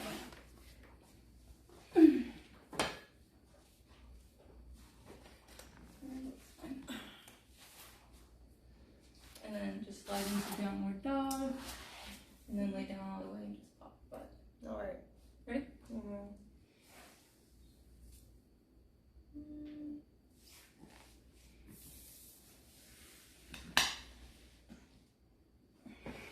Great, amazing. What a great stretch. I got it. Thank you. If it's someone here, can you answer?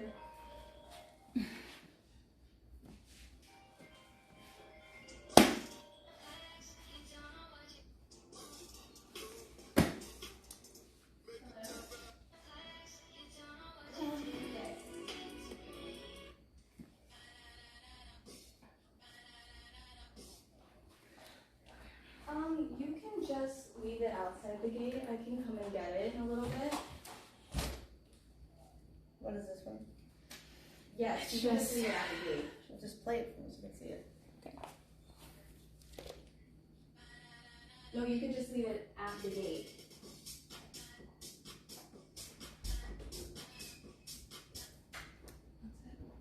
Okay. Yeah. No. Can you help me with it? Yes. Okay, the main thing is you need to be able to see her butt and then her Do I have feet in shorts here. that are mini? That's small? Because I have mouse. It says that on it. There's some OF ones that I can bring, the little like blue ones, just if you don't show the OS, which I don't think. I'll put some here as well.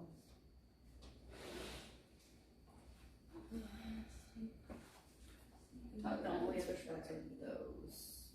And there are some like plain black and plain, well, they have like a stripe on the side, but they're only my master shorts. They're like movie shorts. White one with the black stripe on the side, and a black one with a white stripe on the side.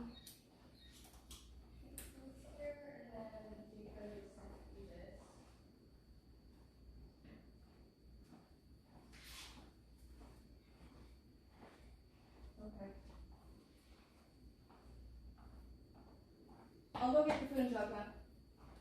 I'll put Jacob together if you can. Okay.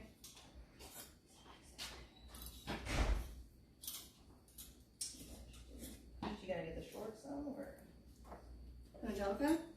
Yeah, I don't know what she's about to do. She is gonna go over to Jacob to talk to him about like the string. So like, maybe shorts request, but I got ignored or something. I don't know.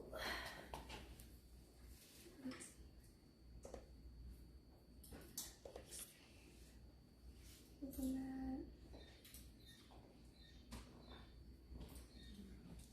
Videos, pop somewhere again. Jacket, the shorts.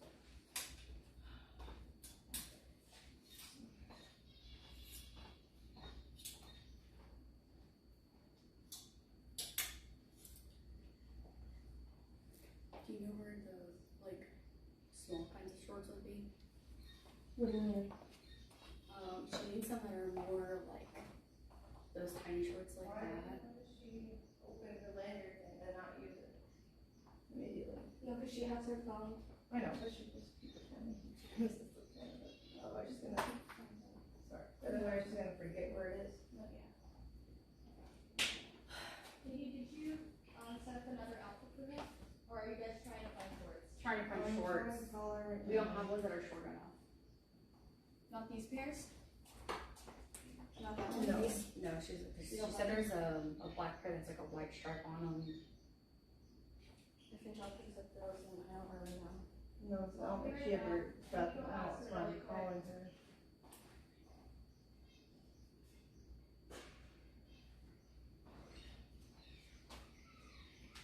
No, she's not answering her phone.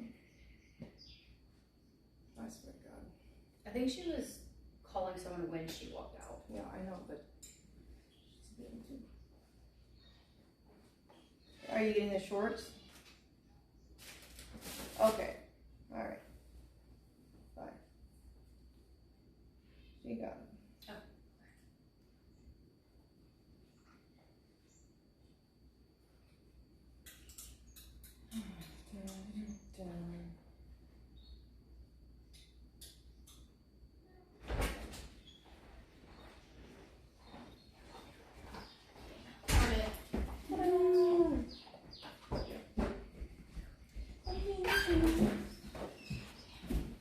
Chat like see you from this angle. Oh my God, of course. Yeah, it's for TikTok. The short change is because we need to see her booty cheeks. It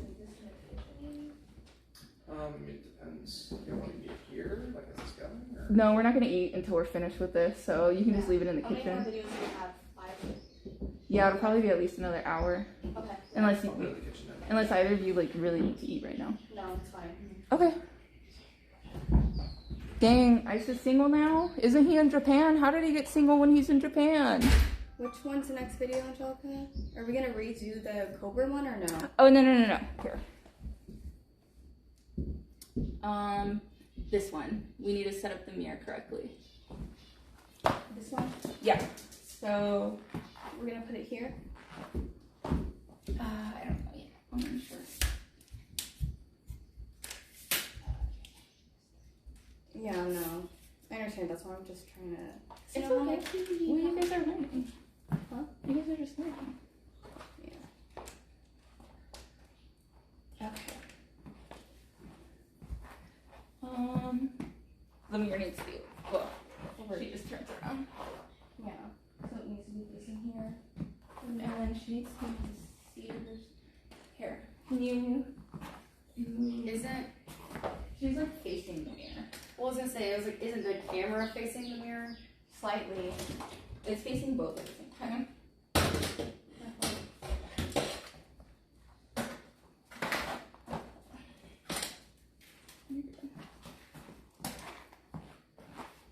Yeah, so the mirror needs to be over here. Okay. Or she can just adjust angles over here. Adjust the ankle, put the mirror right here so it doesn't fall underneath. Yeah.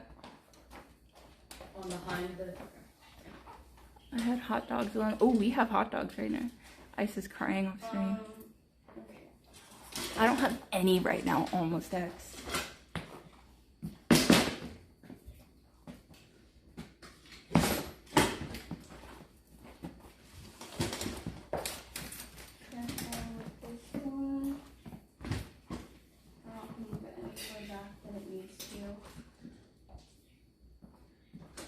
It needs to be like, it needs to clear her.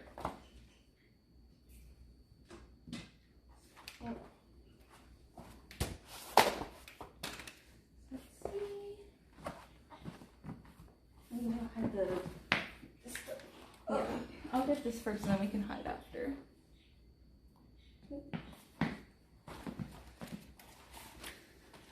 I get disoriented easily, so that's why I'm like, to the angles. I'm like, I don't know what you mean.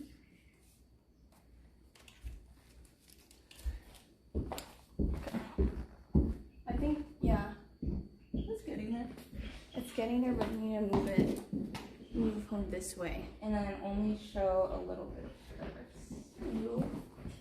Careful.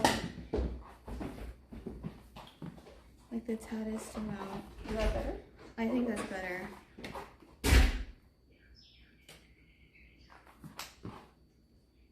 Yeah, like this. Look at the look at the camera. That's perfect, I think. Yeah, that's good. Might need to be a little. Oh my god, chat. You didn't realize that? Or they No. No. Okay. What, they were looking at your ass? Yeah. No, we're just putting it on display. Sorry, guys. Very serious about She said it's for free. They got a treat. Yeah, pay you first. Okay. Alright, is there anything in the background for us to move? Myself definitely because of the shadow. The clothes. Tell her back Daddy to move these. Just move Like them over this here, way? like all the way out.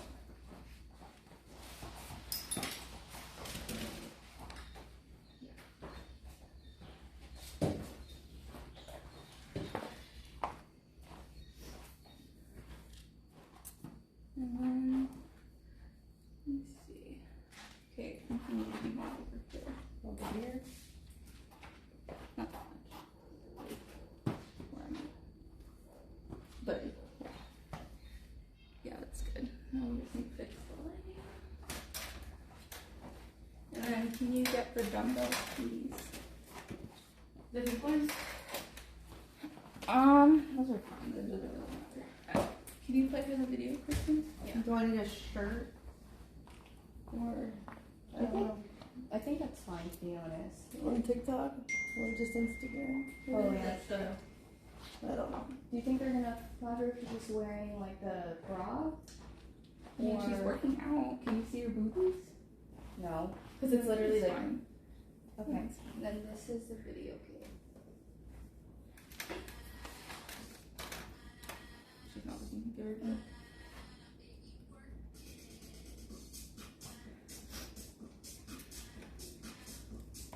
Okay, where am I getting the weights from?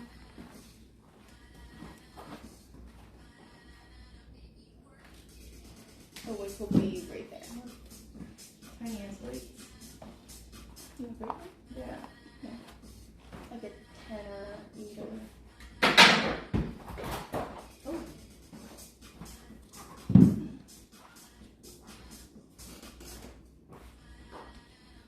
Yeah, that's good. Those aren't the same size weights. One is 20, one is 25. Oh, it's like a smaller one. Or just leave that as carrots in the match.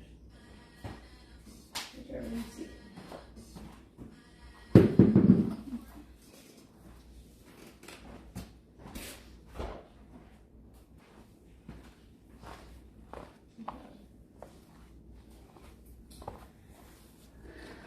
Okay. Let me check if it's... Alright, we can just max it up with the music after. It doesn't have to be to it exactly. Alright. You ready? Yeah. Okay. Go.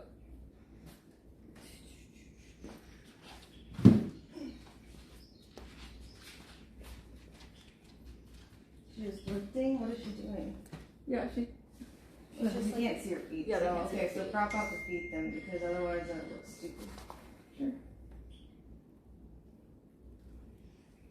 Okay.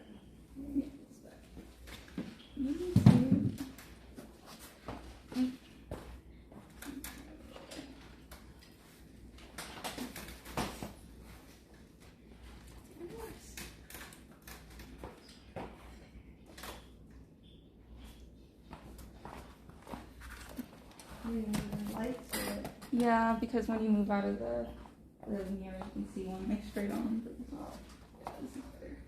All right. Straight. Yeah.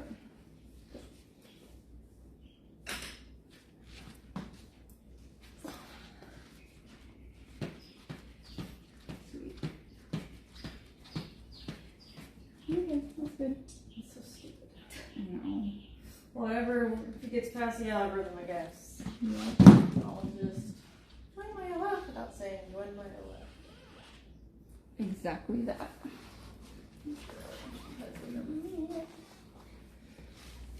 I don't have a resistance yet. We did that one. I did this one. Eventually, go to my TikTok. Look for one to get one side. Hot in here. What's next? Is there another outfit or same outfit? It's the same outfit, yeah. Okay. For what? For these ones now, it's stretching.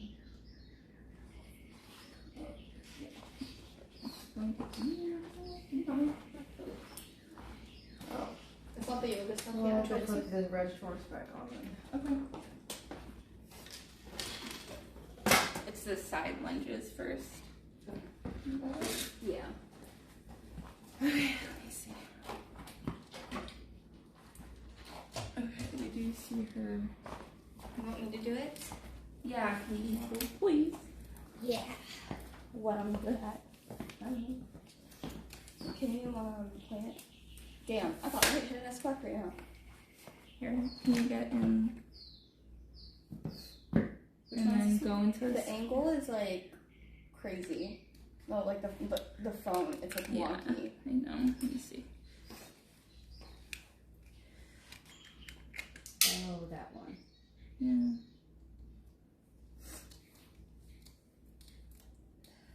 Chat, are you jealous of our job? Back in facing damn Angelica. Huh? I don't fucking know. Just looking at them, they're so thirsty. Yeah. I don't know if they haven't had anything to eat today because whenever they want Okay. Can you go into a side lunge? It's just a side lunge, like just with that angle.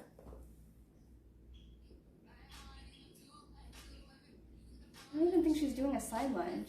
She is. Like her other leg. Wait, let me replay it. Yeah, her other leg is straight out. Yeah.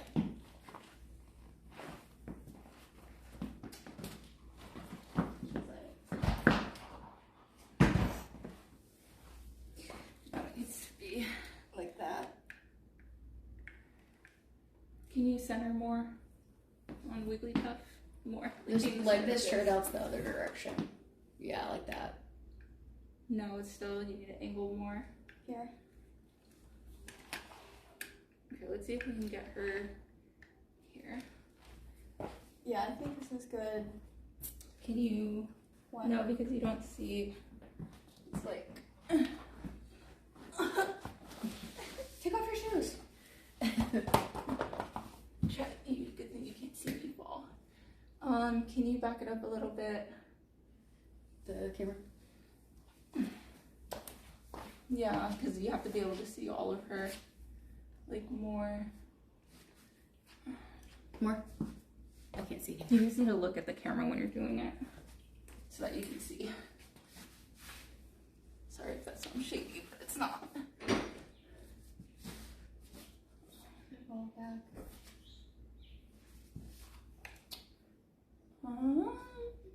more like centered for me. No, not Kristen, centered for me. Oh, sorry. Oh, you're good. You're good.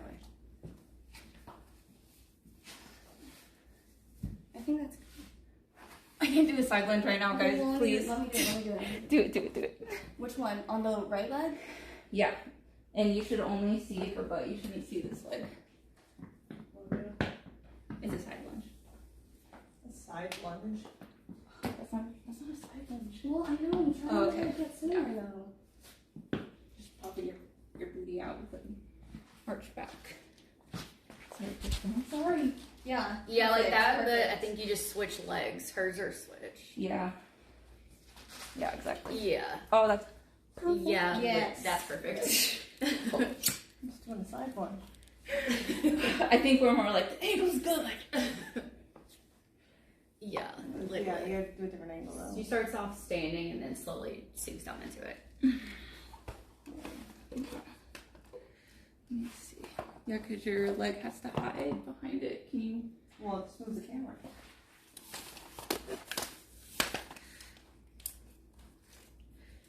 Oh, I go over here. Okay, remember this is on. This needs to be on. They don't like it at the right height. Or visually, they'll hide or more something direction. It's like a 3/4. I think it's more like a fair. Mm-hmm. It's kind of above her. Yeah.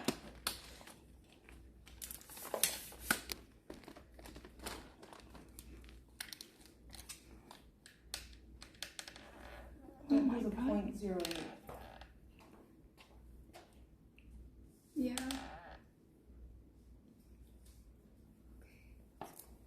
It's not bad. It still kind of looks like 0.08. Yeah. I can't get it if you can help. I know.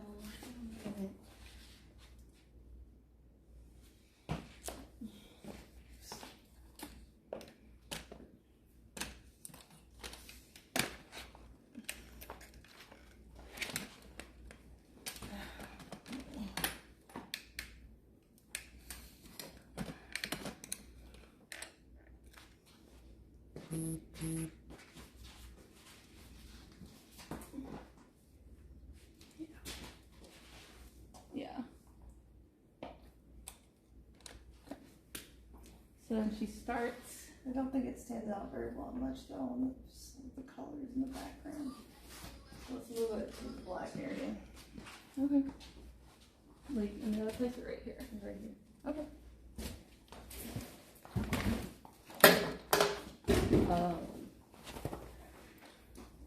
I'm gonna turn on the overhead for a sec. I can't see. That's not going to go any further. Is there another plug over there?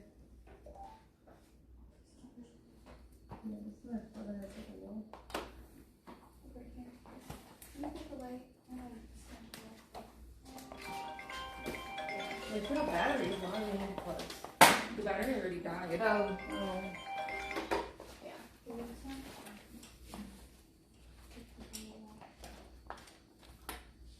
Is it attached to the extension cord? No, it's fine. You can do it. Yeah, I plugged it. Yeah. Yeah, I'll reach.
Yeah. Let's play the video.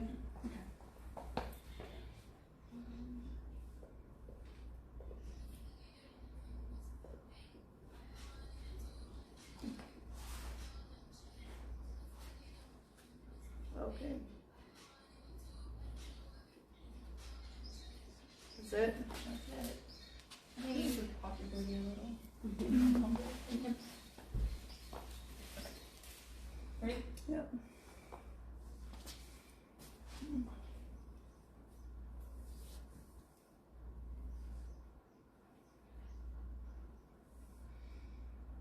It seems like there was more space while she was standing up. Was the camera moving with her or no? No. It was just, yeah, it was. Yeah, that makes sense. Yeah, someone's holding it.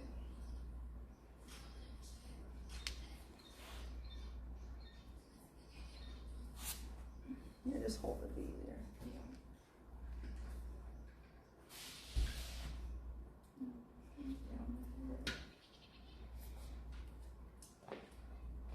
You have to hold it like following me. Just like look at like normal camera. I don't need to be able to see it. Yeah.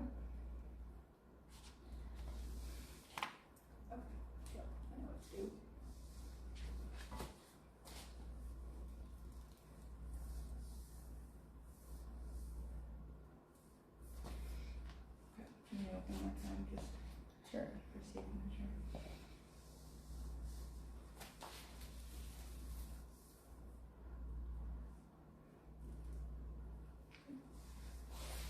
Amazing. Great. See, solve that all. All right. What's next?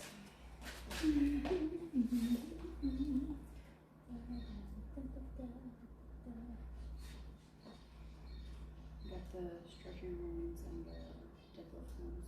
Yeah.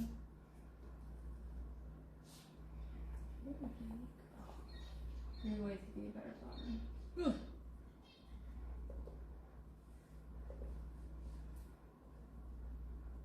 Can you find an outfit for her to do that? Or choose one of the ones we have. We can use the jumpsuit. Which outfit? I mean, which do what? These two. So these two suits. Yeah. Use the green one. Yeah. The green one, you could do that. Right? I think so. Probably. Yeah, it should be fine. This have a black one, but I think it's gonna be good. Mm-hmm.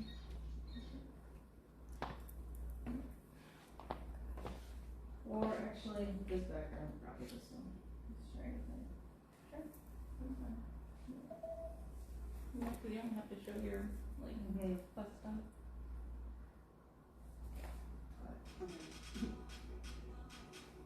Almost. There we go. And then we're gonna need the bench back over here. Okay.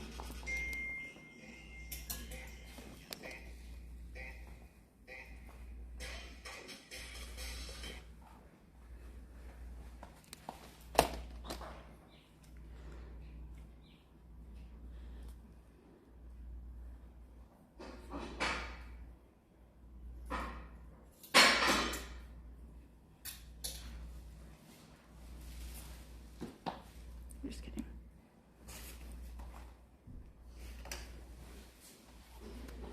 Guys, I'm sweating.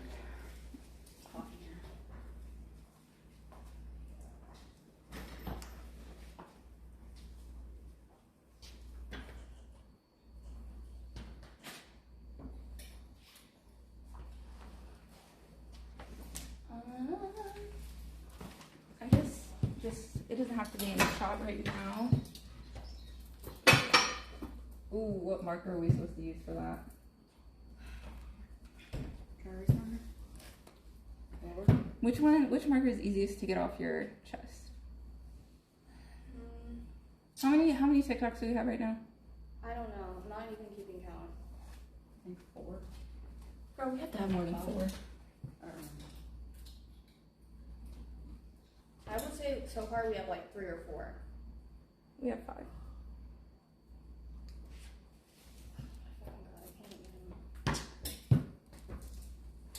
I mean, we're still doing like other ones. These are just like fillers, yeah. So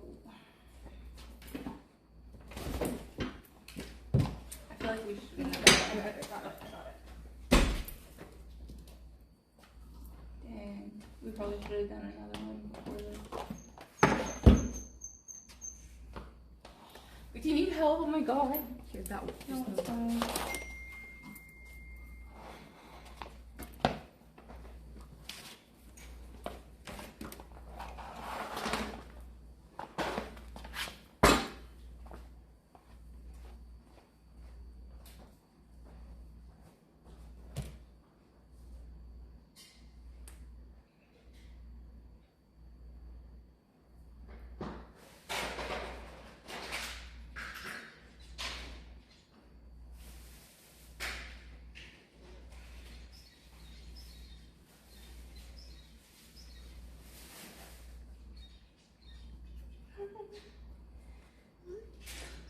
Okay.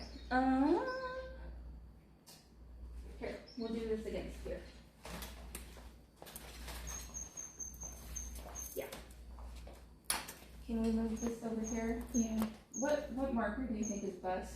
I would say like a Crayola or like an Expo one. Yeah. Then you could just take it off with acetone.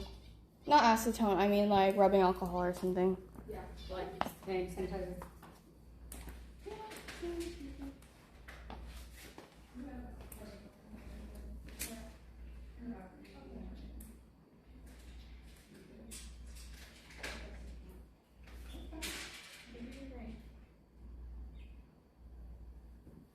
You good? Yeah. What? Did you say yes? Yeah. Oh, okay. Yeah, I'm good. Chat, you good?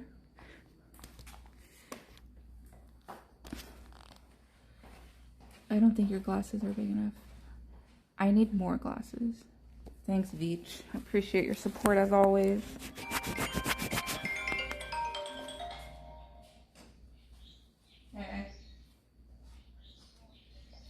Yeah.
Chat, I'm pacing. I'm pacing.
Even I with don't know older. if she's holding it or someone else is holding it. Someone else will be holding it because doesn't it say like it says you lost, right?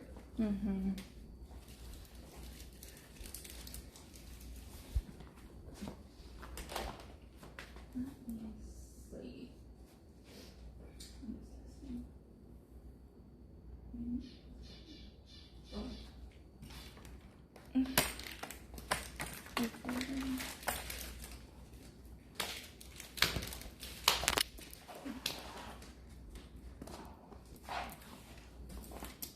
And then you can just stay in this. Why do you need more light? I'm already blind.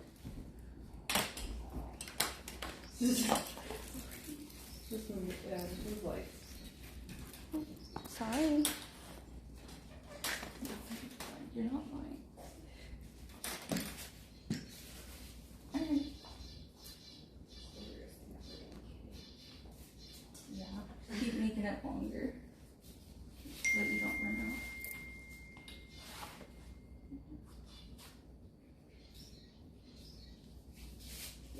out. Okay.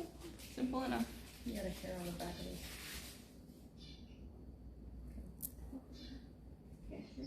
Mm-hmm.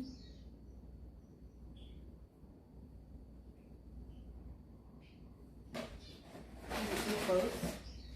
No, it's just her. Oh, okay. I'll give another one for this.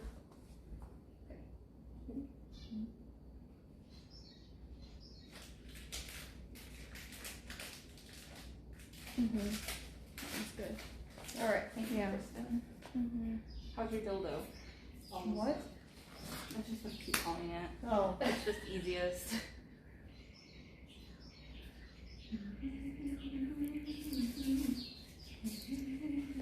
Could just bought like a candy penis.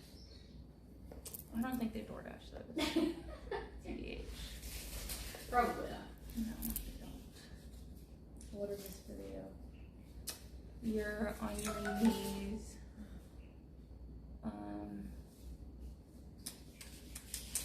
This one. Finishing wrapping it. They don't have this at Target, so.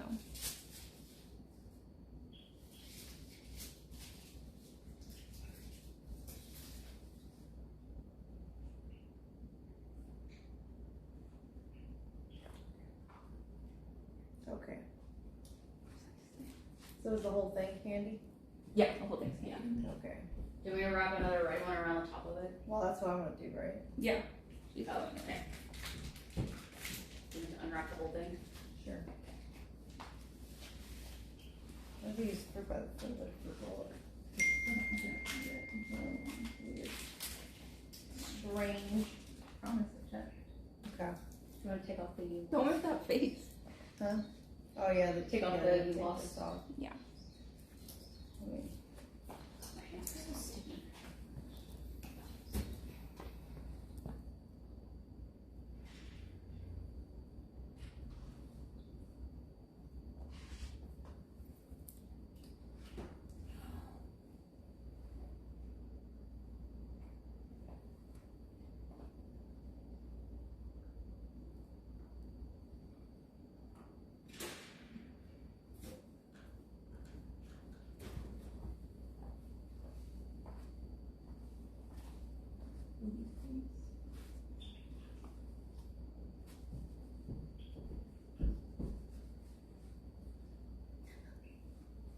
Very delicate procedure.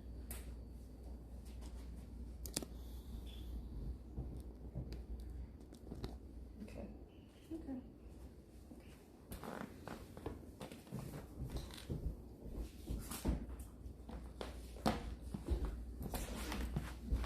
Right, right.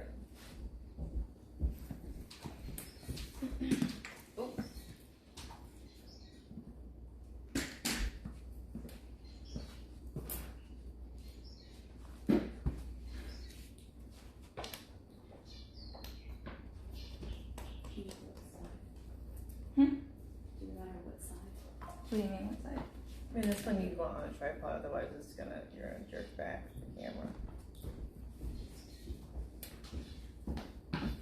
Wait, what you're saying what side? Because that one's kind of wonky at the end there. Oh. now it's this side. I hate that it looks very You think that's realistic? Richard needs to go to the doctor. I can put another red one on there. It looks like a pea slit. So why is it red and purple? Uh-oh. Something's wrong.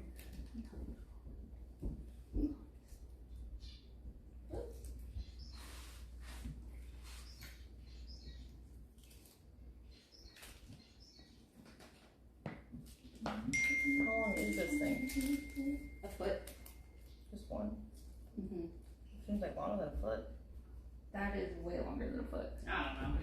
I thought it was for about a foot. I thought I meant it was a foot long. Oh. Yeah, that's definitely longer than a foot. 2 I'm feet. just gonna tear it. Yeah.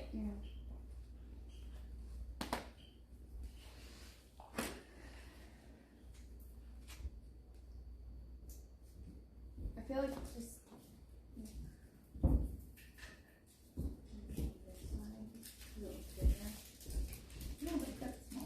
No, I can't bite the big side. Yeah, sure. I have to, the point is I'm like putting the final.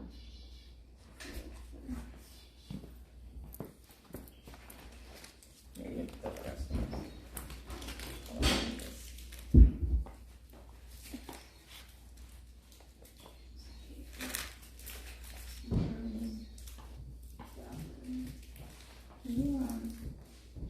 It won't focus both up to one, which is fine. Can you act like you're coming up here to see if you get them focused? Okay. Is it that up or is it more straight? This thing. This one is straight. Okay.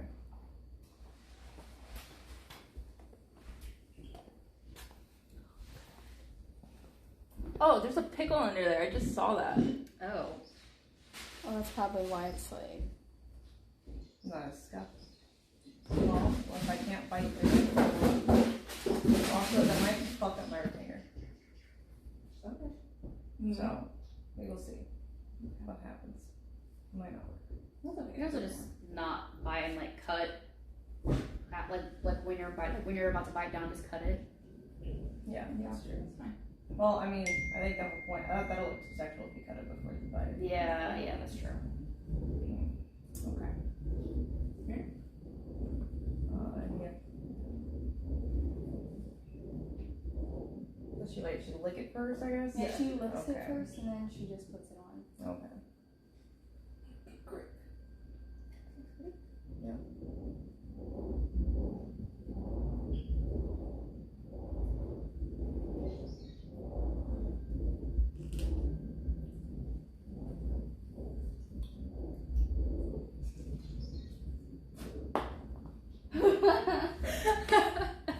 Amazing. Great. All right. This one is now Jacob's. I'm not that sugar. Diabetes. Yeah. Okay, toothbrush time. Let me call him. that. Call Jacob. I'm calling Jacob. Can you pull up? He has it on the document.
Brushing time. Yeah. Where did you tag it? Or like not tag it, like link it? Is it the The duck? It's in the TikTok videos. In the second. Okay. Well, we have 2 dogs. Okay, we're gonna move to the master. Can you help move everything? Yeah. Okay. Okay. So just tripod, the phone, and then. I don't know why it's not. Hold up. Can someone pull it up on their phone, please? Yeah.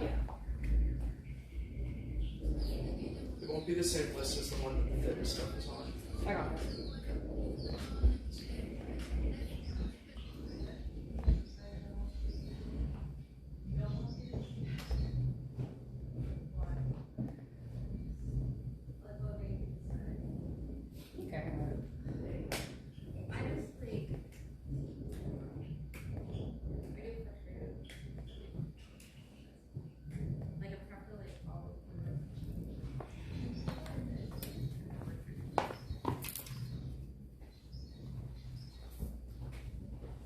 So we don't need lights?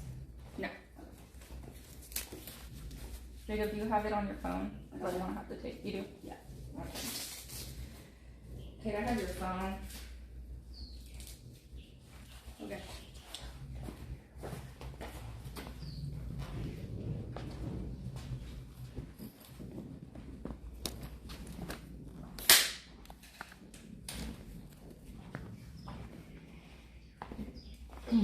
We're gonna knock the bathroom. Use my phone still? Yeah.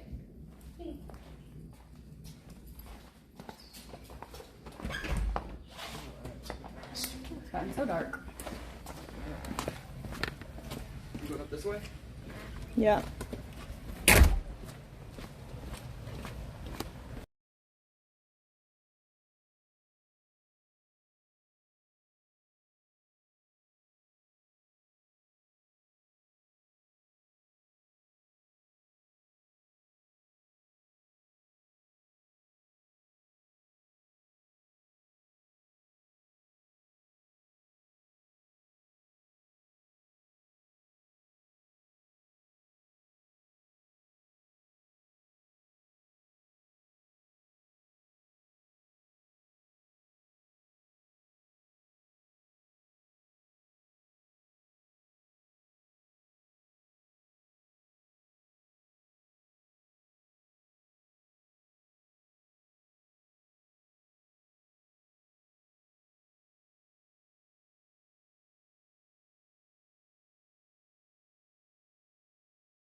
All right.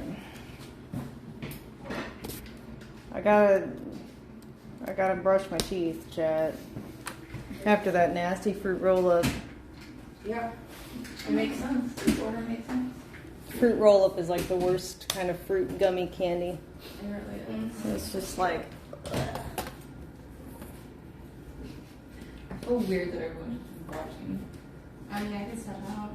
No, you don't have to step out. Why do you feel you're not the one experiencing it? I know, but still, I feel like usually we do this in private. It's just brushing the teeth. Why are you overthinking it? Okay, here you go. Yeah. Do we want to like do like the pre-frothing, you know? Something Yeah, you like gotta just brush your teeth brushing actually your teeth first. covered. Because I don't know what it's going to take to get to like that point, right? Right. A lot of toothpaste. A lot of toothpaste and a lot of just like brushing until it froths up like that. Mm-hmm. Yeah. on sheet. I'm gonna auto do it.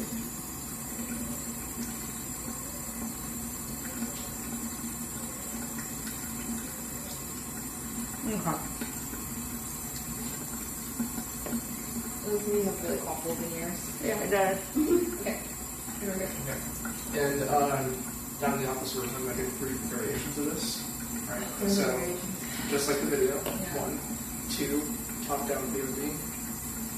Top down. What? Up, like brushing her teeth like that? Yeah, same concept, just different camera angle. Okay. And then the third one, we'll use that footage from this. Of like But then do. face. Yeah, but then like an educational, like step 1, grab your toothbrush. Step 2, put the toothpaste on. Phone's not gonna last that long. And then step 3 would just be that footage. Okay, we'll try that, but yeah. I don't know. But you don't have to like do the brushing again for the third concept. You gotta get over here. Well, if you're gonna do all that, it doesn't make sense to do it with another person. Yeah. It's like. I don't know, like if we start now, it's gonna get to that point, you know? That takes like 2 minutes of brushing. I think you're gonna have to use that for toothpaste. Alright. Here, you might have to. Yeah. Also, like, I don't know, like, why would he hold it? Just put it on a tripod. No, just right now. Well, I mean, just get a tripod though, so we don't have to change the camera angle. Can you move to that side? Yep. That sink? No, it's just higher. Okay, that's fine. I guess it's gonna be harder to shoot.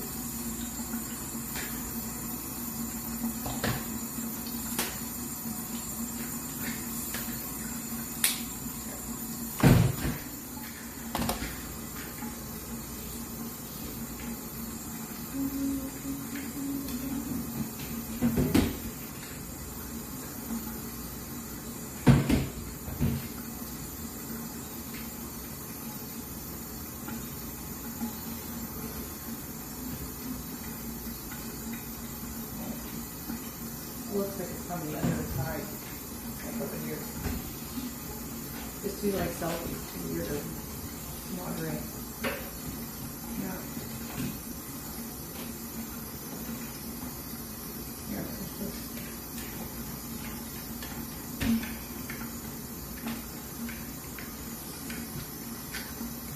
Let's try that.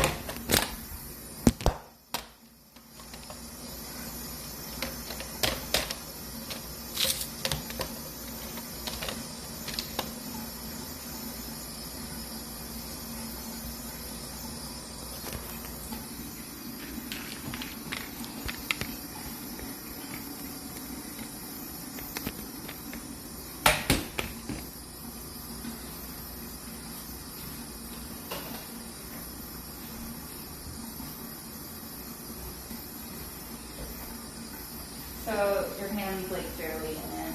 Yeah. You just have to give it a lead or show that you're high.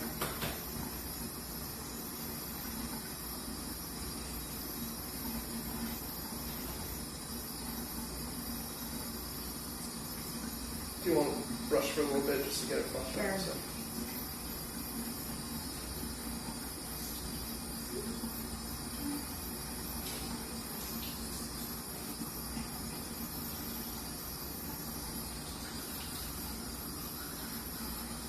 I keep forgetting it's Valentine's Day. Whoa.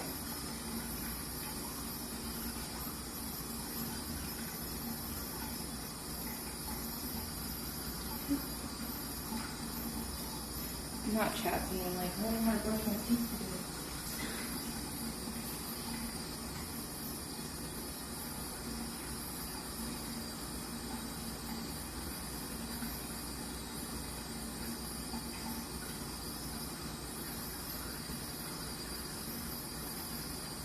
I feel like it doesn't have to be that much as long as it like falls out white. Yeah.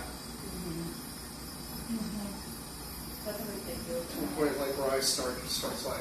Yeah. Yeah.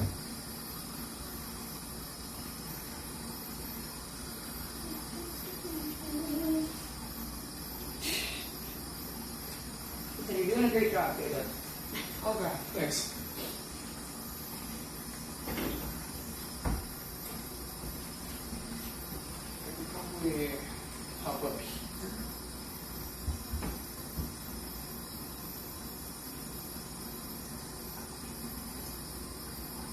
Thanks for not like the shot.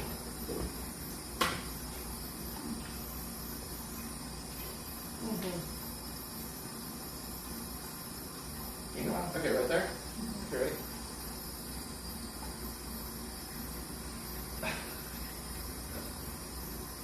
What kind of stroking is that? I'll try not to be too rough.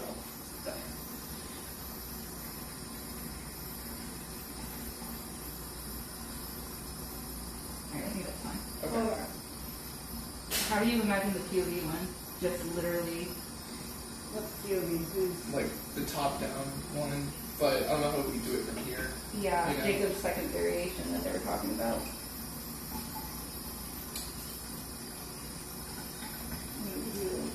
You have a paper towel.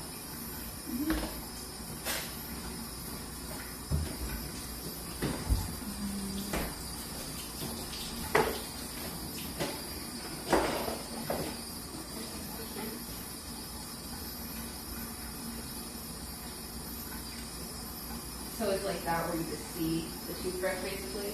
Yeah, it's supposed to, yeah. Okay.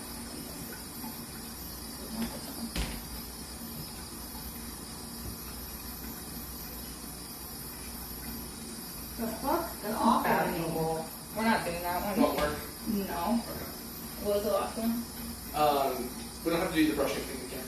It'll just be footage where we're being like, step one, grab your toothbrush, grab your toothpaste. Step two, put the toothpaste on the toothbrush, and then step And three, then we're gonna cut we'll it use to that footage. Okay, so she's just doing a tutorial. Yeah, exactly. Okay. And then we're done. And you're free. I knew you were gonna say that. Thank God. Thank God, chat. Oh, they said Ice is single now. Again? On Valentine's Day? I know. Sounds like a script. Yeah, and I was like, isn't he in Japan? I was like, I'm gonna fight it, and then he... Time for me to swoop it on Kimmy. Exactly. My lady. And they were like, Kate has to message him now. I'm like, no, she's Action Man. She's like, that's disgusting, chat. Now Action Man can date Ice and I can date Kimmy. It all works out.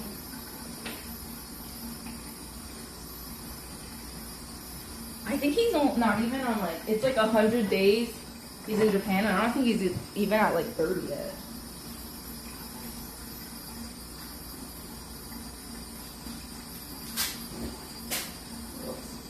Gemma, I don't think it's the other I didn't say anything about that. What?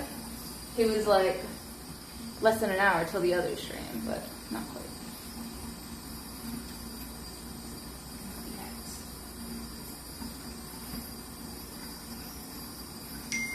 Alright. Move on to step one. Yeah. Blah, blah, blah. Step 2 is going to be the...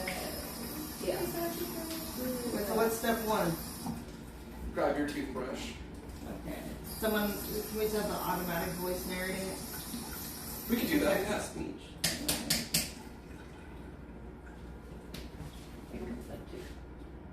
Grab your toothpaste.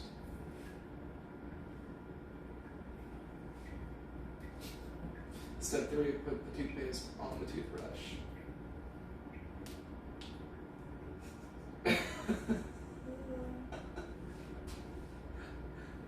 Okay. And then we have footage for step 4. Okay. Great. Everyone break. Everyone leave. Meet real quick.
I'm gonna go change my shirt. Shut up. You're back.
We were trying to mute. We were trying to mute chat. Yeah, we're trying to mute. I hear you just like sucking your cheeks and then you bite, so like... I don't know. Chat, what do you think of the TikToks? Did you learn how to brush your teeth? Did you learn how to brush your teeth? Are you jealous of my job?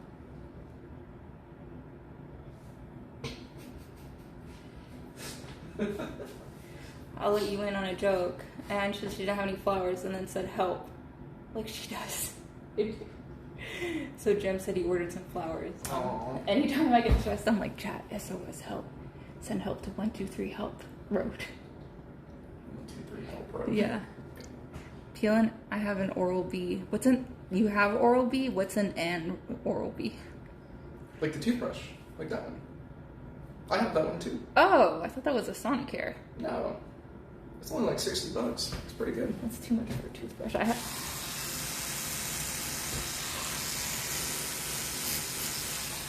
Handling it like a weapon.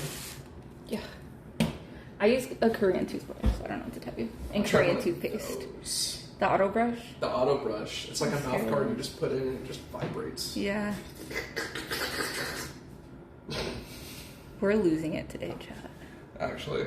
It's really hot in here. It's the espresso machine. We got a new espresso machine. That thing has me wired. I know. Dude. Like, my We mouth don't goes know. faster than my brain. We don't know what the pods are. There's just an assortment of pods of different sizes, and like we don't know the caffeine level, and they like brew different amounts. It's Italian stuff. It's like dolce. It's like watching... Dolce just means sweet.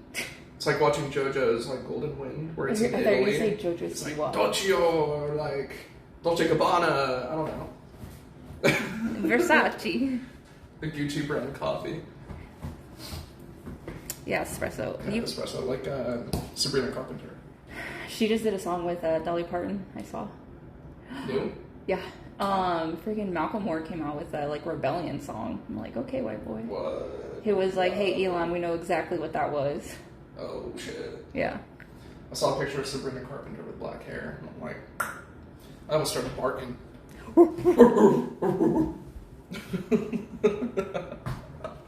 1, 2, 3, send help. Hey. Houston, Texas, 77666. Is that a real thing? No. I know it's on Houston, but like, where would that be? What's the unalive hotline? 5151. It's in... They said, well, it was really cool to see you do that work. Don't act like I don't do this all the time. Does it go to Mexico? See? That makes so much sense. Send me back. Oh. I saw the White House tweeted a Valentine's Day. Oh, really? It was not good. It was about if you're an illegal, we'll deport you. It was like roses are red, violets are blue. If you're here illegally, we'll deport you. What the fuck? I know, the official White House. Some old lady gonna get to knock on the door. Some old lady is gonna be like, and there we go. Wait, Jay-Z, Sean Diddy Combs sexual assault accuser drops? Hold on. No, the White House tweets way too much. Yeah, that intern needs to stop. Diddy Combs sexual assault accuser drops lawsuit. What does that mean? You're right, that's crazy. His clothes can be washed. Okay. Put in the dirty clothes, whatever. Sure. But show her did you see the White House tweeted a Valentine's Day? Look at it. The official White House. Great. That's crazy. Also, they zoomed in on like a press conference in the Oval Office, and Trump has his mugshot hanging up. Oh no, wait, the new one or the old one? There's more than one? Well, he took another picture just like the mugshot, but it was like in good lighting and like... I don't know. That's funny. Yeah, like a top-down light, so there's shadows. You know? Oh, I don't know. It was a grainy zoom-in picture. We're living in Don't forget your phone. simulation. Laundry room? Yeah. Okay. Put it in my Sherpa case. Oh, what do you want to eat? Oh, what do you What do I want to eat? I guess. I guess sweet greens is fine. Okay.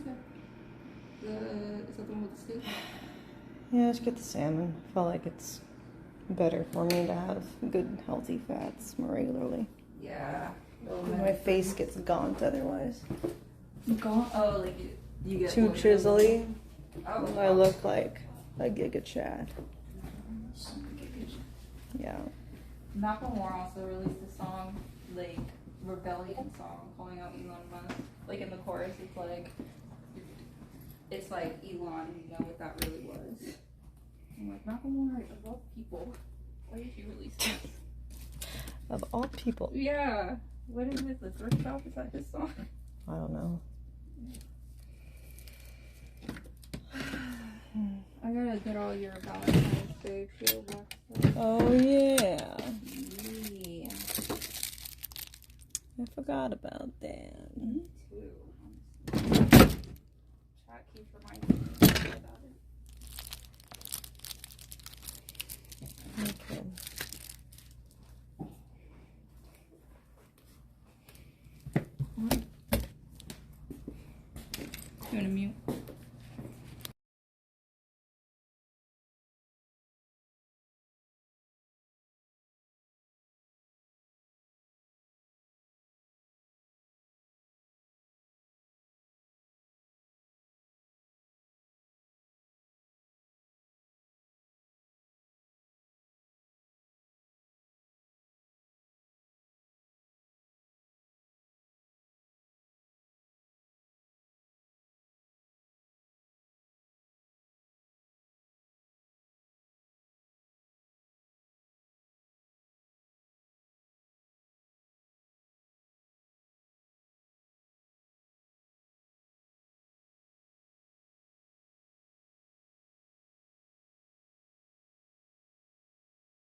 Yo. Hush now, my baby, is still enough. Don't cry. Sleep as you're rocked by the street. Sleep and remember my last lullaby. Oops, I took the wrong phone. I'll be with you when you do. River, oh river, flow gently but me. Such precious cargo you bear. Do you know somewhere you can live free? River, river, river.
Alrighty.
reading the comments in this Pokemon video.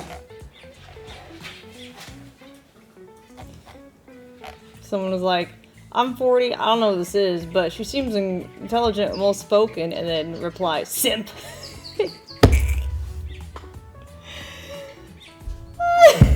It's just like, bro, you can't compliment anyone there, you're a simp. You can't just be like, oh, they seem intelligent, simp. He's a simp. You said a nice thing about a vagina. You simp.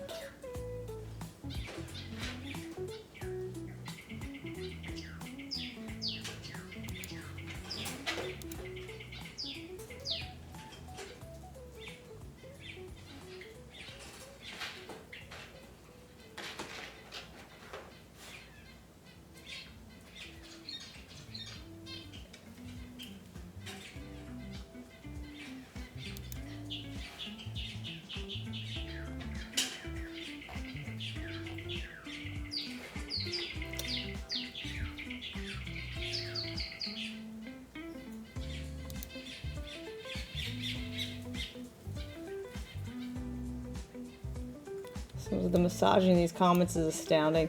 They said, our typical lefty. She is known as the Karen of Twitch and is a very unlikable person. It has nothing to do with us hating women. Bro, it's like, what? What? She doesn't fucking do anything. I swear. I don't even think she's controversial. She's never said a single thing that I would call a controversial take. Just like... Okay. Crazy.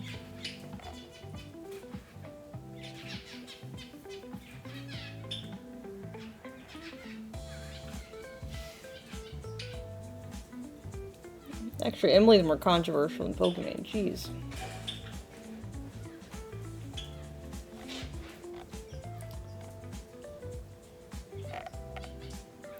Cookies! Yeah, but I think it's not even like a controversial thing. There's lots of food that I think is too expensive for what it is. Right? It's not like a unique to her thing, so it's stupid. Pokey said the N-word, but okay. She's Moroccan! She's literally from Africa! Oh my god. I can't. You just got this text from Lee's brother. Oh shit. I know. Just give them the range of the birthday days, like every day from the start to the end. Okay, and also we will be there, so I wonder if we can. Yeah, which let's give them if she's already in Miami or not. Okay.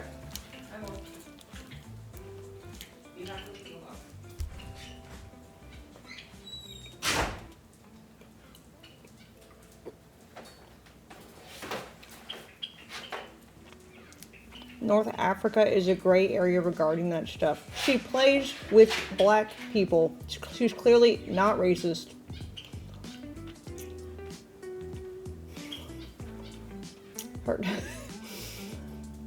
She has black friends. And she probably said it about not a racist context at all. It's just so stupid.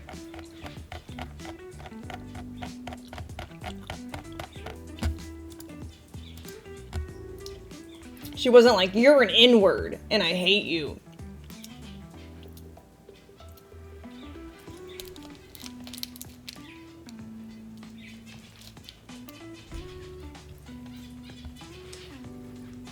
Was it probably stupid to do? Yes. Did she think she would get as famous and have it come back to bite her years later? Probably not. But everyone's stupid. The fact that out of all her time she spent on camera, there's only like 2 or 3 things that you can be like, at, means that it's probably fine.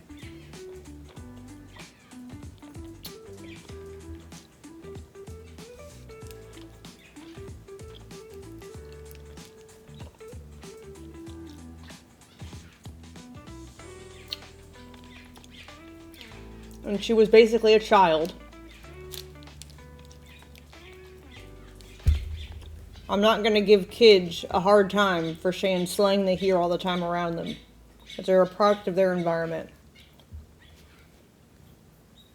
Doesn't mean you should hold it against them forever for everything they do. And be like, well, she did this one time, so I don't like her now forever. And she's horrible.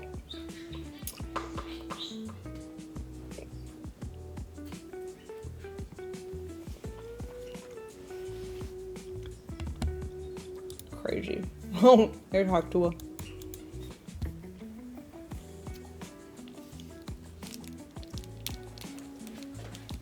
Right? Exactly, kiddo. Exactly.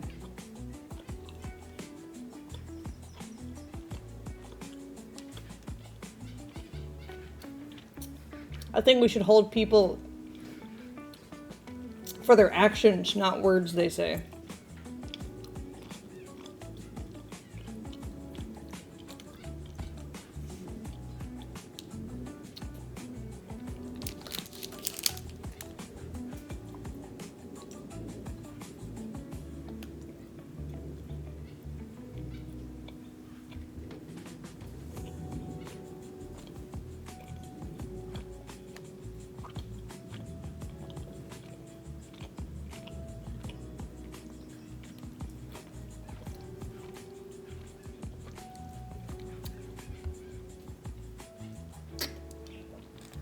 Hitler said some words, yeah, but he also did some actions, didn't he? Oh. See the difference? There you go. We're learning now. Good job.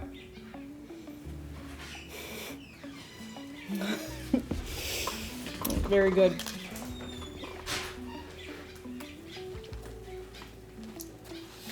think summer's really late. This is like cards.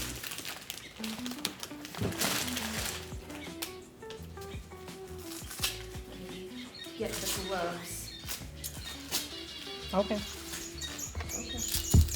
Also, someone had sent like a necklace. Yeah, I found it. Okay. I thought it was the necklace I ordered, so I opened it accidentally already. And I was like, oh. You're like, whoopsies.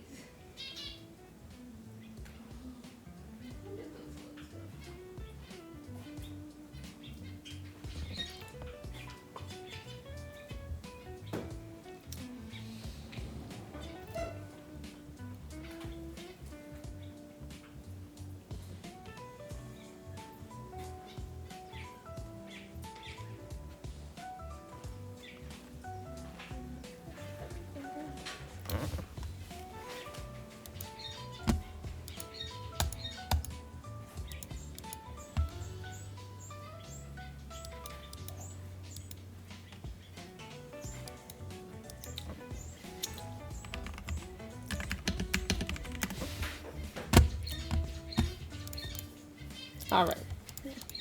Nick, you ain't funny. That's not true. Maybe you're just boring as fuck and lame as hell.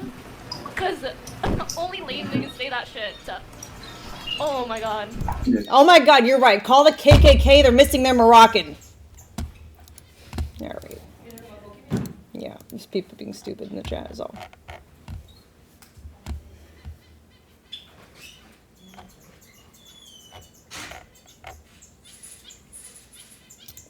All right, let's watch this. Here we go. Ago or so, and psychologically, we can't even think about letting that happen. But what is going to happen, and we've already seen it, you see it in the stock price, with the tariffs, U.S. Steel is going to be a real powerhouse again.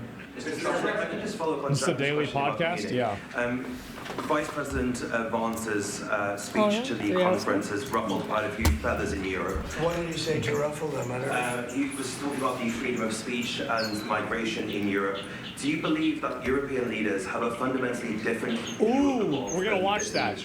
Well, I heard his speech, and I tell you, you're talking about JD's speech, right? Yes, sir. It was a great speech. I heard his speech, and he talked about freedom of speech, and I think it's true in Europe. It's losing. They're losing their wonderful right of freedom of speech. I see it. I mean, He's right. I thought he made a very good speech, actually, a very brilliant speech. Yeah. And Europe has to be careful. And he talked about immigration. And Europe has a big immigration problem. Just take a look at what's happened with crime. Take a look at what's happening in various parts of Europe. I thought his speech was very well received, actually. I've heard very good remarks. It's one of the best speeches. As well. Yesterday you mentioned that you thought Ukraine's NATO aspirations were one of the main reasons that the war broke out. Who do you blame for the war, Ukraine or Russia? Well, I think that there were a lot of people to blame. All I can say is very simply, if I were president, Why would you ask that? That war would never have happened. And you know what else wouldn't Wouldn't have that happened? just The make Middle things East wouldn't be worse? all blown up, and October 7th wouldn't have happened either. Those two areas, you wouldn't have inflation, you wouldn't have October 7th, you wouldn't have Russia and Ukraine fighting. None of those things would have happened if I were president. Loaded question? Yeah. Yeah, please. You mentioned auto tariffs the other day. Yeah. When do you plan to unroll? Howard, I'd say over the next sometime, or maybe around April 2nd. I would have done them on April 1st. Believe it or not, I'm a little superstitious. No, literally, we had it planned for April 1st. I said, let's make it April 2nd. You know how much money that costs? That costs a lot of money just that one day, but we're going to do it on April 2nd, I think. Is that right? That's right. Okay, thank you. The lead prosecutor in Eric Adams' case resigned today, saying anyone who didn't press forward would be a coward. What's your reaction to that and to the overall implication that politics were at play here? Well, I don't know about it. I mean, obviously, I'm not involved in that. But I would say this, that if they had a problem, and these are mostly people from the previous administration, you understand, so they weren't going to be there anyway. They were going to all be gone or dismissed.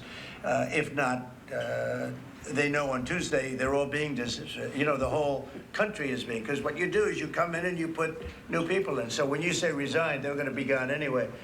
But I know nothing about the individual case. I know that they didn't feel it was much of a case. They also felt that it was unfair with the election. Look, I would know that better than anybody because I was weaponized more than any human being in the history probably of the world. And I won the election. More than Jesus? All 7 swing states, winning the popular vote and everything else. Damn! It was weaponized. Wait, what did he say? I was weaponized more than any human being in the history probably of the world. And I won the election. More than Jesus? All 7 swing states, winning the popular vote and everything else. Damn! It was weaponized. And I was weaponized literally weeks before the election. But I think there's also something to be said. I read that there's something to be said for what they were doing. It looked to me to be very political. But why didn't they bring this up like 4 or 5 weeks ago, 6 weeks ago, or whenever it happened? You know, they just sat around and didn't complain.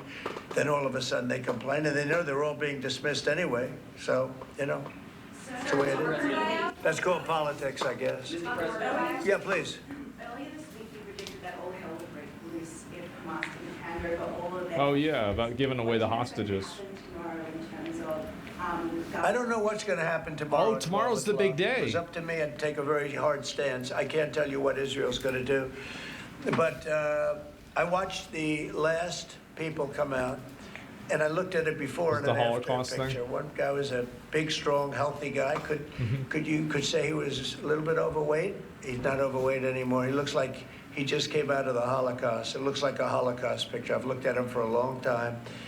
And they've been treated very badly. A young lady came out last week, her hand was blown off. How'd that I mean, happen? literally, her hand was trying to stop a bullet that was headed for her face. She put up her hand, she goes like this and wiped out her fingers. Damn. And a lot of her hand. Fruit ninjing no, bullets out here. That's crazy. I would take a different stance, but it depends. Look, it depends what Bibi's going to do. It depends what Israel's going to do, but and now I understand they've totally changed. Hamas has totally changed. They want to release hostages now again. But you have to see, this started by them saying, we're not going to release the hostages as we said we were. I said, good. You have till 12 o'clock on Saturday, which is tomorrow at 12 o'clock to do it. Oh, boy. And we didn't hear anything. Then all of a sudden, 2 days ago, they said, no, we've decided we're going to release the What a hostages. surprise. So, but yeah. I actually think they should release all of the hostages. Dad put his foot down. They're probably Woo! as It's been a while since we had someone do that. bad as they looked. I mean, I don't like to say that, but they looked real bad 4 days ago, 5 days ago when I saw them. And the young ladies that came out were treated really badly. You don't know what happened, but I do. They were treated really badly. But as bad as they You can look, guess. the ones that follow probably will look a lot worse. I think they're sending out their most healthy, and they've been hit hard on that, Hamas. So they probably didn't want to release. But they changed their mind. I said 12 o'clock tomorrow, and all of a sudden, 2 days ago, yesterday, they said they're going back to releasing. But this all started by them saying, we are not going to release any more hostages. Uh-oh. And then yesterday they said they are going to release the hostages. They will. They better. But I think they should release all of the hostages. About 75,000 workers took this deferred resignation. It's a little bit short of the 5 to 10% goal you were hoping to does get. anybody Do you doubt think Trump you'll would have to bomb make up them? The rest of that number in No, layoffs? look, that's 75,000 more than everybody we would have knows had. this would Nobody happen. knows what that final number is, because in the end, Yeah, of course I think you a would. lot of people aren't going to show up to work. A lot of And people. this is why I don't think women should be on the front lines. Because they're probably the first ones that would get taken as hostages. And you might be like, guys can be taken as hostages too. True, but guys can't get pregnant, all right? They got used to staying home and quote, working. But, I wonder if they had other jobs or other things. They have a lot of problems with that. No, 75,000 is a lot of people. You want Israel and we well? paid them Yeah, well. true. We gave True. them That's a good point. a lot of months of severance pay, if you call it that. But no, I think you'll probably have some more too, in addition. It's a big, tremendous saving for our country. We want to downsize government, but make it better. Run it better, but downsize. Yeah, please. So, can I ask about the UK? I understand that you had a phone call with Keir Starmer yesterday. I did. I just signed a letter to him. That was the guy people were mad about. He asked for a meeting, and I agreed to the meeting. We're going to have a friendly meeting. Very good. We have a lot of good things going on. Sure, guys can But, get he sexually asked to come and assaulted, see but me, at and, least they're not going to carry a I baby just from it, accepted His asking.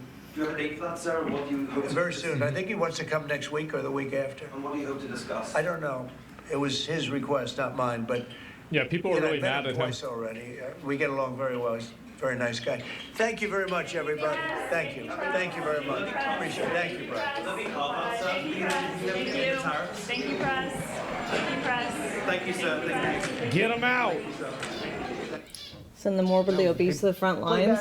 Version I think that that's we- fine as long as they're just human shields and not soldiers. Because if they're the soldiers, man, we're fucked. Yeah, You know? from the White House, of course. If they're like a buffer, you know? Yeah, well, we'll see Like if those there's big something shields else that they new used that's to gonna have in happen. war. I think it'll probably Maybe. be in a bit, right? But what was he talking about? I'm not sure, honestly. But anyway, I do think that they're going to release the hostages tomorrow. I couldn't imagine them not doing it because I just feel like, what is the probability of Trump basically giving Israel the green light to just bomb the fuck out of them? I think it's like 100%. I think they know that. Yeah, exactly. There's only 3 hostages. Well, then they should let them go. I mean, if they don't want to get bombed, I'd let them go. Fuck. I mean, you gotta think about it from their perspective. I would be like, yeah, fuck that. Like, let them go. The bombers on standby now? Yeah, exactly. I think that Hamas probably will just let them go because a lot of times people like that talk a big game, and then when they actually think that their head could be on the chopping block, suddenly now they become a lot more reasonable. Very, very, very quickly. The leaders of Hamas are not in Gaza. It's not their heads that would fall. Well, regardless of who is, I mean, like, I would be, like, if I was one of the people that was holding those hostages, and I heard that I was going to maybe get bombed in a day if I didn't let them go, I would want to let them fucking go. It's so good. I would. And like, the thing is, like, it's not even a question. Like, of course you would. I mean, yeah, I can't imagine, like, how would you not see it that way? Who posted Of course that? you would. And like, the thing is, like, it's not even a question. Like, of course you would. That was on I Twitter. mean, yeah, I can't imagine, like, how would you not see it that way? Yeah, let my people go? Well, yeah, I mean, of course. And it's also like, even if you think you're in the right, I mean, if you're going to get blown up, I mean, it doesn't really matter whether you're right or wrong. You're going to be dead. Everybody around you is going to be dead. Your family's going to be dead. So why would you do that? Especially over some bullshit. I think that they're going to immediately come to the table. Yeah, absolutely. And are they bombing the hostages too? I don't know. I guess we'll find out. So yeah, it's better messaging than just don't. Well, we'll see what happens. There's a lot of retards that work.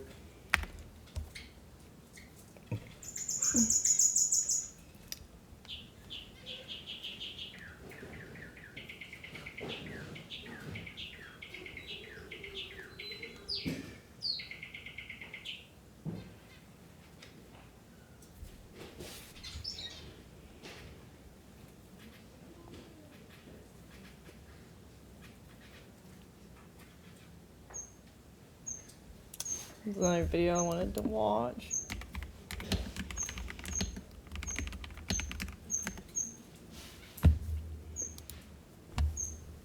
No, it's 50 minutes. You know the trains come by right now, right? No, I know. That's why I'm trying to get the matter. How much did you have? A little bit. Under the legal limit. Walk on your own or you help you walk? I'm f***ing walking. Yo, chill the out, bro. You chill out. Hold on. Ooh, Michael Jordan's son thinks he's When above the police law. in Maitland, Florida come upon a Lamborghini on the railroad tracks, they don't need their best detectives to figure out that something has gone awry. But they quickly realize that the driver of this vehicle is none other than the son of basketball legend Michael Jordan. Are you, like, popular or something? XQCL. I don't know who you are, man. Please note that all persons charged with a crime are presumed innocent How would they unless know? and until proven guilty in a court of law. At a little past 1 o'clock in the morning on February 4th, 2025, officers with the Maitland Police Department come upon an unusual and dangerous sight. A car has veered off the highway and gotten stuck on the railroad tracks. The situation poses a Let's be honest.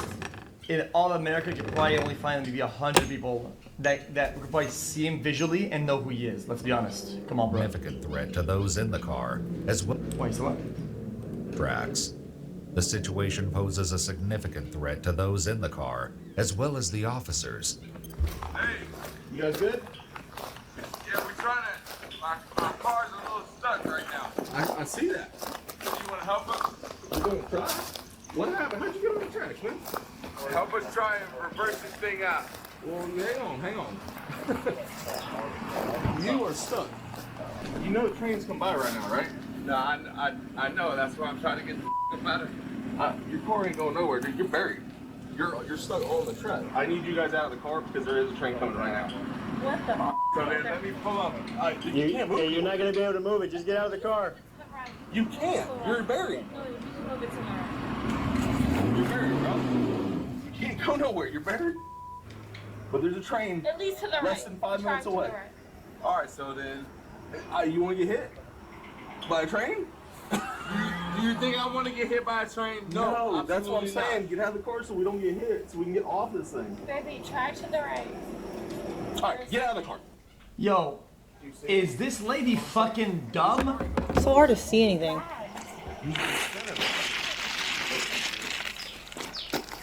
I mean, That's what I said. It ain't going nowhere. We can't help Okay, it. there we go.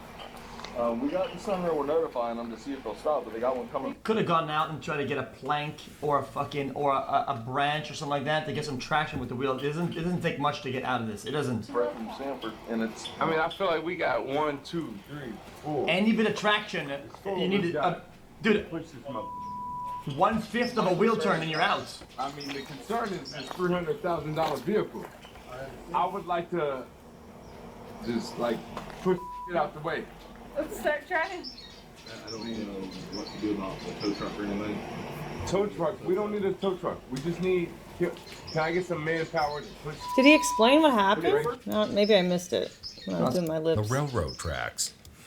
I'm f***ing walking. Yo, chill the out, bro. You chill out. Hold on. You brought in Marcus Jordan. When police in Maitland, Florida come upon a Lamborghini on the railroad tracks, they don't need their best detectives to figure out that something has gone awry. But they quickly realize that the driver of this vehicle is none other than the son of basketball legend Michael Jordan. Right. Are you Okay. popular or something? XQCL. But how did it get there? I don't know who you are, man. Please note that all persons charged with a crime are presumed innocent How would they unless know? and until proven guilty in a court of law. At a little past 1 o'clock in the morning on February 4th, 2025, officers with the Maitland Police Department come upon an unusual and dangerous sight. A car has veered off the highway and gotten stuck on the railroad tracks. The situation poses a Let's be honest. In all America, you could probably only find maybe 100 people that could probably see him visually and know who he is. Let's be honest. Come on, bro. significant threat to those in the car, as well. Wait, so what? Tracks. The situation poses a significant threat to those in the car, as well as the officers. Hey, you guys good? Yeah, we're trying to. My car's a little stuck right now. I see that. You want to help us? You gonna try? What happened? How'd you get on the track, man? Help us try and reverse this thing out. Well, hang on. You are stuck. You know the trains come by right now, right? No, I know. That's why I'm trying to get the matter. Your car ain't going nowhere, dude. You're buried. You're stuck on the track. I need you guys out of the car because there is a train coming right now. What the? So then let me pull up. You can't move. You're not gonna be able to move it. Just get out of the car. You can't. You're buried. Oh my God. You know what? I'd say natural selection. You can't go nowhere. You're buried. But there's a train At least to the less than 5 minutes away. All right, so then you want to get hit by a train? Do you think I want to get hit by a train? No, that's what I'm absolutely saying. Get out of the car so we don't get hit, so we can get off this thing. Baby, try to the right. All right, get out of the car. Yo, is this lady fucking dumb? This is bad. I mean, That's what I said. It ain't going nowhere. We can't help you with that. We got the son and we're notifying them to see if they'll stop, but they got one coming. Could have gone out and tried to get a plank or a branch or something like that to get some traction with the wheel. It doesn't take much to get out of this. It doesn't. Brett from Sanford, and it's. I mean, I feel like we got 1, 2, 3, 4. Any bit of traction, you need to, dude. 1/5 of a wheel turn and you're out. I mean, the concern is this $300,000 vehicle. I would like to just like push it out the way. Let's start trying. I don't know what to do about the tow truck or anything. Tow truck? We don't need a tow truck. We just need. Can I get some manpower to push? Okay, first of all, no. I'm getting you back behind the wheel. The reason why, so. Do me a favor, keep your hands in your pocket. Yeah. Man. Yeah.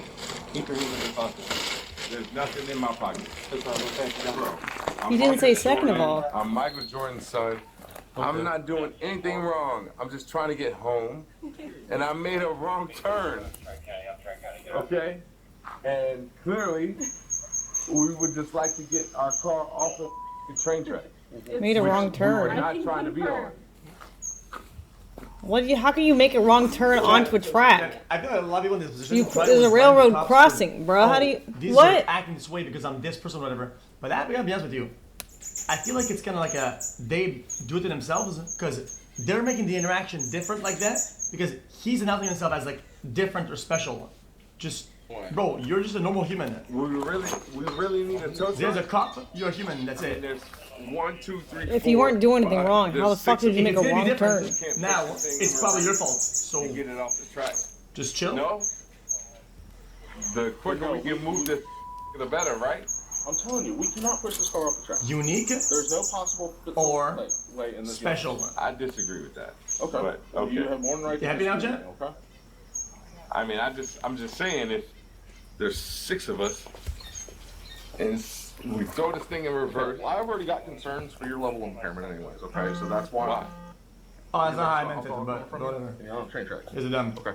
So come on, man. Just listen to me.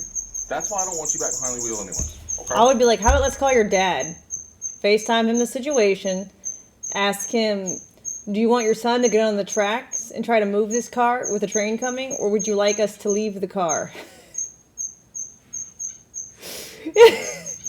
Like, let dad decide. I'm fine behind the wheel. I just would like to get my car out of this. We'll deal with that after this, okay? But that's why I had to get you out of the car, okay? Because I hear spinning tires, I hear slurred speech from you. You're driving on a train track. I'm not slurring anything, and I'm okay. I'm letting you know. I have concerns. I'm not slurring anything. I don't want. But I am not inebriated. I'm not familiar with this area. I made a right. I thought I was making a right onto the highway. If there was really a train that was going on and that was coming over, why are they even so close to the car though? Why don't they go to the side, like maybe like 50 meters out? I don't get it. If there's a train, bro, let's say it was, boom. I made a right on train track. Boom. Where did you turn that, man? I wish I could tell you, but you're way down the train track. That's all I'm they saying. lied. Well, they didn't lie. Way down the train tracks. By omission. A right and another right. The train is coming. Maybe in a couple days. You can't get the car off, and we're not pushing. So, okay. It's not a lie. So I'm letting you know that. All right. I mean, I could definitely get this car off if you gentlemen would like to help me. I told you we're not pushing a car off the train tracks like this, and I'm not getting you back. Oh, this is 5 minutes. Okay, then until I they're know that you're safe enough to operate it. Okay, so what do I have to do to show you that I'm safe enough to operate it?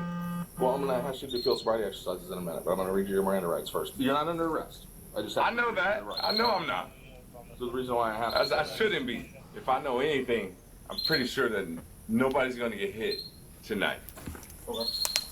Right? My main objective is to just like get my car back on the road, and so that's all I would like to do. Yeah, but why is he getting on a train track with a car though? To do. Like I'm not trying to interfere with that. I respect all of that. 3-4 of us can easily move this mother. This way, then there's a big opening where. Yes, let's. I'm open to any ideas you guys have.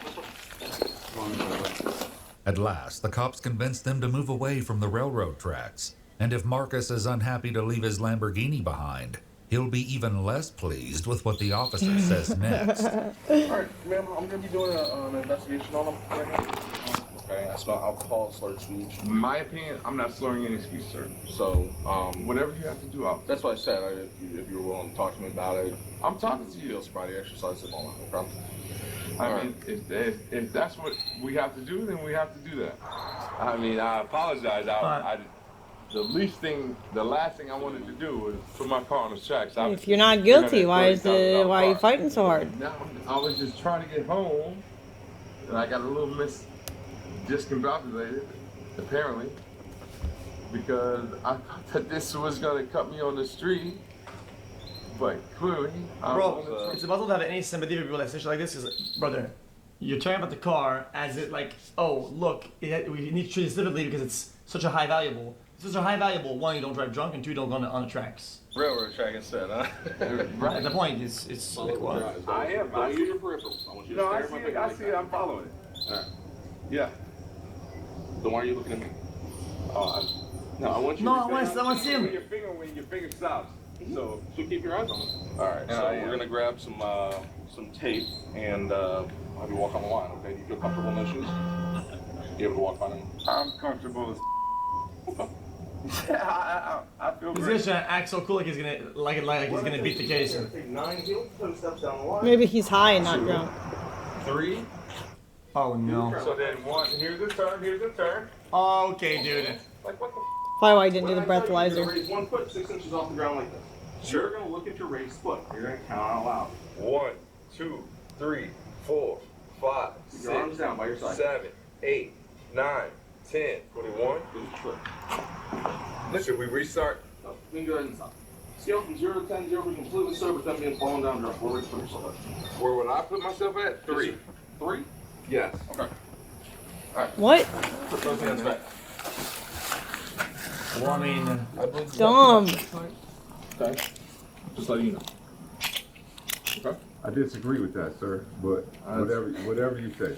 As they walk him to the car in Stupid. handcuffs, it quickly becomes clear that putting Marcus under arrest is only the beginning of a very long night. I'm following y'all. Y'all walk, and I'll follow. fair enough. I'm walking. I'm not pushing. Please not using breathalyzer. He probably thought that it's the best not to start with that. Start with the sobriety test. Because even if you're not drinking, you can still be fucked up from something else.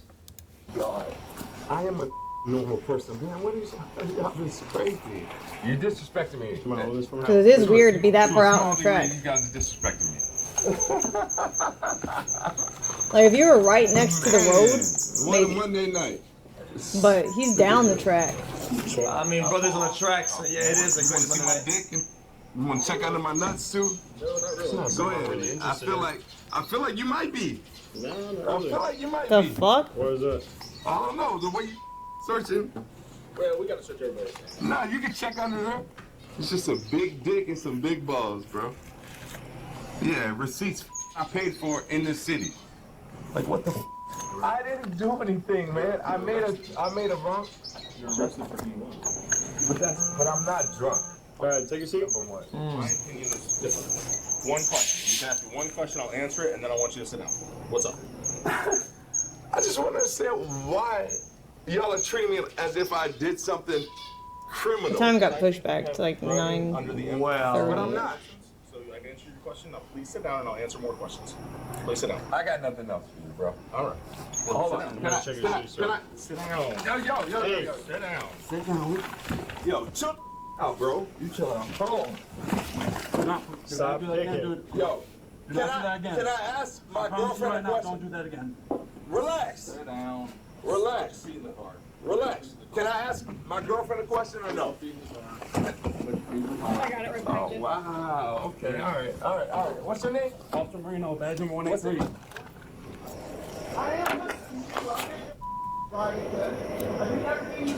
What's that? I need to see properly. Boy, Monday night, huh? So let's arrest Marcus Jordan. There's a baggie with powder. I was gonna grab the wipe to Boy, check Monday it. night. Now y'all have a It's great gonna be on time, the right? bottom. We'll have some beers after this.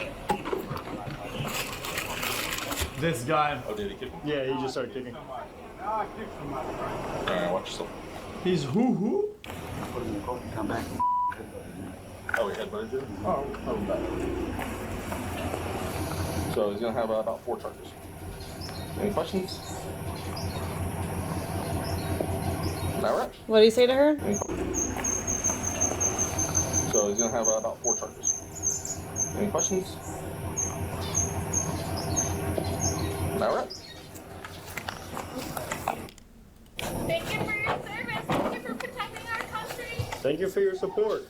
Well, brother, how dumb can you be? Bro, she's letting this drunk guy drive, however, knowingly, says that the most dumbass comment and says, thank you for protecting it. Brother, you're on the train tracks.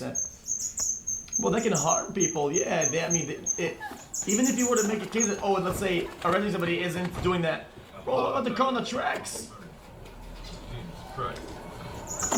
Well, and like you said, I mean, I appreciate the apology for making a wrong turn, but we gotta make sure everybody's safe to drive. You brought in Marcus Jordan. Is Marcus Jordan are you like popular or something? Or? No, exactly. I don't act like you don't know. It's a passenger train track. Billy, you turn this up. Like so. I didn't know Marcus isn't Michael getting Jordan the had a son. recognition he seems to want from the cops. So he turns his attention to the driving beat of Survivor's Eye of the Tiger. No, we can't go any more louder. I gotta listen to the radio. Well, no matter what I say, you always tell me to stop talking. Sir, I didn't tell you to stop talking. I obliged with everything you asked me to do. No. Nothing more. You made an assumption, which was a wrong assumption, that I was too impaired to drive. All I did was make a turn down the wrong street. You can tell your dad And I that. was gonna get back to the highway, and it was a railroad track. I apologize. I'm sorry, but y'all want to take it to the 10th degree. 60, 60, sir. Slow it down. I don't feel comfortable in the car that's speed. You feel comfortable in a car that stopped on the tracks? That was an accident. That was an accident. All right, dude. Oh, come on, bro. Really, dude? Eating a sandwich and watching my stream repeat. There was no pushing that one, man. You better be. Yeah. Y'all can help me. No, not if I think you're impaired. I wasn't impaired, sir. I'm not impaired. And I'm talking to you sober. I wouldn't have you in handcuffs if I believed yourself. Yeah, I disagree with you. You're the right to do that. Hey. What? Welcome. I arrested you just wouldn't have been handcuffed. Oh, yeah. You keep saying you're a big target. Are you You smart? didn't see any headliners? Or have you looked at the contract for the other? Yeah, I like Journey and Brooks and Dunn. Okay. And I mean, like Reba McEntire, she's like the first, the other's the middle, the other's at the end, so kind of whenever. But if there's like certain days that Iggy can go, I don't care going whenever either. Gotcha. I'm not picky. Just in case he's like, oh, we don't care. Yeah, but there's a certain day that works for her, whatever. Yeah.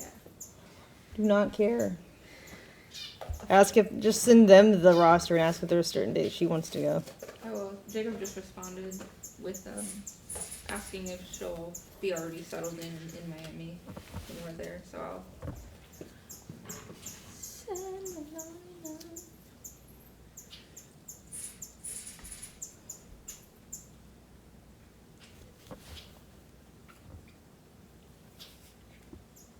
Post Malone's going.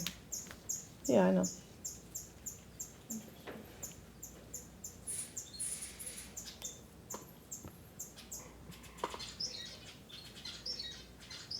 Do you consider him country?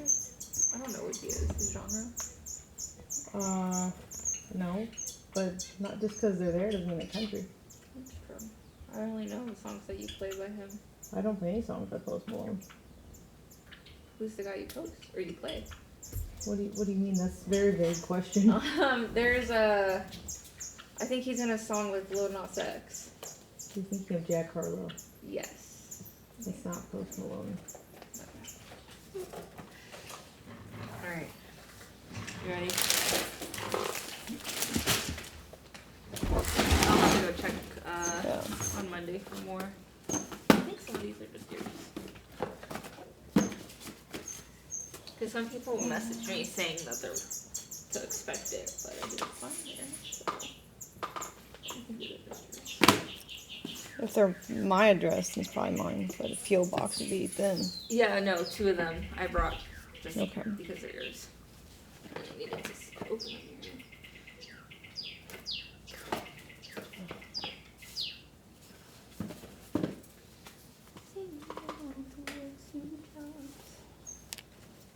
All right, let me see.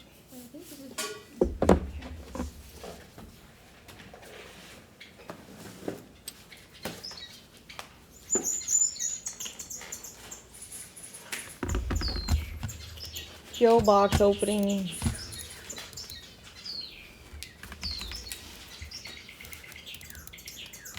Not bad. Why can't I type? What is happening?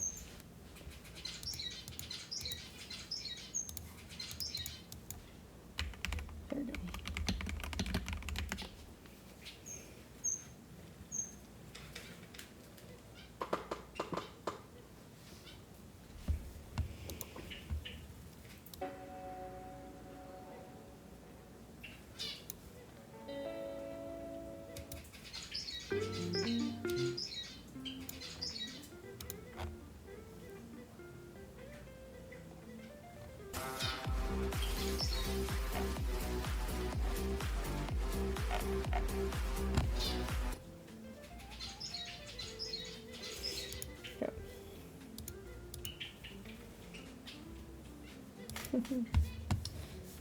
Let me make my title.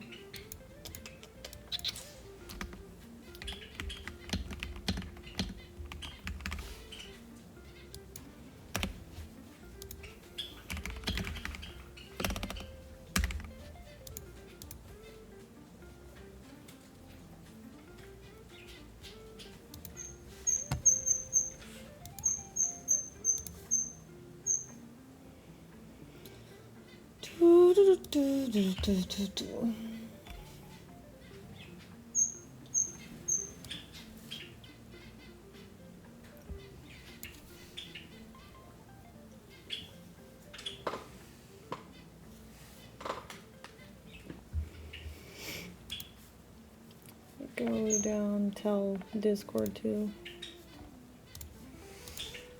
How many things are there? Like 6. There's not a lot. Oh, okay. Well then, fuck it. All right. Here's actually water. Sorry. Okay. Thirsty.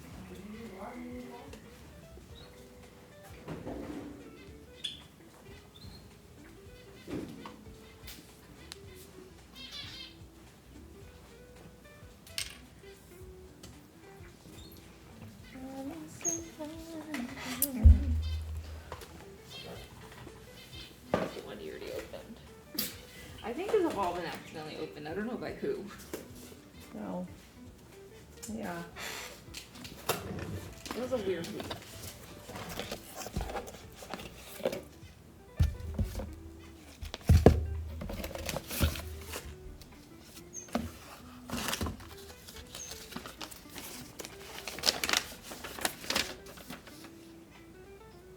Whoever Alexander is.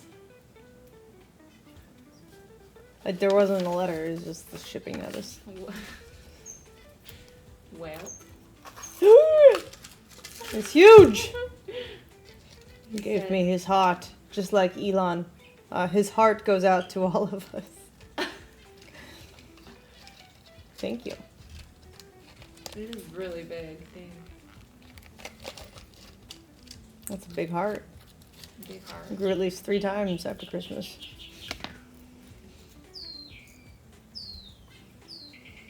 It's huge! Well, it's okay. It looks better blurred. It's fine. You get the picture. Yeah. Looks shinier blurred. It's huge! Put it on. Can you just fit over your head? Probably. It goes in the titty.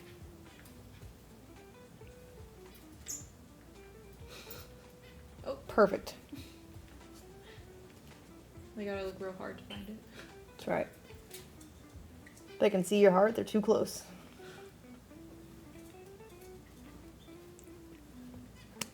Thank you. Yay.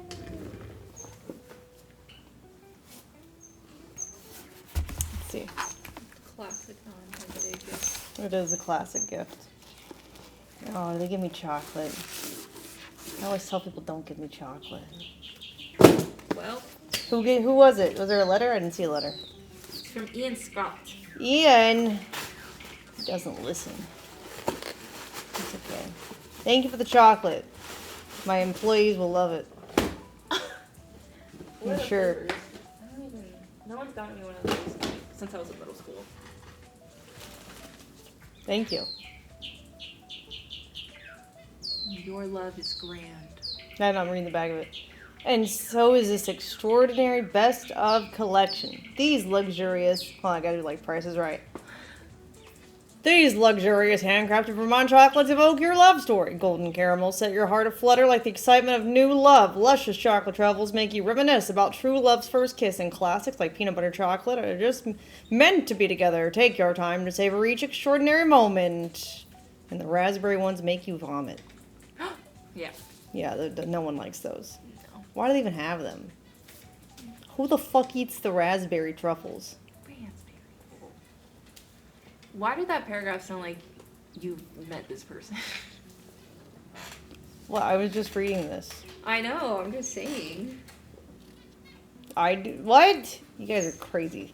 There's people out there actually eat that? The rest of it looks fine, though. Dark truffle, milk truffle. Ooh, cappuccino. You like coffee? Well, great. I don't like chocolate. Oh. Yeah. Does Richard like chocolate? Yeah. He can have the raspberries and the cappuccino. Okay, I'll tell him that. I like the hazelnut, dark chocolate, milk chocolate, salted caramel. Everything else is fine. Thank you, Ian. I didn't get him something for Valentine's Day because I forgot. So I'll give him the raspberry. There we go. Perfect. He woke me up and was like, here you go. He gave me this Thank you. heartfelt letter and I was like, oh. Open it, let's see them. You gotta do It's the just right thing. roaches instead. It's a prank. It's not even chocolate. It's just dog shit.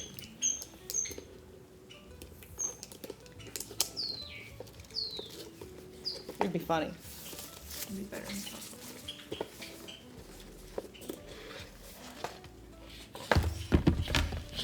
Ew, got smooshed. Maybe that was the raspberry that got smooshed. No, that's probably the peanut butter. What? Oh. This is why this is a bad idea. Why is there, like, extra chocolate pieces that aren't part of it shoved in there? No. Okay, throw it away. I don't trust... If they added chocolate to it, I'm sus. They opened it, yeah. I'm sus.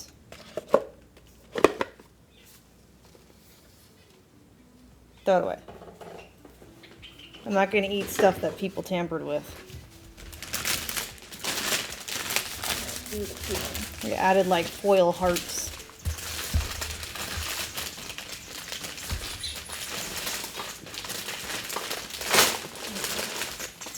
And it was also expiring this year anyways. Oh, sorry. I thought that was a trash bag you're giving me. Very pretty trash bag. Sauce.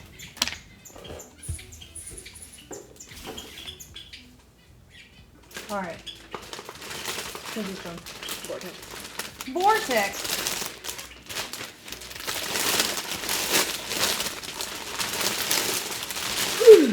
Aw, pillows! How did you get these pictures? They're on my phone. I didn't post them in Discord. It's so cute. Look at the rider!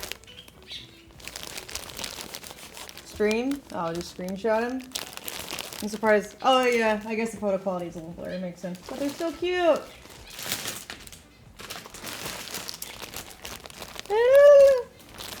So cute.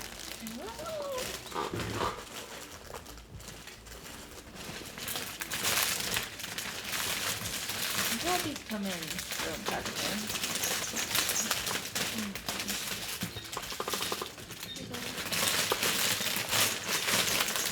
Put them in an actual gift wrap and made them way too tight. There's more? Yeah. It's cute.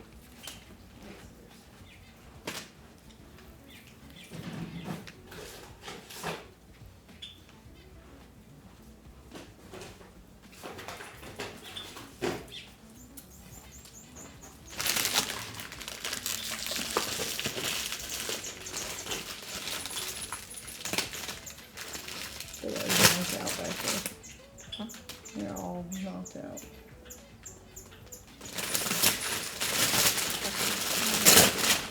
I have no idea. You have pillows over now. Oh, little Ella. Little elbow. Hey, Ella. There's a big Ella. Big old girl. Those in the crates? No, they're white. They'll get ruined. They'll get dirty and shoot up. Instant death for the pillows.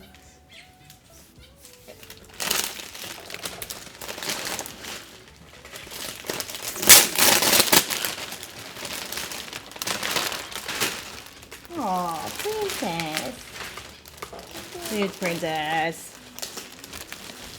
Cute. I like the proportion.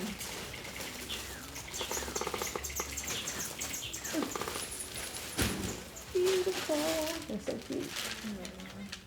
You want to put them? I don't know. I guess the white couch.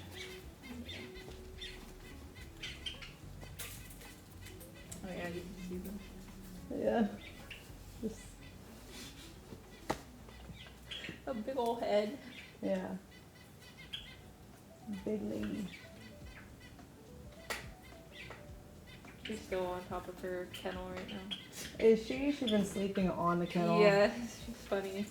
I don't know why she started that.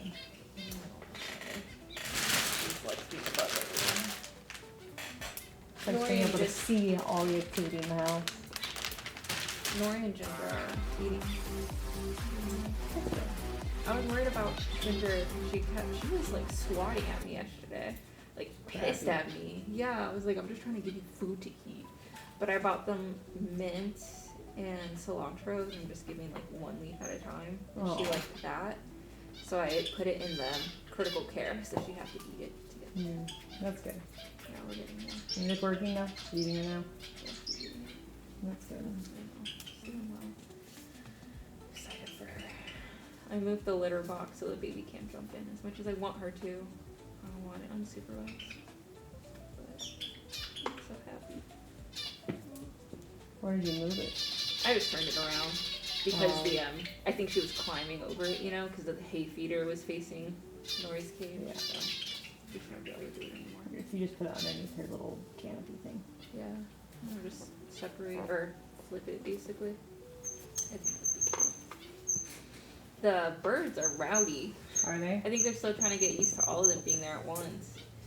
It's cute though. 4 of the diamond doves are together and then Snow just hangs out on top of Steven's cage. They're the weird ones. They're damaged together. Yeah. They're fucked up. They're like, we're just seeing our flock. That's right. Separate. Special kids. Yeah. Autistic.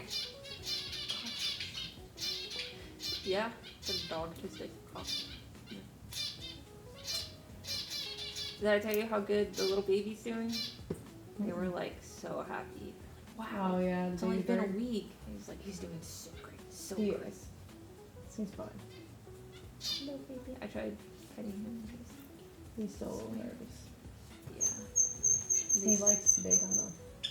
That's cute, brothers. Mm-hmm. He can't be with the general population for like a month. Yeah. Which is a That's all the animal activities.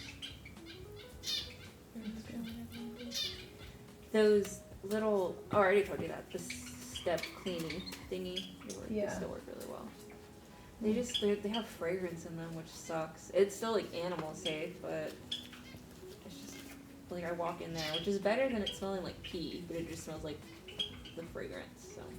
Do they make unscented? It's like a very new product, so I have no idea what they put in it. It's like magic. Yeah. Let me see if I can find, now that I'm thinking about it, like the yellow remover. Oh, the bunny. You looked online for the unscented? I looked on Bissell's website. You can try Amazon, but What's it called? Bissell? Yeah, like the vacuum cleaner. Yeah, that was it right there. Scent wildflower. Oh. Well. There's not really another option.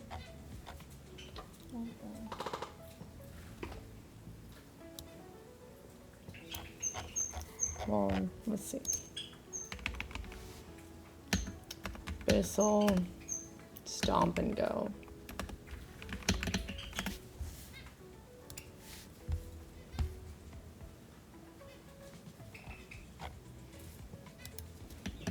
Unscented.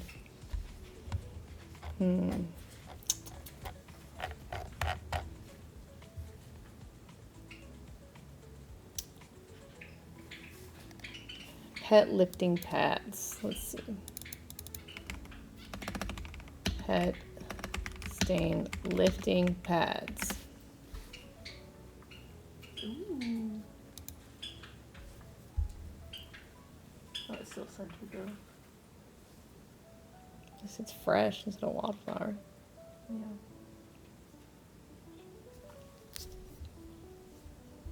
Maybe we'll try it. Okay.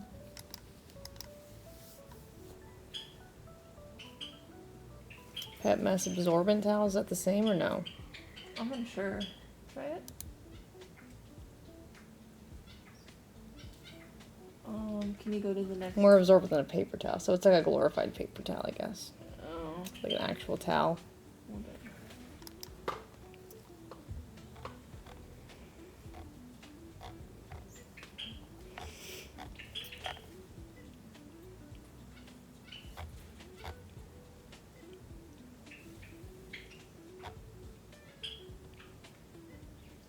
So I guess not. There's not much for it. Yeah. Let's see. Purple. Bunny.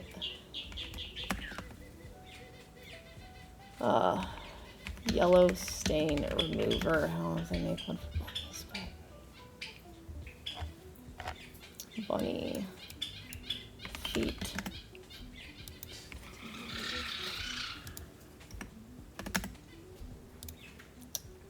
Okay, pets.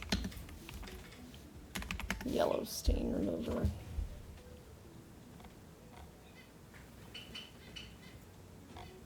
For fur. Oh, there's purple shampoo.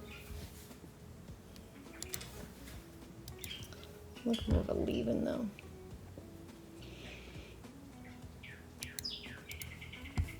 I wonder if a tear stain remover would work. It's a stain. Oh no, it's a saliva. Never mind.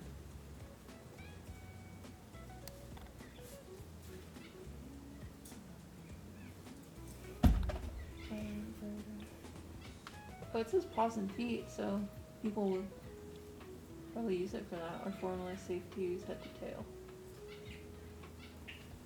I could try it. His little feet are looking better too. Oh, that's good. Yeah, the little rashes.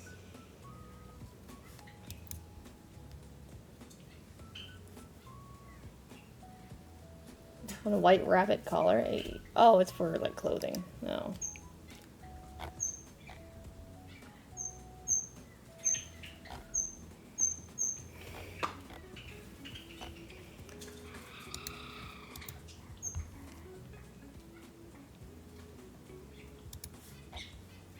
It's for the floor. Yeah. You see, leave-in. Leave-in. Purple dog stains. Leave-in. Brightening. Blueberry plum.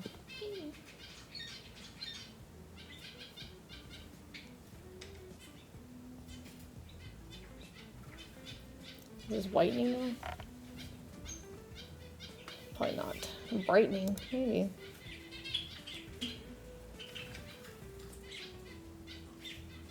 Unscented effective. That's nice.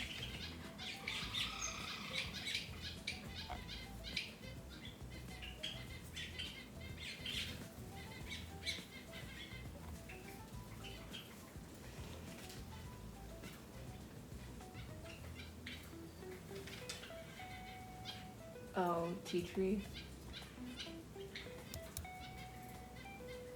Well, they're not all the same. There's different products, I guess.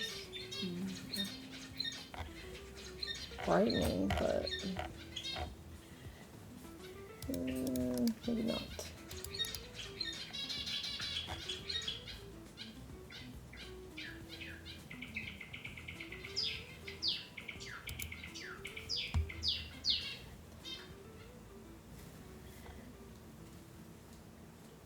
It's just scented, I think.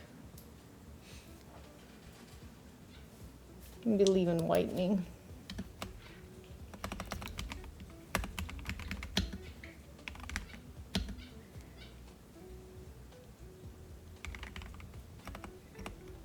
I know they make some for horses. Leave-in whitening dog.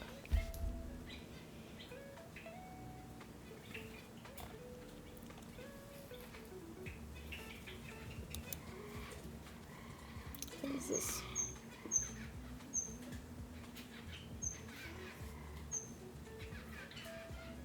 Matted. What is that Tropic Clean one? The coconut? Oh, it's shampoo. Oh. I was trying to find something that didn't require rinsing. Yeah. I know humans have some for hair, for like blonde. Right. Purple tone makes it whiter, blah blah blah. Yeah.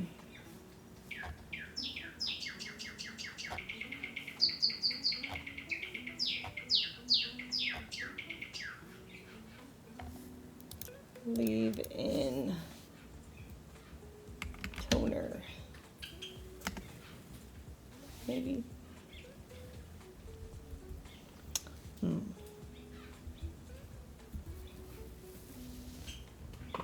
We're not talking about stains on the ground, chat. We're talking about yellow stains and white fur on an animal.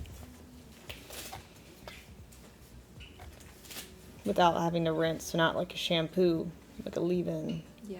Bunnies aren't supposed to get like water baths unless Yeah. they're like covered in something, but even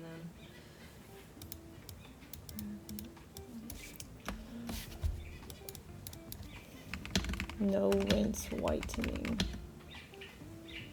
Dogs. You think they make one for show?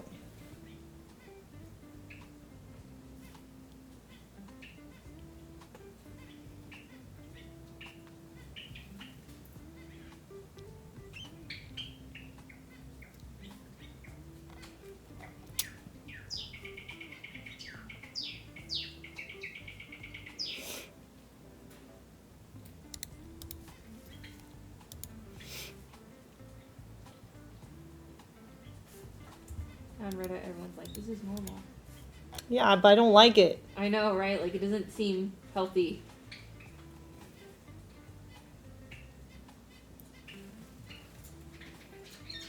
Like, surely somebody must do it for rabbit showing, right? Yeah.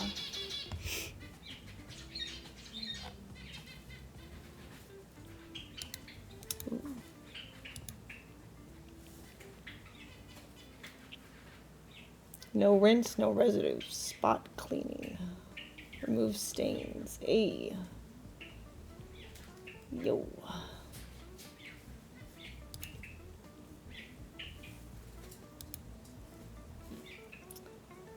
Spray and wipe, and he comes out pretty darn white.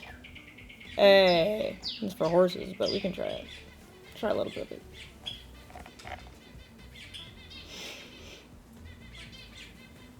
You keep rabbit. Keep free.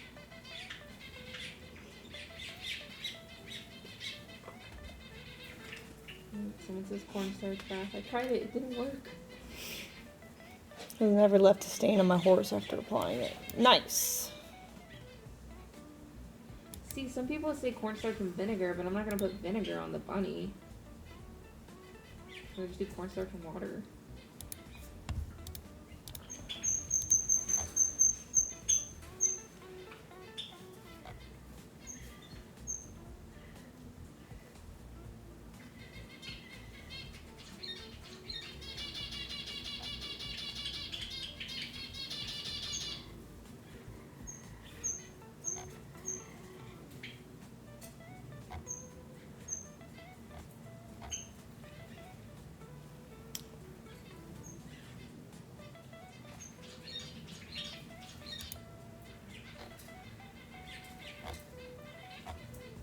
Yeah, everyone's just like, it'll, when they shed, it'll be gone. No, it won't. We've tried. They keep peeing. What do you mean? They don't just stop peeing. Yeah.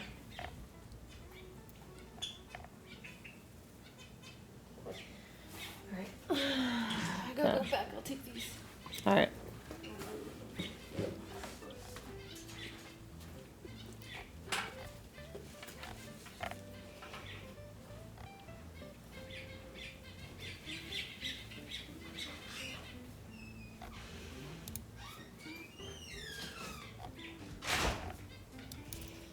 Pet.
No, I want one that takes the yellow out.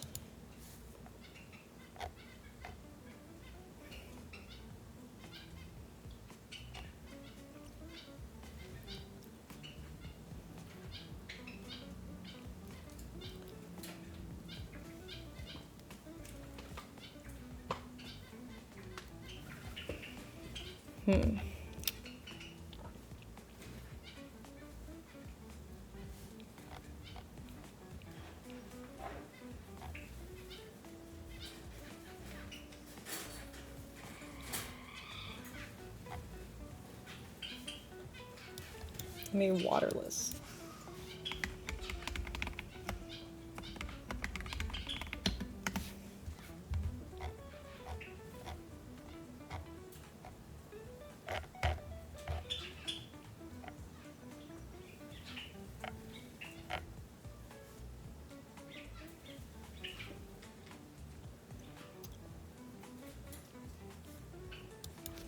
Where's the spray and white stuff?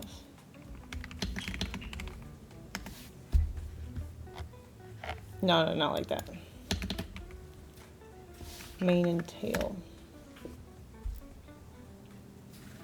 Yeah.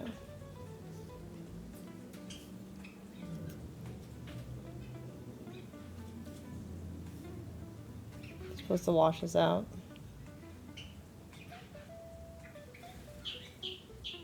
Oh yeah, this is rinse. You have to rinse this.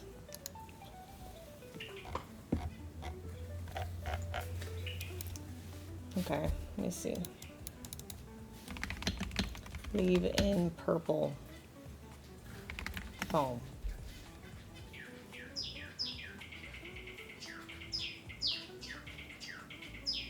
Leave in cream for blonde hay.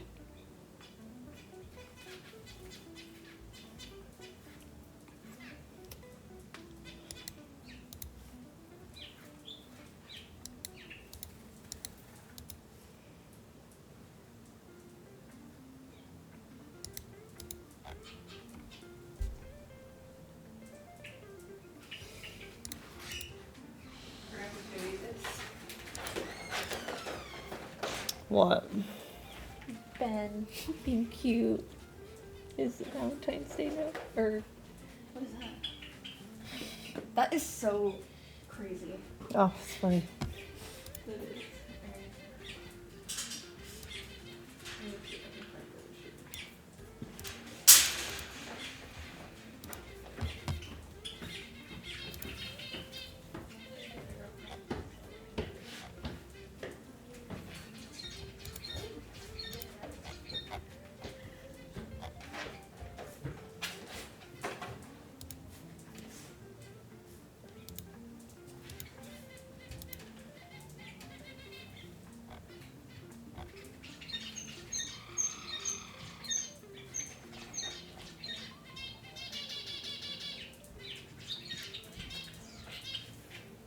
Damn.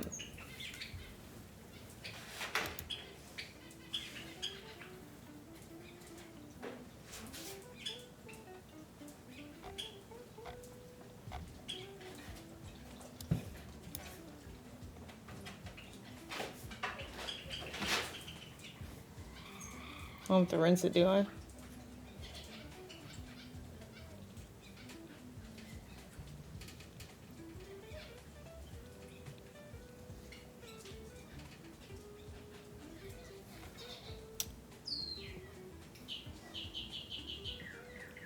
Natural formula.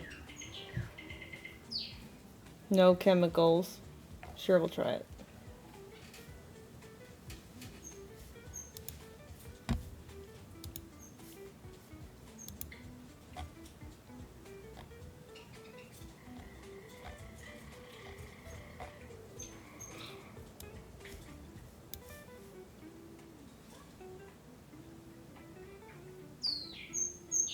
It doesn't look that convincing.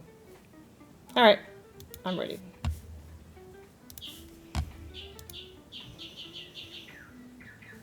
With bunny shampoo for rabbits yet, but I don't want to, like, I want it to actually remove the stain, because I already have waterless shampoo for them, but the problem is it doesn't remove yellow staining. It just cleans it, but it's still stained. You need, like, the purple stuff to remove yellow.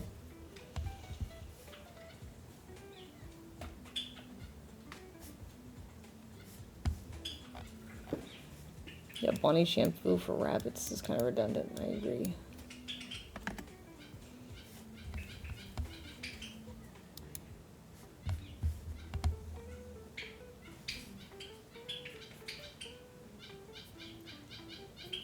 We've already tried the vinegar cornstarch stuff. Didn't work very well.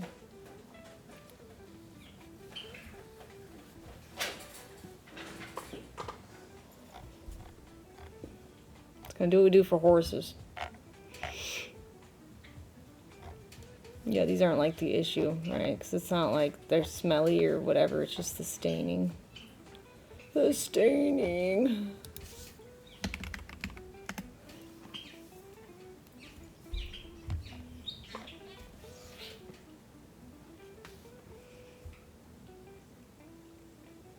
This is what shampoo you have to wash out.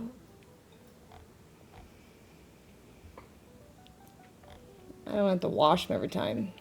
I just want like something I can throw on them when they get really yellow.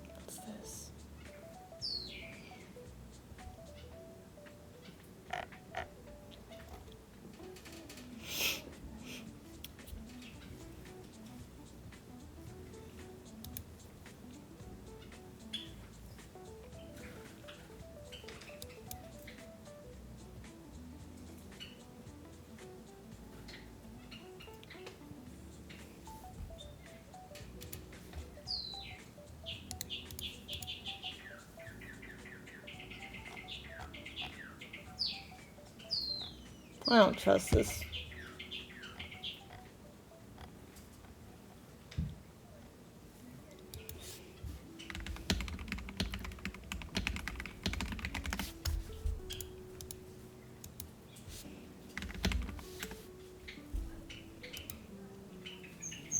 Can't see it.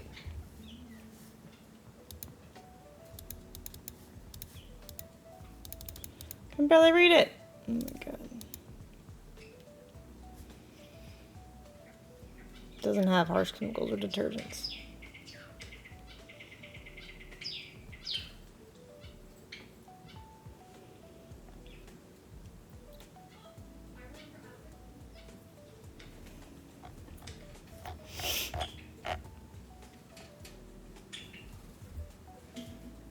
Do I have to rinse it out though? Why is it so shitty to read?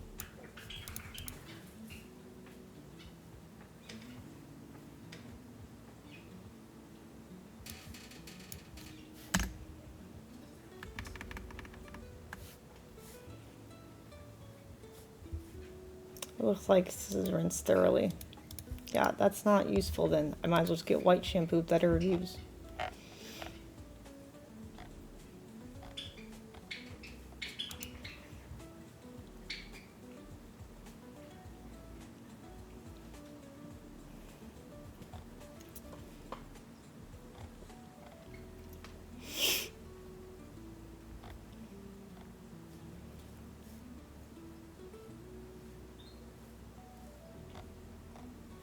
Do do do do do. Alright, well, let's buy what I got in my cart.